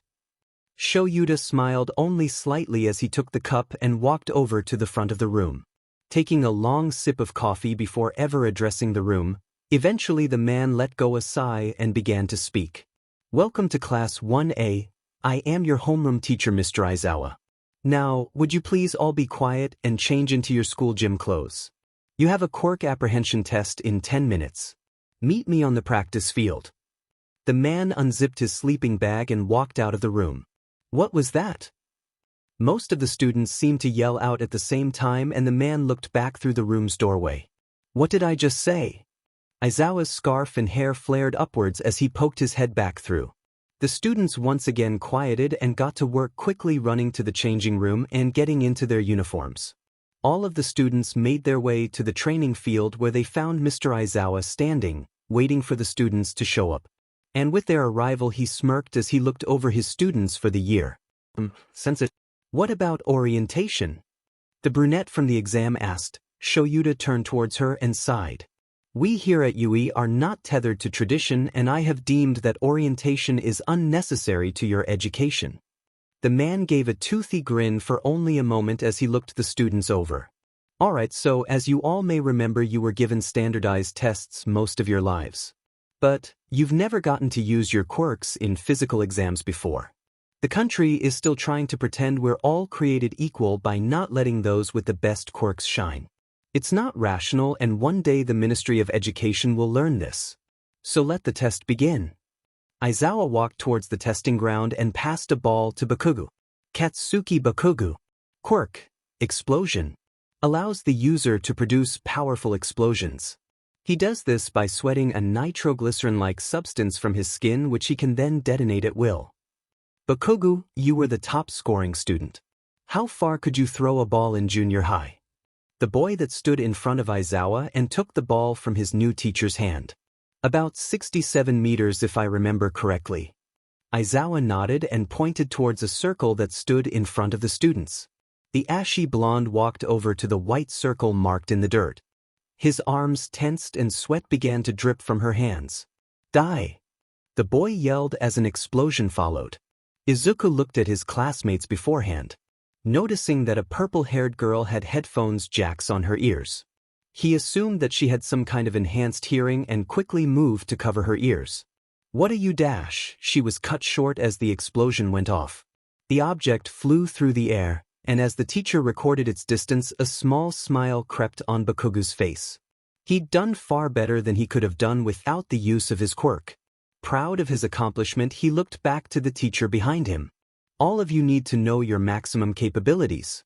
It's the most rational way for figuring out your potential. Yuuie flipped his phone-like device around and showed off Bakugo's score of 705. Wow, 705 meters, are you kidding me? A darker blonde asked. Wow, that looks like fun, I wanna go. A pink-skinned girl gladly proclaimed as she along with others gave similar agreements. This isn't meant to be fun, they'll learn that soon enough. Izuku commented as he watched several look even more happy now. Yes indeed, I now worry for their safety, pilot. So this looks fun, huh? You have 3 years here to become a hero. You think it's all going to be games and playtime? Idiots, today you'll compete in a series of events to gauge your potential. Whoever comes in last has none and will be expelled immediately. A sharp, toothy grin fell upon the man's face as he looked at the students before him. He isn't bluffing either. Izuku once again commented to himself. By my estimates, pilot, he does seem to be somewhat sarcastic. The AI commented, but Izuku chose to pay the AI no mind, too caught up in everything. Is that understood? You can all head home right now if you're not up to the challenge. Aizawa looked every student in the eyes except for Izuku. He couldn't expel the boy, he'd more than earned his spot, but he needed to make the others believe it to be true no matter who stood next to them. You can't send one of us home, we just go here. The brunette tried to proclaim but was soon shot down by the greenette beside her. And you believe natural disasters are, or villains, or catastrophic accidents that wipe out whole cities? No, the world is filled with unfairness, and it is Mr. Aizawa's job to prepare us for such fates. It will be our job to combat that unfairness, if any of. You wish to be a pro, you will have to push yourselves to the brink. Izuku sighed as he looked at the incoming group. Some may be gone before they ever start. For the next 3 years, Yuuie will do its best to prepare you for everything that is to come. So, go beyond, plus ultra. Prove to him that you belong here. Izuku stated, walking forward to stand at his teacher's side, a small grin gracing his own face. Ah, it's nice for you to finally make your presence known, problem child. Izuku nodded to his teacher and the man seemed to nod back in agreement. Midoriya is correct, you only have 3 years to shape up. I along with the staff of Yuuie have no time to be wasted on those who will fail. Show me and your classmates that you are all worthy of being here at Yuuie. Most students seemed to nod in agreement while one ashy blonde looked ready to explode. One single thought ran through their minds though, who is Midoriya? The class would be led through several different activities, from long jumps to grip strength. Soon the kids would once again find themselves stood near the throwing area. Most had already gone, and though Izuku knew he was probably somewhere around the middle. He knew Aizawa's history and knew that if he didn't show some kind of talent then the man would expel him as well. Izuku stepped up to the circle and gave the teacher a rough smile. He was nervous, Even if it was the last test, he was still worried. Izuku thought for a moment. He understood that so long as he didn't leave the circle, then it was fair game. We don't have all day, problem child. Izuku nodded to his teacher and sighed once more. As Izuku stood within the marked circle, the last of the hero course to present, his mind wandered and began to think of a plan. Pilot, may I suggest Ms. Uraraka? Izuku nodded to himself and turned towards the brunette from before. See, could I borrow you for a moment? He asked, trying his best not to stutter. I'm sure. The bubbly girl responded and walked over to Midoriya. All right, can you remove the gravity of the ball? She nodded, though she wasn't sure what exactly he was trying to do. Isn't this cheating? Achiko found herself wondering. With the ball's gravity removed, Izuku threw the ball. It flew forwards roughly 100 meters before beginning its ascent upwards. Aizawa turned the phone-like device towards the class as it too displayed an infinity symbol. Can someone explain to me why this is allowed? Shoyuta asked, looking over the class. Izuku raised his hand after a few moments. None of his fellow students had answered, so he felt that his answer would be justified. Yes, problem child. If I remember correctly, in one of Present Mick's earliest lessons he referred to the help of others as being the greatest asset a hero can have. We may all have strong quirks or the ability to adapt, but without others we will eventually fail. Eraser nodded to the greenette. Close enough, you are all hero hopefuls and are here because of your ability to overcome great odds in the entrance exam. However, you must also learn to rely on others. The class all nodded in agreement, though Bakugo still seemed somewhat upset at the revelations that Deku was allowed to use someone else's quirk. With Izuku's test over, testing concluded. They all reformed into a group. Shouts of "him and Deku, always ruining everything," could be heard under the breath of one Bakugo Kasuki. But Izuku chose to ignore that fact. Time to give you your results. You should already have a rough estimate by now. I've ranked all of you from best to worse. I'll just pull up the whole list. It's not worth going over each individual score. Shuta's voice seemed more tired than usual. Maybe he wasn't impressed with anyone? Izuku wasn't exactly sure. None of you will be expelled from the course. Well, at least not yet. I was lying, no one is going home. You showed great commitment and tried as hard as you could. It was a rational deception to make sure you gave it your all. The man smiled such a wide, toothy grin that some of the students jumped back fearful by the man's smile. What? How can you do that? That's not fair. Uraraka poked her lip out and pouted. Her teacher had deceived them and possibly hurt their scores due to fear. That was not right in her book. I'm surprised none of you didn't figure that out. One raven-haired girl questioned, feeling somewhat sorry for those who hadn't known. Oh, how naive of her. Izuku's eyes hardened as he looked over the group. He'd figured it out. Nedu had assigned him a task before the start of school, one that was rather odd. But looking over the group he realized why, and that grape dash. Please do not lie to them, Mr. Aizawa. Izuku voiced, knowing that a little bit of drama may lighten the moods of his fellow students. Oh, and why is that, Midoriya? The man asked, a small grin seeming to flash before being replaced by a grimace.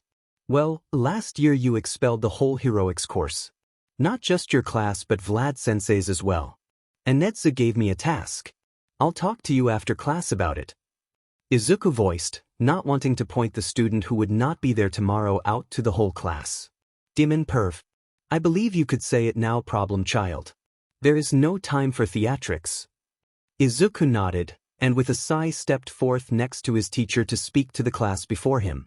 I was given a task by the principal of Yuuie to ensure the excellence and well-being of Yuuie's Class 1A for this year. Mr. Aizawa is not allowed to expel anyone without reason, and though all of you passed his test. You did not pass my test. Mineta Minoru, please see yourself to Principal Ned's office for perverse and downright disgusting misconduct towards our female classmates. Run before I sick hate-o on you. But why? Come on, I just wanted to see a little something.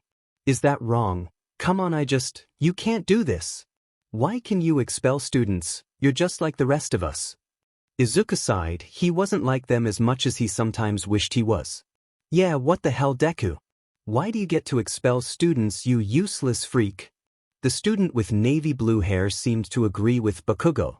Yes, though I do not agree with the use of profanity.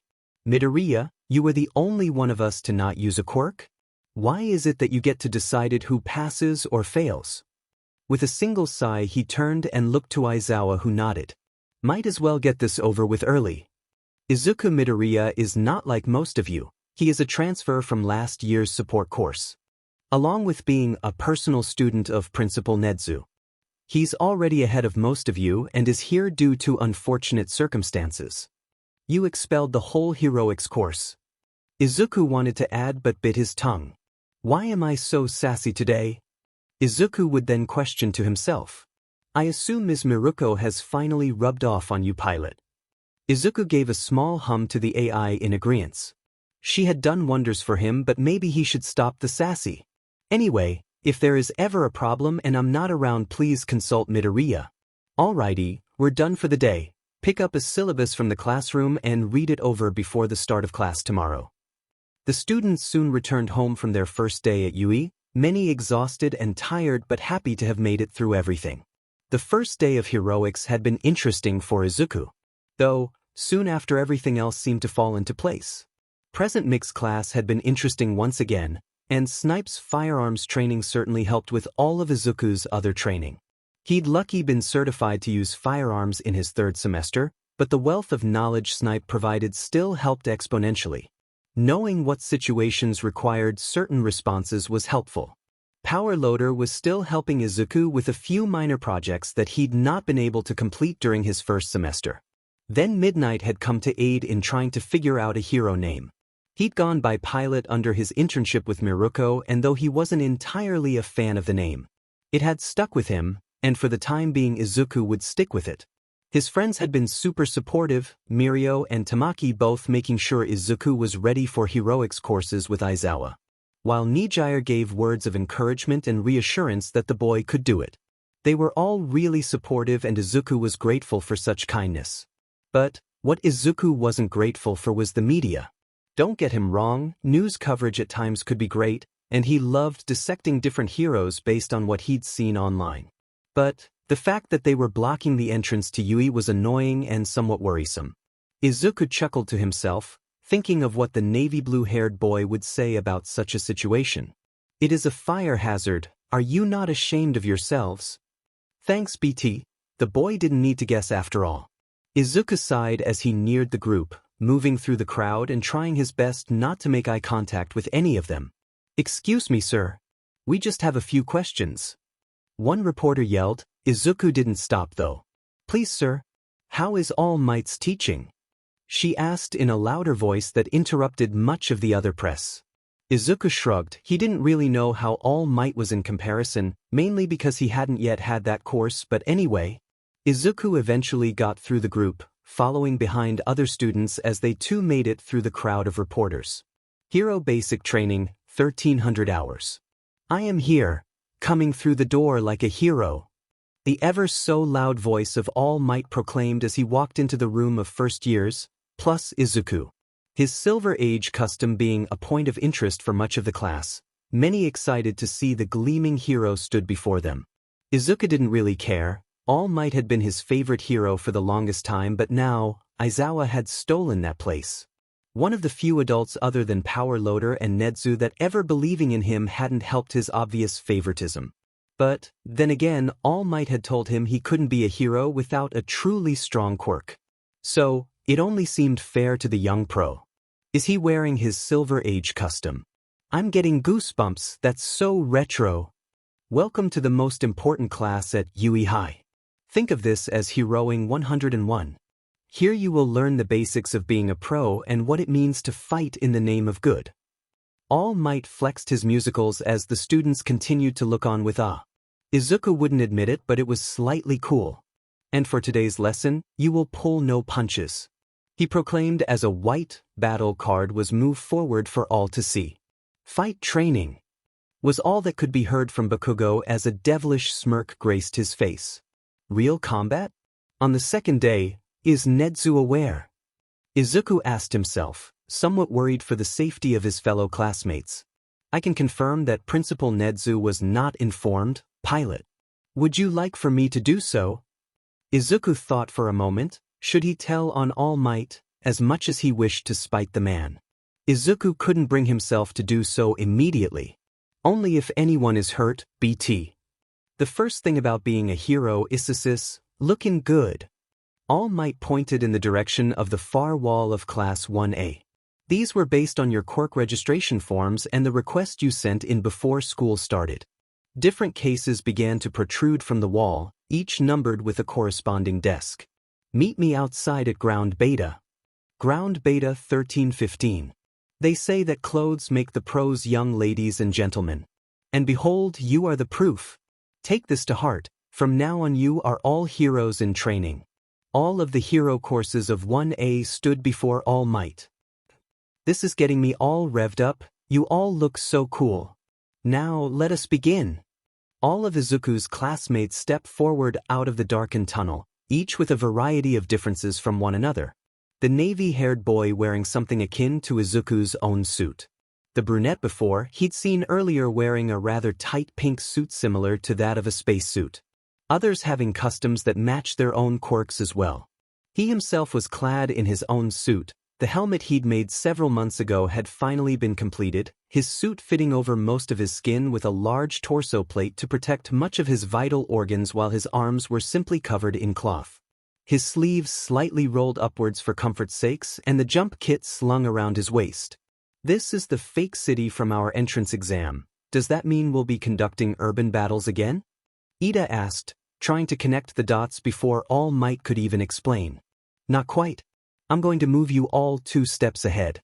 Most of the villain fights you see on the news are outside. However, statically speaking, run-ins with the most dastardly evildoers occur in enclosed spaces. Think about it, Dash. And Izuku tuned All Might out. It wasn't all that important. He'd already heard much of this information from Miruko and Mr. Aizawa. For this exercise, you will fight 2-on-2 indoor battles. Isn't this a little advanced?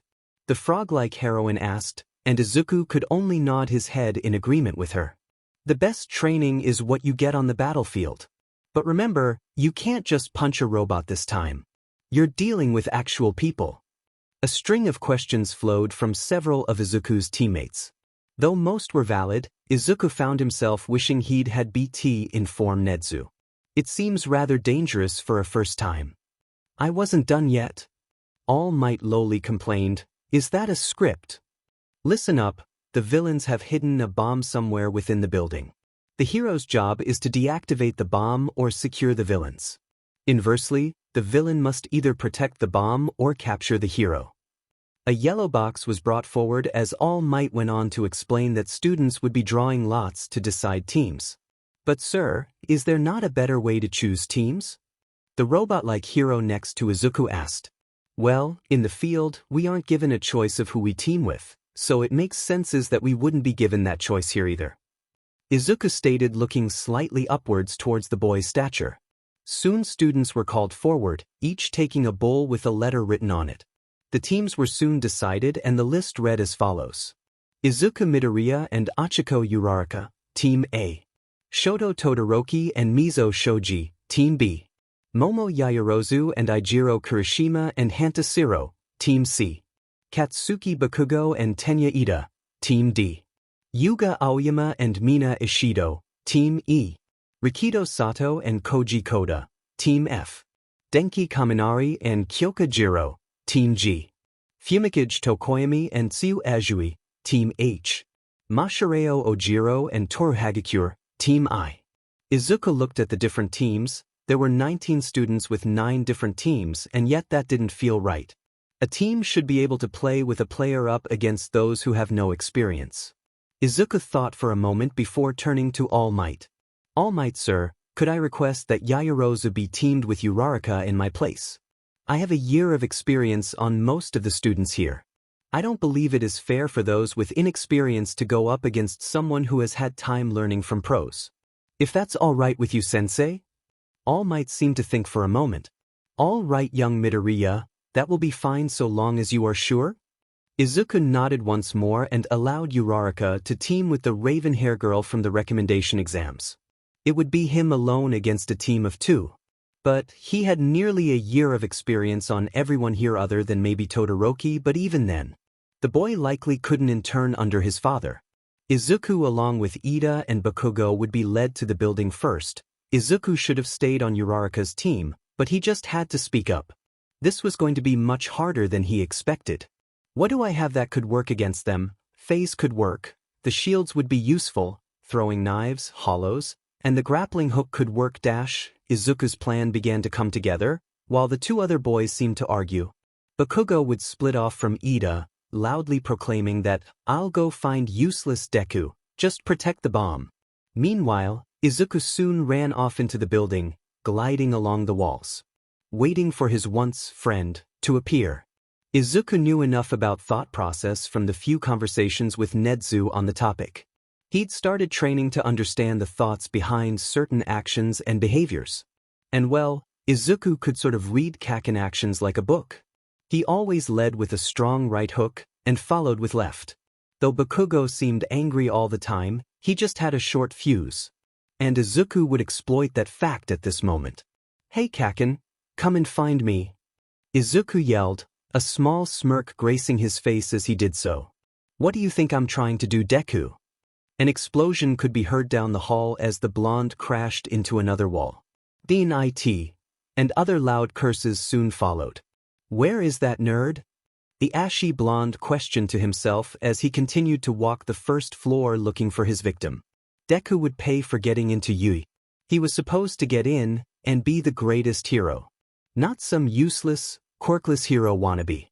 Izuku's breath caught as he watched the blonde stomp about, obvious anger radiating off his form. The boy wasn't happy. It had already been 2 minutes. Where is he? The students watched as their 2 villain classmates seemed to be unable to locate Deku. Ida was busy monologuing and Bakugo still hadn't caught sight of the boy. Izuku on the other hand was still nowhere in sight even to the watchers. He'd just vanished, nothing to be seen. "Chich, where are you, nerd? I can hear your footsteps, you useless Deku." Izuku tensed. Could his friend really hear him, or was he duck? Izuku nearly jumped to the ground as a large explosion flew past his sides, illuminating his form. "There you are. Why the F are you on the walls?" Izuku's eyes widened, the cloaking seemed to fade as he once again stood up.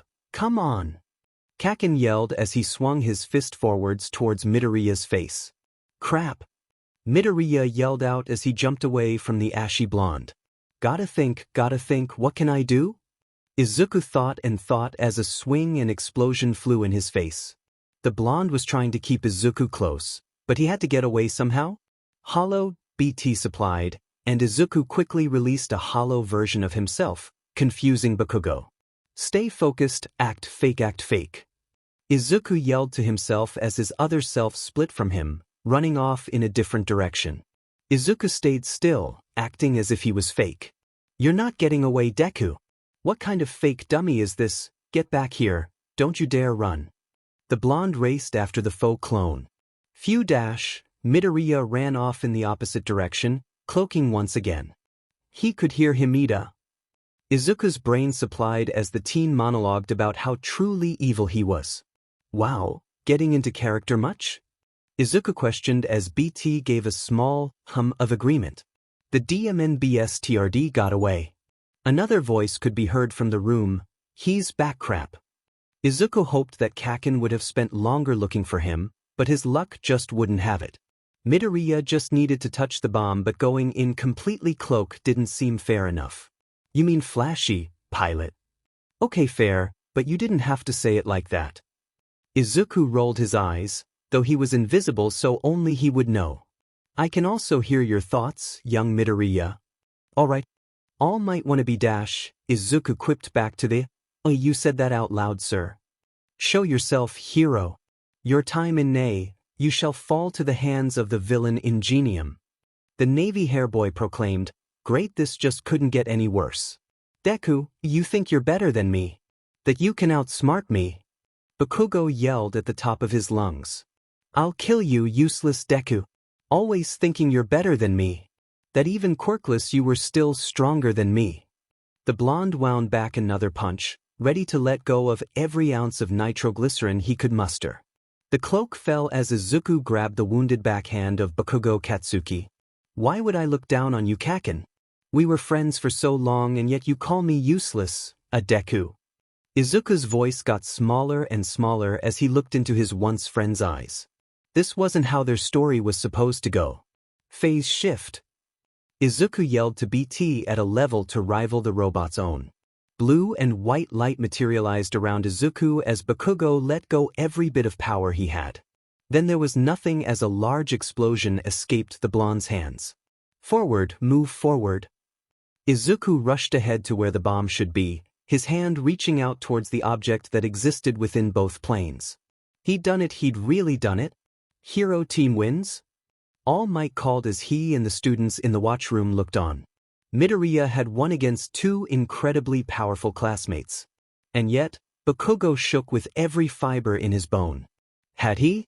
Did he Ki-dash? Some students yelled at their teacher, still unable to process that Midoriya just vanished out of thin air. They'd seen him cloak before, but just dematerialize? How does that work? Some even shouted. It seems young Midoriya has beat great ODs. I'll go collect them, Momo Yaoyorozu, Achiko Uraraka, Yuga Aoyama, and Mina Ashido go prepare for your trail. All Might assured as he rushed off towards the trial area. As he approached, he could hear Ida apologizing for his use of such villainous words, and Midoriya seeming to breath heavily as he held his arm close. Midoriya had been injured, his arm bleeding as most of the cloth on his right arm been destroyed, replaced by black and red burns. The ashy blonde on the other hand just stood, unmoving as he looked at his own two hands. Deku had beaten him, Midoriya, the useless freak had beaten him in combat.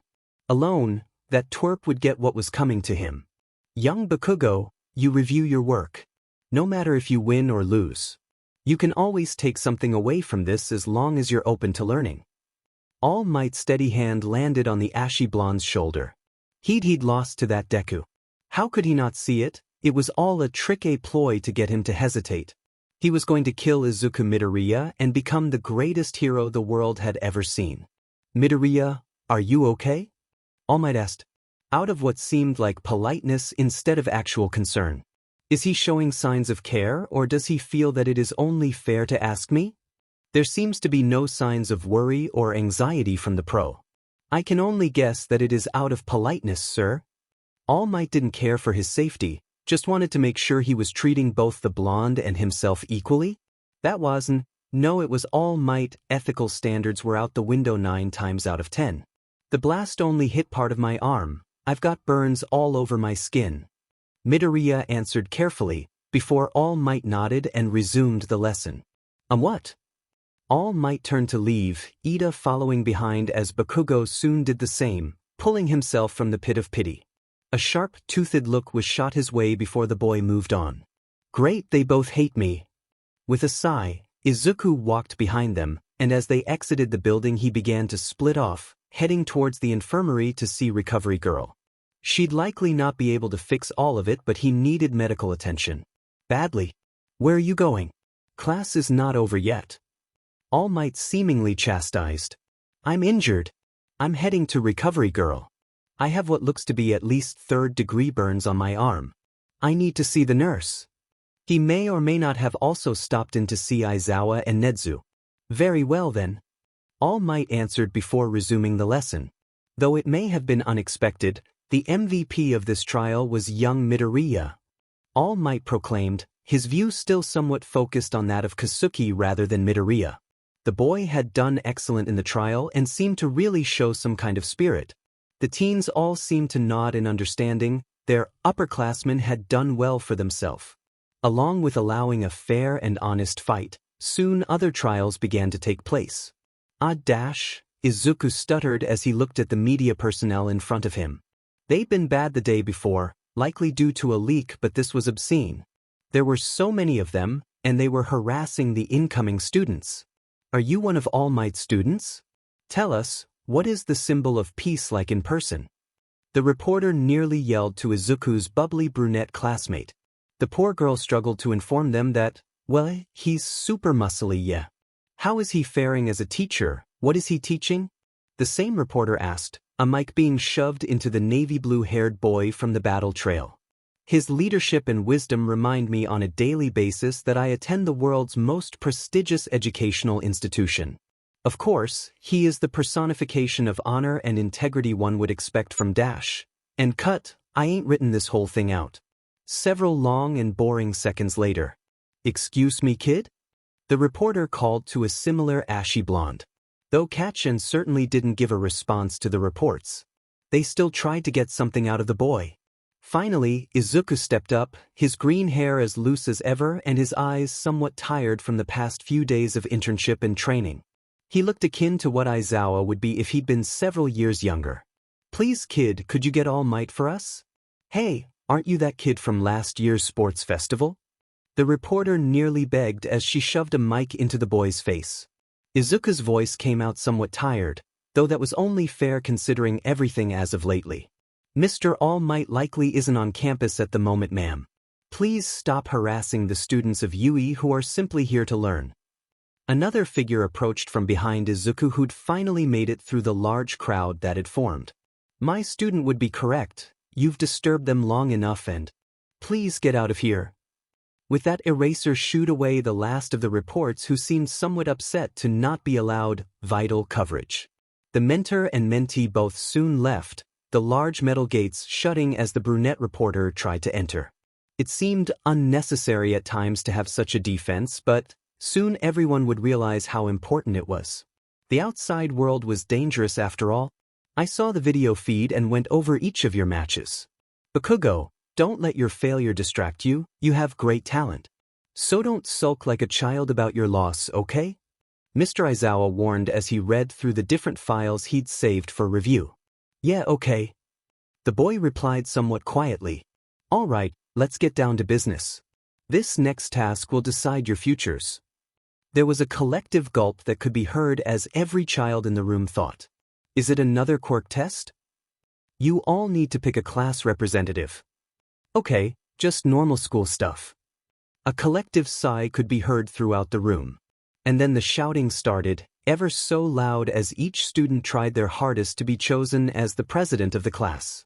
Though Izuku knew the involvement it took, he'd helped Mirio a number of times with his duties and it was by no means fun. Everyone, be quiet, yelled someone above the shouts of the class. The navy bluenet if Izuku had heard correctly. The class, even Bakugo, quieted down and turned to the source, that being Tenya Ida. Clearly this isn't working. Instead, I propose a democratic vote. We vote on who we want to be class rep, suggested Ida, wanting to get this over with before homeroom ended, so as to not incur the wrath of Mr. Aizawa. But won't we all just vote for ourselves? Asked the frog-like girl. Izuku agreed. Mostly everyone wanted to be the representative. That's exactly why the person who receives multiple votes will be all the more worthy of being the class representative. The results were mostly ones and zeros, with the exception of Izuku and Momo. Izuku had gotten 5 votes, while Momo had gotten 2. In another timeline, Izuku would have been shaking worried even of what his classmates would have thought of him. But in this one, things were slightly different. Izuku was more confident in his ability and more adapted to the way things worked at USJ. Alright, the class rep is Midoriya, and the deputy is Yaoyorozu. Eraser announced, already retreating into his yellow sleeping bag. How could this happen? Yaoyorozu questioned herself as Izuku looked over the class. Sigh, who voted for me and why dash? Izuku turned to look at Shoyuta, an eyebrow quirked high into the air as he looked the man over. Why did you let this happen? I'm busy enough between you, Hime-sensei, and Nedu. He offhandedly whispered to his mentor before turning back to the class to see who voted for him. Not to mention my internship. Alright, I'm stepping down. Yaoyorozu, take my place, and Ida, come up here and be the deputy leader. You seem to follow the rules well enough. Izuku walked back to his seat and sat down. He knew and understood the responsibility behind being in a leadership role. The first years would benefit more so from such a thing than himself. He'd already done well in his first sports festival and gotten an internship under both Aizawa and Miruko. Not mention the trigger case he and Maruko had been working on for the past few weeks with the spike in cases. There was just too much for him to worry about and, even training with BT is getting to be less and less. He'd forgotten all about the time he spent at night training with the AI. They'd been working on a few different combinations of fighting styles and working apart from one another where BT had to be pulled away on a different case. There just wasn't enough time to be president of his class on top of it all. Some students protested, mainly Ida seems to be against it, but so be it. While others seemed to accept the situation and move on. Yuuie Cafeteria, 12:15. Izuku followed Ida and Uraraka into lunch, though he'd have loved to be able to eat with his close friends. They'd had a different lunch schedule than him due to training or another multitude of reasons. Today, however, was different. As Izuku sat down with Achiko and Ida, 3 other voices perpetrated his ears. He could hear the shouts and laughs of 3 oddly familiar voices, and a smile drifted onto his face. Izuzu. It's been so long since we've had lunch together. Izuku, we haven't seen you in like a week. Hey Midoriya. Izuku smirked as he ushered his 3 friends over to the booth him and his classmates were sharing. Guys, this is Uraraka and Ida. And these 3 are my friends from 3, Nijire Hado, Mirio Tagata, and Tamaki Amajiki. The 2 first years waved to the 3 third years, each claiming their own seat somewhere next to Izuku. It's a pleasure to meet you 3. Ida stated, happy to have met his peers, and Uraraka simply waved to the 3, all 5 introducing themselves. Hey Midori, you had battle trials already, right? Izuku nodded to the brunette. They'd already had part of this conversation the night prior. Nijire had texted him asking him about his first day of heroics training with All Might, and he'd been happy to tell her about it. Hers hadn't been as eventful, but he enjoyed her own story as well. Anyway, Izuku went ahead and began to explain his previous day with his 3 friends along with help from the other 2 1A students. Yeah, me and Ida were against one another. I unfortunately had to fight by myself since I expelled a student dash. And then things went back to the very first day of school for the year and how they'd all done on their evaluations and how Eraser hadn't been allowed to expel anyone. Yes, but you yourself did expel someone, Midoriya? How is that allowed? Ida asked, an eyebrow slightly quirked, trying to understand why a second year held so much power. You expelled a student? Hado nearly jumped at the boy, wanting the answer to another question. Yeah, he was creeping on the female students before and during our quirk test. And Principal Nedu had entrusted me to oversee Aizawa's class since I mentor under him. Hado seemed to nod in understanding. So Aizawa isn't allowed to expel students this year? Tamaki asked, his head slightly tilted. Yeah, since he expelled 2 classes last year. I've been put in charge of who is expelled from one part of my training under Nedu. The 5 students around him seemed to nod in understanding. However, before any more conversation could be had, a loud siren began. Warning, Level 3 security breach. All students please evacuate the building in an orderly fashion. Warning, Level 3 security breach dash. The system continued to alert people as students began to turn to one another asking what it could mean. Were they under attack? What could be going on? What the heck? That's the intrusion alarm. It's never gone off before, Mirio shouted, as he looked at the other third years who all nodded in agreement. In all their time they'd never heard the system be used. What? Are you saying someone broke onto the campus? Ida and Achiko both seemed to ask in unison as they both covered their ears from the loud beeping of the alarm. Izuku and the 3 third years all nodded to the 2 freshmen. The system wasn't supposed to be activated unless there was an emergency such as a break-in or other issues. The exits quickly became crowded as more and more students tried to shove others out the way. Every student was trying to make their way out of the cafeteria and to the classrooms, but none seemed to be able to move anywhere. Izuku turned to Hado, a thought gracing his mind as thought about what could be going on. Hado, can you float upwards and look outside? I think we might be having a situation with a certain group of reporters. The brunette nodded and began to hover above the crowd, surveying the outside area to see if what Izuku thought was true.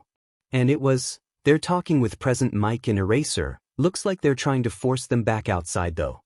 Izuku nodded and thought of all the ways he could possibly lighten the situation that was going on. BT? Can you access the intercom system? Izuku questioned to himself. The answer was likely yes, but he wanted to be certain that such a thing could be done remotely. Yes, pilot, I have gained access to all intercom systems within Yuuie's main building. Izuku let go a small sigh as relief seemed to wash over him. Inform all of the student body that the media has breached the premises and to return to their class in an orderly fashion. There is no need to rush, all is fine. The AI soon gave an affirmative as its voice sounded throughout the main building. Students soon came to a halt as they shut up. Media has breached the premises. Return to class in an orderly fashion. There is no need to rush, please move in an orderly fashion. BT's loud voice sounded off as the students did as directed and began to move orderly once again. The third years would split off from their first years, with Hato wishing Izuku luck and a small, chastised kiss as she happily floated away.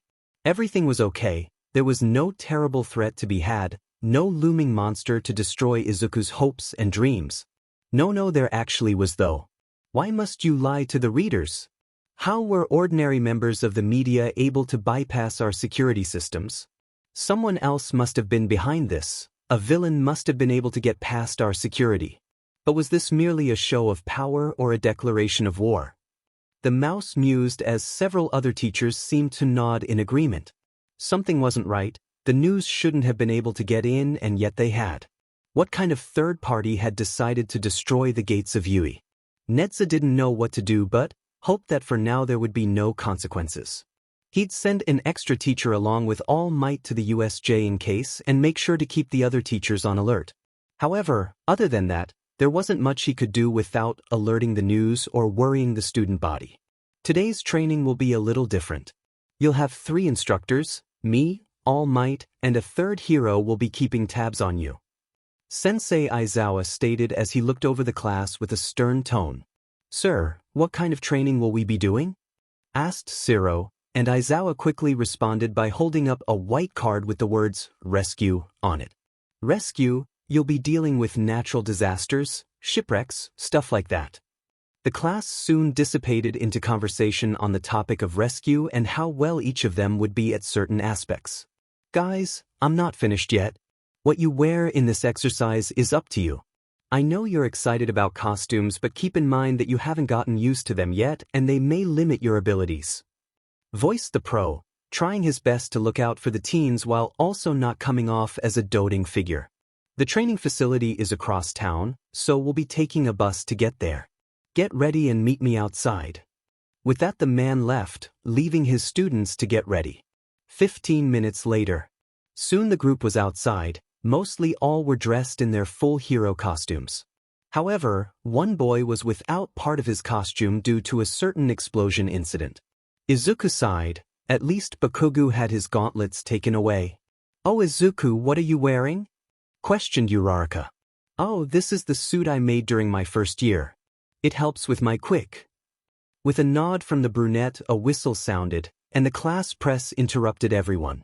Gather round Class 1A, using your student numbers form 2 neat lines so that we can board the bus efficiently. Ida continued to blow the whistle as the class looked on with worry. Ida sure is taking his role seriously, huh? Uraraka asked, which earned a nod from Izuku. She could certainly say that again.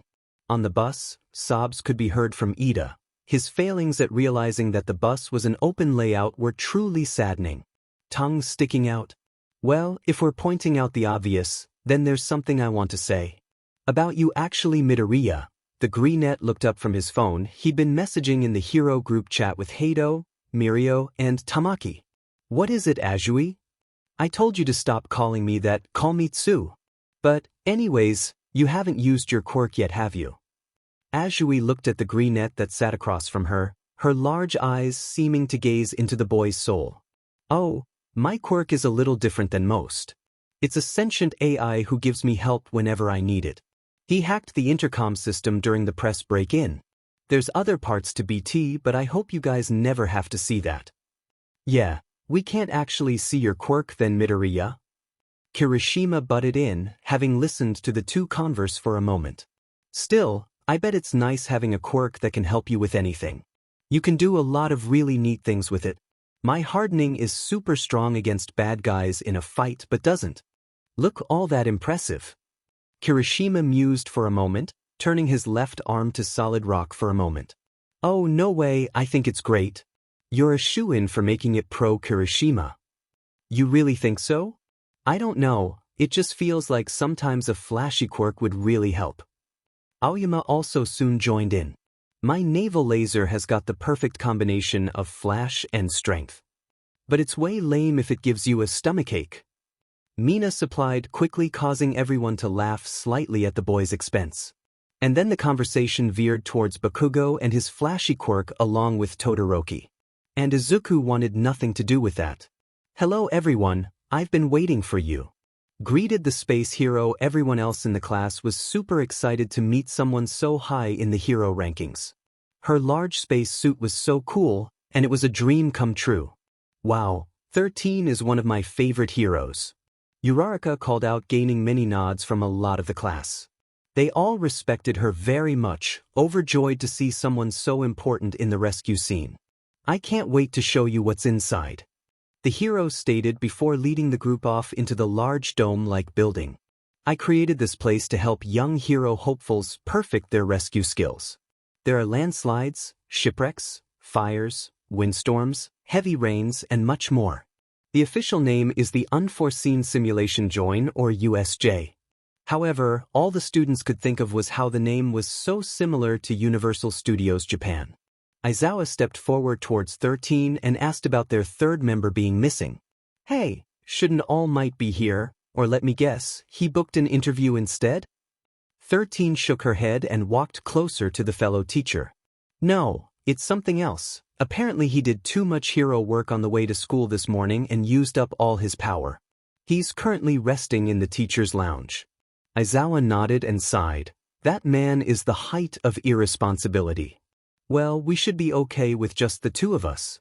Aizawa shouldn't have even dared to think such words, he would regret it soon. Alright, clocks are ticking, we should get started. The man stated before 13 began to explain the events for the day. Alright, that's everything you should need to know before we dash. The rescue hero was cut short as the lights in the building began to shut off and the fountain in the center began to fizzle out. A dark purple portal began to open in the center of the training area. Mr. Aizawa could feel the pressure leaking out of it. Something big was about to happen. Stay together and don't move. Eraser turned to 13, protect the students. The man yelled, his hands moving into a defensive position as they stared down the incoming villains. Wait, has the simulation started already? I thought we were rescuing people? Asked Kirishima. The students looked on, the same thought crossing their own minds. Was this their test? Stay back. This is real, those are villains. Their teacher stated, his voice rough and coarse as he nearly yelled at them to not move an inch. The man dug out his goggles and slid them on. This is real, we thought we were going to rescue other people's lives that day, but our own lives are the ones that are in danger. Izuku couldn't believe it. How could this happen? The only real heroes I see are 13 and Eraserhead. How perplexing. According to the schedule we've received from Yuuie, All Might should be here as well. Stated a purple ghost-like villain. So, you scumbags used the press as a cover and snuck onto Yuuie's campus? Asked their teacher, staring down as many villains as he could, Quirk on the verge of activation. I went through so much trouble to bring so many friends who were eager to get their hands on the symbol of peace. And he dares not to show up? They want the great symbol of peace and he's not here. Maybe if I kill a few kids, he'll come out to play. Said the handsy man. That day the freshmen learned what the pro heroes were really up against. The darkness we face to keep the world safe. We looked at these villains and pure evil stared right back at us. Izuku and his fellow students couldn't believe it, couldn't understand how this could have happened. Why aren't the alarms going off, 13? Yaoyorozu looked to the head creator of the facility for answers, and yet there were none to be had. I don't know, she stated, unsure of what else to tell the kids. Kaminari, try to reach Yuuie using your quirk. stated Eraserhead, a gruff frown gracing his face. They were quickly running out of options. Aizawa, you can't take them on by yourself. There's too many of them and you and I both know your eyes won't last. Izuku tried to argue, tried to not think about everything getting war. You can't be a pro if you only have one trick, stated the shadowy pro, and Izuku's eyes widened. It made sense, and he knew it was so true. Protect the student, Midoriya. You might want to call upon your friend. With a nod from the rescue hero, their teacher leapt into action. Titan activation. Bravo Tango 7274, immediate assistance required. Non-lethal loadout. I repeat, Titan activation. Bravo Tango 7274, immediate assistance required. Non-lethal loadout.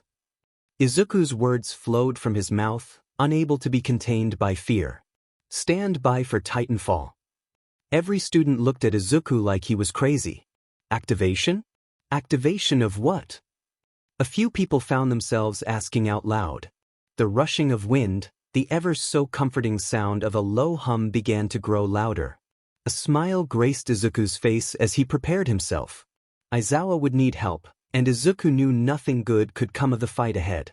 But he let himself hope, let himself believe that everything would be okay once his Titan was here. Kaminari, were you able to contact Yuuie? Izuku asked as he tightened his suit. No, I can't seem to get through. Alright, Ida, run to Yuuie. The navy blue-haired teen tried to counter but was cut short. That is a direct order, run as fast as you can.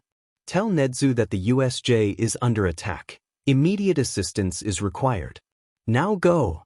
The brunette didn't waste any more time, his legs igniting and rushing from the building as Izuku turned to protect the students. 13, I'll try to help Aizawa and hold them off until the rest of Yuuie arrives. The space hero nodded. She knew better than to argue with Nezu's son.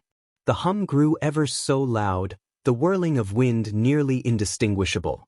Glass shattered, and from the sky fell a green and white form, and out of the dust rose a Titan. BT! Izuku yelled outward as he rushed forward to the Titan's side. Its arms reached out as it grabbed a hold of Izuku. BT's metal doors cracked open, allowing for the boy to embark. Midoriya! Where are you going? Some students called, worried for their fellow students' well-being. Others stood in shock as they tried to understand why a person who had an AI quirk was using a mech. That wasn't fair. How could he downplay such a thing? And then one blonde could be heard yelling, fucking cheat, useless son of a bit dash. BT 7274 online and ready for combat. New mission parameters set, protect Yuuie students and staff personnel. The mech announced as its pilot sat down. Control relinquished to pilot. And with those heavy words, the mech began to move forward from its position on the ground, soon passing Eraser, as the man couldn't help but hold a faintest of smile. They may be under attack, but no hope was lost just yet. Walked closer to the villains before him, each looking to attack at a given chance. But before they could, Midoriya's voice was projected from the large robot speakers. Stand down, villains, or face the consequences. And who are you, you cheating beach?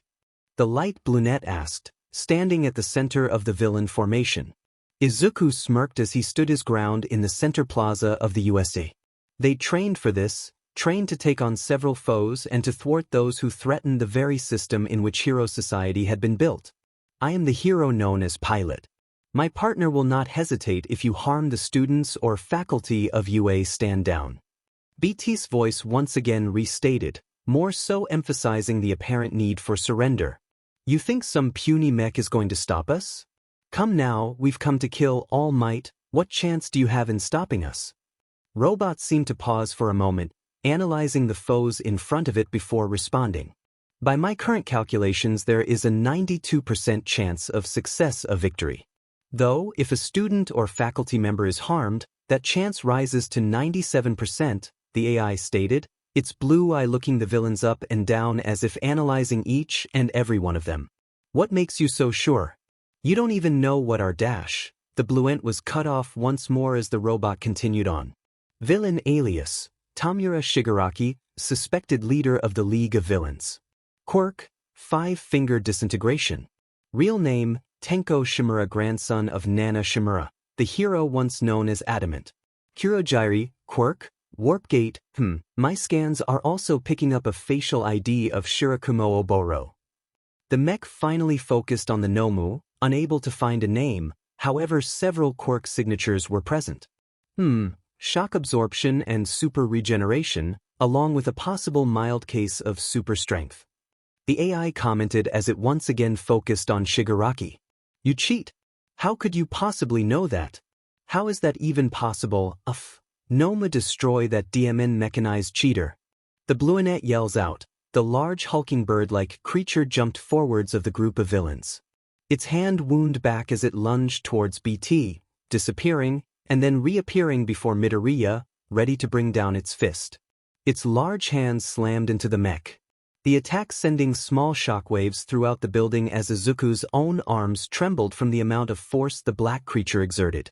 The villains looked on in abject horror from the fact that a hero managed to not only withstand an attack from Nomu but hadn't taken any damage. The creature raised its other fist in preparation, but Izuku brought BT's own right hand forwards, blocking Nomu's next attack. Readying again, Izuku latched onto Nomu's other hand, tossing the creature backwards. The beast was sent back several feet, reeling from the force exerted by the forest green mech. Though no pain was caused, it had been pushed back only slightly. Shigaraki's eyes widened in shock. He actually stopped Nomu's punch? Izuku scanned the black creature before him, his mind analyzing everything he'd noticed from the few seconds. It couldn't be alive. It didn't grunt, nor did it speak. His mind itching to ask, "It's not conscious, is it?" The Bluenet could be heard laughing in the background, monologuing on how strong the creature was and how of course it wasn't conscious. BT, non-lethal override. Izuku called out to his partner, the mech seemingly agreeing simultaneously as its left arm reached around its back. Pulling the heavy chain gun from its sling, the AI announced to the villains. Non-lethal override engaged, use of force will be taken. Stand down. You're just like the rest of us, willing to kill for a victory. You're no hero, you demon cheater. The Bluenet yelled curses as the mech aim fell upon the creature, but before he could egg on the pro-hero, another hero kicked him. Eraser had finally beaten his way through most of the low-level thugs who tried to stay away from the ongoing battle between monster and machine. Now the few who were left were faced with dealing with a different pro-hero. Eraser? Well, isn't this a surprise? I would have thought you'd showed up earlier. Allowing your student to kill? Now that isn't very heroic, is it? The Bluenet questioned, and Aizawa smirked. His mind hadn't had time to process the words uttered by BT and wouldn't get that time for a very long time. But he could still fight, and he trusted that his student knew what he was doing, and knew the consequences of the actions he was about to take. Mnemus Online, Pilot, the AI voiced as two pods extended from the Titan's back. Directly target the Nomu. Do not take a shot unless you can hit only the Nomu, BT. Avoid all other life forms. Affirmative. As the two confirmed with one another, the Nomu once again lunged for the Titan, its large hands grabbing at BT's metal frame, tearing part after part from the Titan's frame. BT, if you have a shot, take it. Izuku yelled out as the Nomu forced the Titan to the ground, its large metal frame colliding with water fountain feature. BT. Izuku seemed to yell louder as the Titan continued to take blow after blow. Jurich. The Nomu seemed to screech as it tore into the main frame of the Titan's exterior. But before the Nomu could cause any serious damage, a sound rang out. One of the missiles was let loose, hitting the Nomu directly on the head. A loud, ever so agonizing shriek could be heard as the creature's hands flew to its head. Aim for the brain, BT. Izuku commanded, realizing the same thing that Titan must have realized moments prior. Affirmative, Pilot. Another rocket was let loose, once again detonating on the Nomu's skull. The large black creature shrieked in horror as it tried to ease the pain with its hands. But before it could ease its pain, BT lunged forward, the Titan's fist wound back as it continually beat into the Nomu's skull. The cracking of bone could be heard as BT continued to smash the Nomu's brain. Eventually the creature fell to the ground, unable to keep conscious. Non-lethal force re-engaged. Izuku stated, the AI voicing an affirmative, but not announcing that lethal force was no longer an option. Stand down Shigaraki, surrender now. The AI's voice felt heavier than it had before, leaving no room for argument. You effing cheater. The brunette yelled as he turned to Kurogyri. Sir, I believe it is best to abandon the mission. The purple misty man voiced as he looked to his boss. Arg, Master won't be pleased, we didn't even get to face All Might. A cheater with a demon mech, beat us. The Nomu nodded in agreement. Surrender now, it won't get any easier for you. The erasure-type hero stated as he once again turned to the brunette. Having been once again busied by what little remained of villain forces. Gah, Kurogyri warp gate. The brunette yelled. They were now outnumbered and outgunned by a pro hero and a child with a mech quirk. All for one would not be pleased with his failure. Not so fast, you may be done, but we're not. Aizawa voiced, his eyes flaring red as he stopped the warp gate quirk user from warping him and their leader away. Demented. That's not fair. As the villains tried to escape, tried to run from their already defeated forces, another hero appeared. One that they had hoped to defeat only minutes prior. Fear not why? Because I am here. Ida had run as fast as his legs would carry him. His classmates were in trouble and villains had made their way into the USJ. He needed to get to Yuuie and needed to inform the teachers. Recipro burst. The teen yelled out, propelling himself even faster across the crowded streets of Mizudafu. He needed to save his friends, had to save his friends and tell the teachers. The skyline was soon dominated by that of tall buildings and the gates of Yuuie. Its large center glass building at the forefront as Ida flew through the entrance gates. His engines soon stopping their movement forward. His feet slowed as he ran into the building but continued on into the hallways of the heroics course. Principal Nedu. Ida called out, rushing from door to door trying to find the mouse-like principal. Hey listener. No run Ida? Present Mike questioned as his face swung outside of his English classroom. Principal Nedu, where is Principal Nidus? Urgent please. Ida's huffed out as he tried to regain what little breath he could. Mick's eyes seemed to flash with worry before pointing to the teacher's lounge down the hall. Thank you, present Mike sensei. Ida saluted his teacher before once again running down the halls towards where he hoped to find Principal Nedu. Nedu had been having a pleasant conversation with All Might, discussing how best he could serve his new students. Though they'd at some point gotten off track and were now discussing the students and the USJ. That is quite interesting. I do wonder how they will handle Dash. The mouse was cut short as blue hair rushed into the room. Glasses slipping from the boy's face as he once again tried to catch his breath. USJ Attack, urgent, teachers needed. Midoriya sent me, said to contact you directly, sir. Nedu's own eyes flashed with worry for a moment before standing from his seat on the couch next to All Might. All right, Ida, I'll inform the staff and call All Might. He should still be on patrol. Ida nodded, before slumping onto the ground, his lungs skiing in air as best they could. Yagi, go ahead and inform the teachers, all right? Toshinori spit blood as the mouse, bear, thing looked at him. He was needed at the US. Yes, sir. The brightly suited man soon took his leave, rushing from the room as Nedu began making his way to his office. Soon the teachers and staff would be informed of the events transpiring at the USJ. Nedu along with much of the staff would rush towards the USJ, leaving Lunch Rush and other staff to deal with those remaining at Yuuie. All Might's voice sounded above all else as he shrugged off his ugly yellow suit. The students had already been moved out of the building and now it was his time to shine.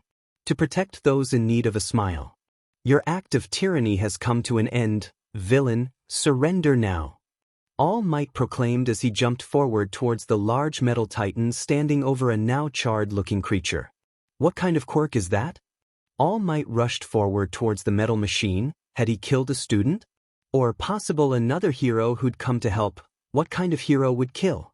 All Might needed to stop such a villain. All Might help secure these two villains. Midoriya, can you keep watch over the other unconscious thugs? BT gave the black-clad teacher a thumbs up of approval. Affirmative, erase her head. Wait, what that thing is young Midoriya? All Might didn't know what to think of such a situation. Soon other heroes and teaching staff would arrive, taking both the Warp Gate Quirk users and the Disintegration Quirk user into custody to be processed and sent to Tartarus. Shigaraki, though very vocal about his hatred towards heroes, hadn't tried to fight back. Likely due to the overwhelming odds stacked against him, but something else seemed to be buried deep inside the man, like a plague of violence raging against the storm of calm, near-emotionless face he now wore. Time to disembark, BT.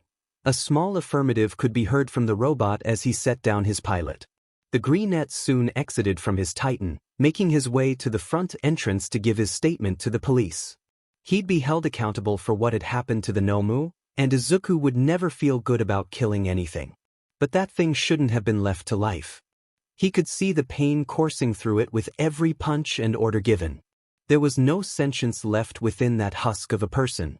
All there seemed to be in its dark black eyes were despair and pain. Evil in some way. As Izuku neared the top of the steps to the USJ's entrance, he couldn't help but smile as his dad made his way over. A small worried look on his face as the mouse began to bounce around him, looking over every scrape or bruise that could be found. "I'm fine, Dad, I'm fine." He tried to reassure the mammal, but he continued to dote on the boy. "Are you all right, my boy? You were not harmed in any way?" The mouse continued as he looked over his son. "I'm fine, Dad." Izuku nearly yelled at the man. He was fine, all right, maybe not mentally but physically. It was fine. But before the stoat could look over his child anymore, another force made their presence known. One that should not have been there. "Isuzu!" It yelled as it flew across what little space lay between the entrance doors and platform's edge. Before Midoriya could respond, he was embraced by soft arms and a pile of energy. "Nijire? What are you doing here?" Izuku questioned as he returned the hug he'd received. Hey, I thought I'd come check up on you. I heard the USJ had been attacked and I got all worried about you," she voiced, a small smile falling upon her face as she hugged the boy tighter. She'd been worried for his safety even if he was strong. She couldn't imagine how she'd feel if he'd been hurt. "I'm all right, we're all okay, I believe." Aizawa was the only one to have any damage done. Izuku turned to look at his mentor, other father figure. "Do you need me to go find Uncle Zashi, or are you okay?" Izuku asked, worried for his mentor's health. His arm looked really bad in all honesty. "I'll go find him, thanks kid for everything. You did well out there, go talk to Tsukachi after you're done with Dash." Aizawa pointed to Hato as she continued to hug. "Who even informed her of the attack? I swear, we need a leash for that child." "I will go get some rest, sir." Shoyuta nodded to his student. He could really use a good nap if he was being honest with himself. Eventually things settled down, Izuku gave his statement, and the students were soon sent back to school before being sent home. Things didn't go as planned, but at least the villains had been captured and everything was going to be a-okay. Wink wink.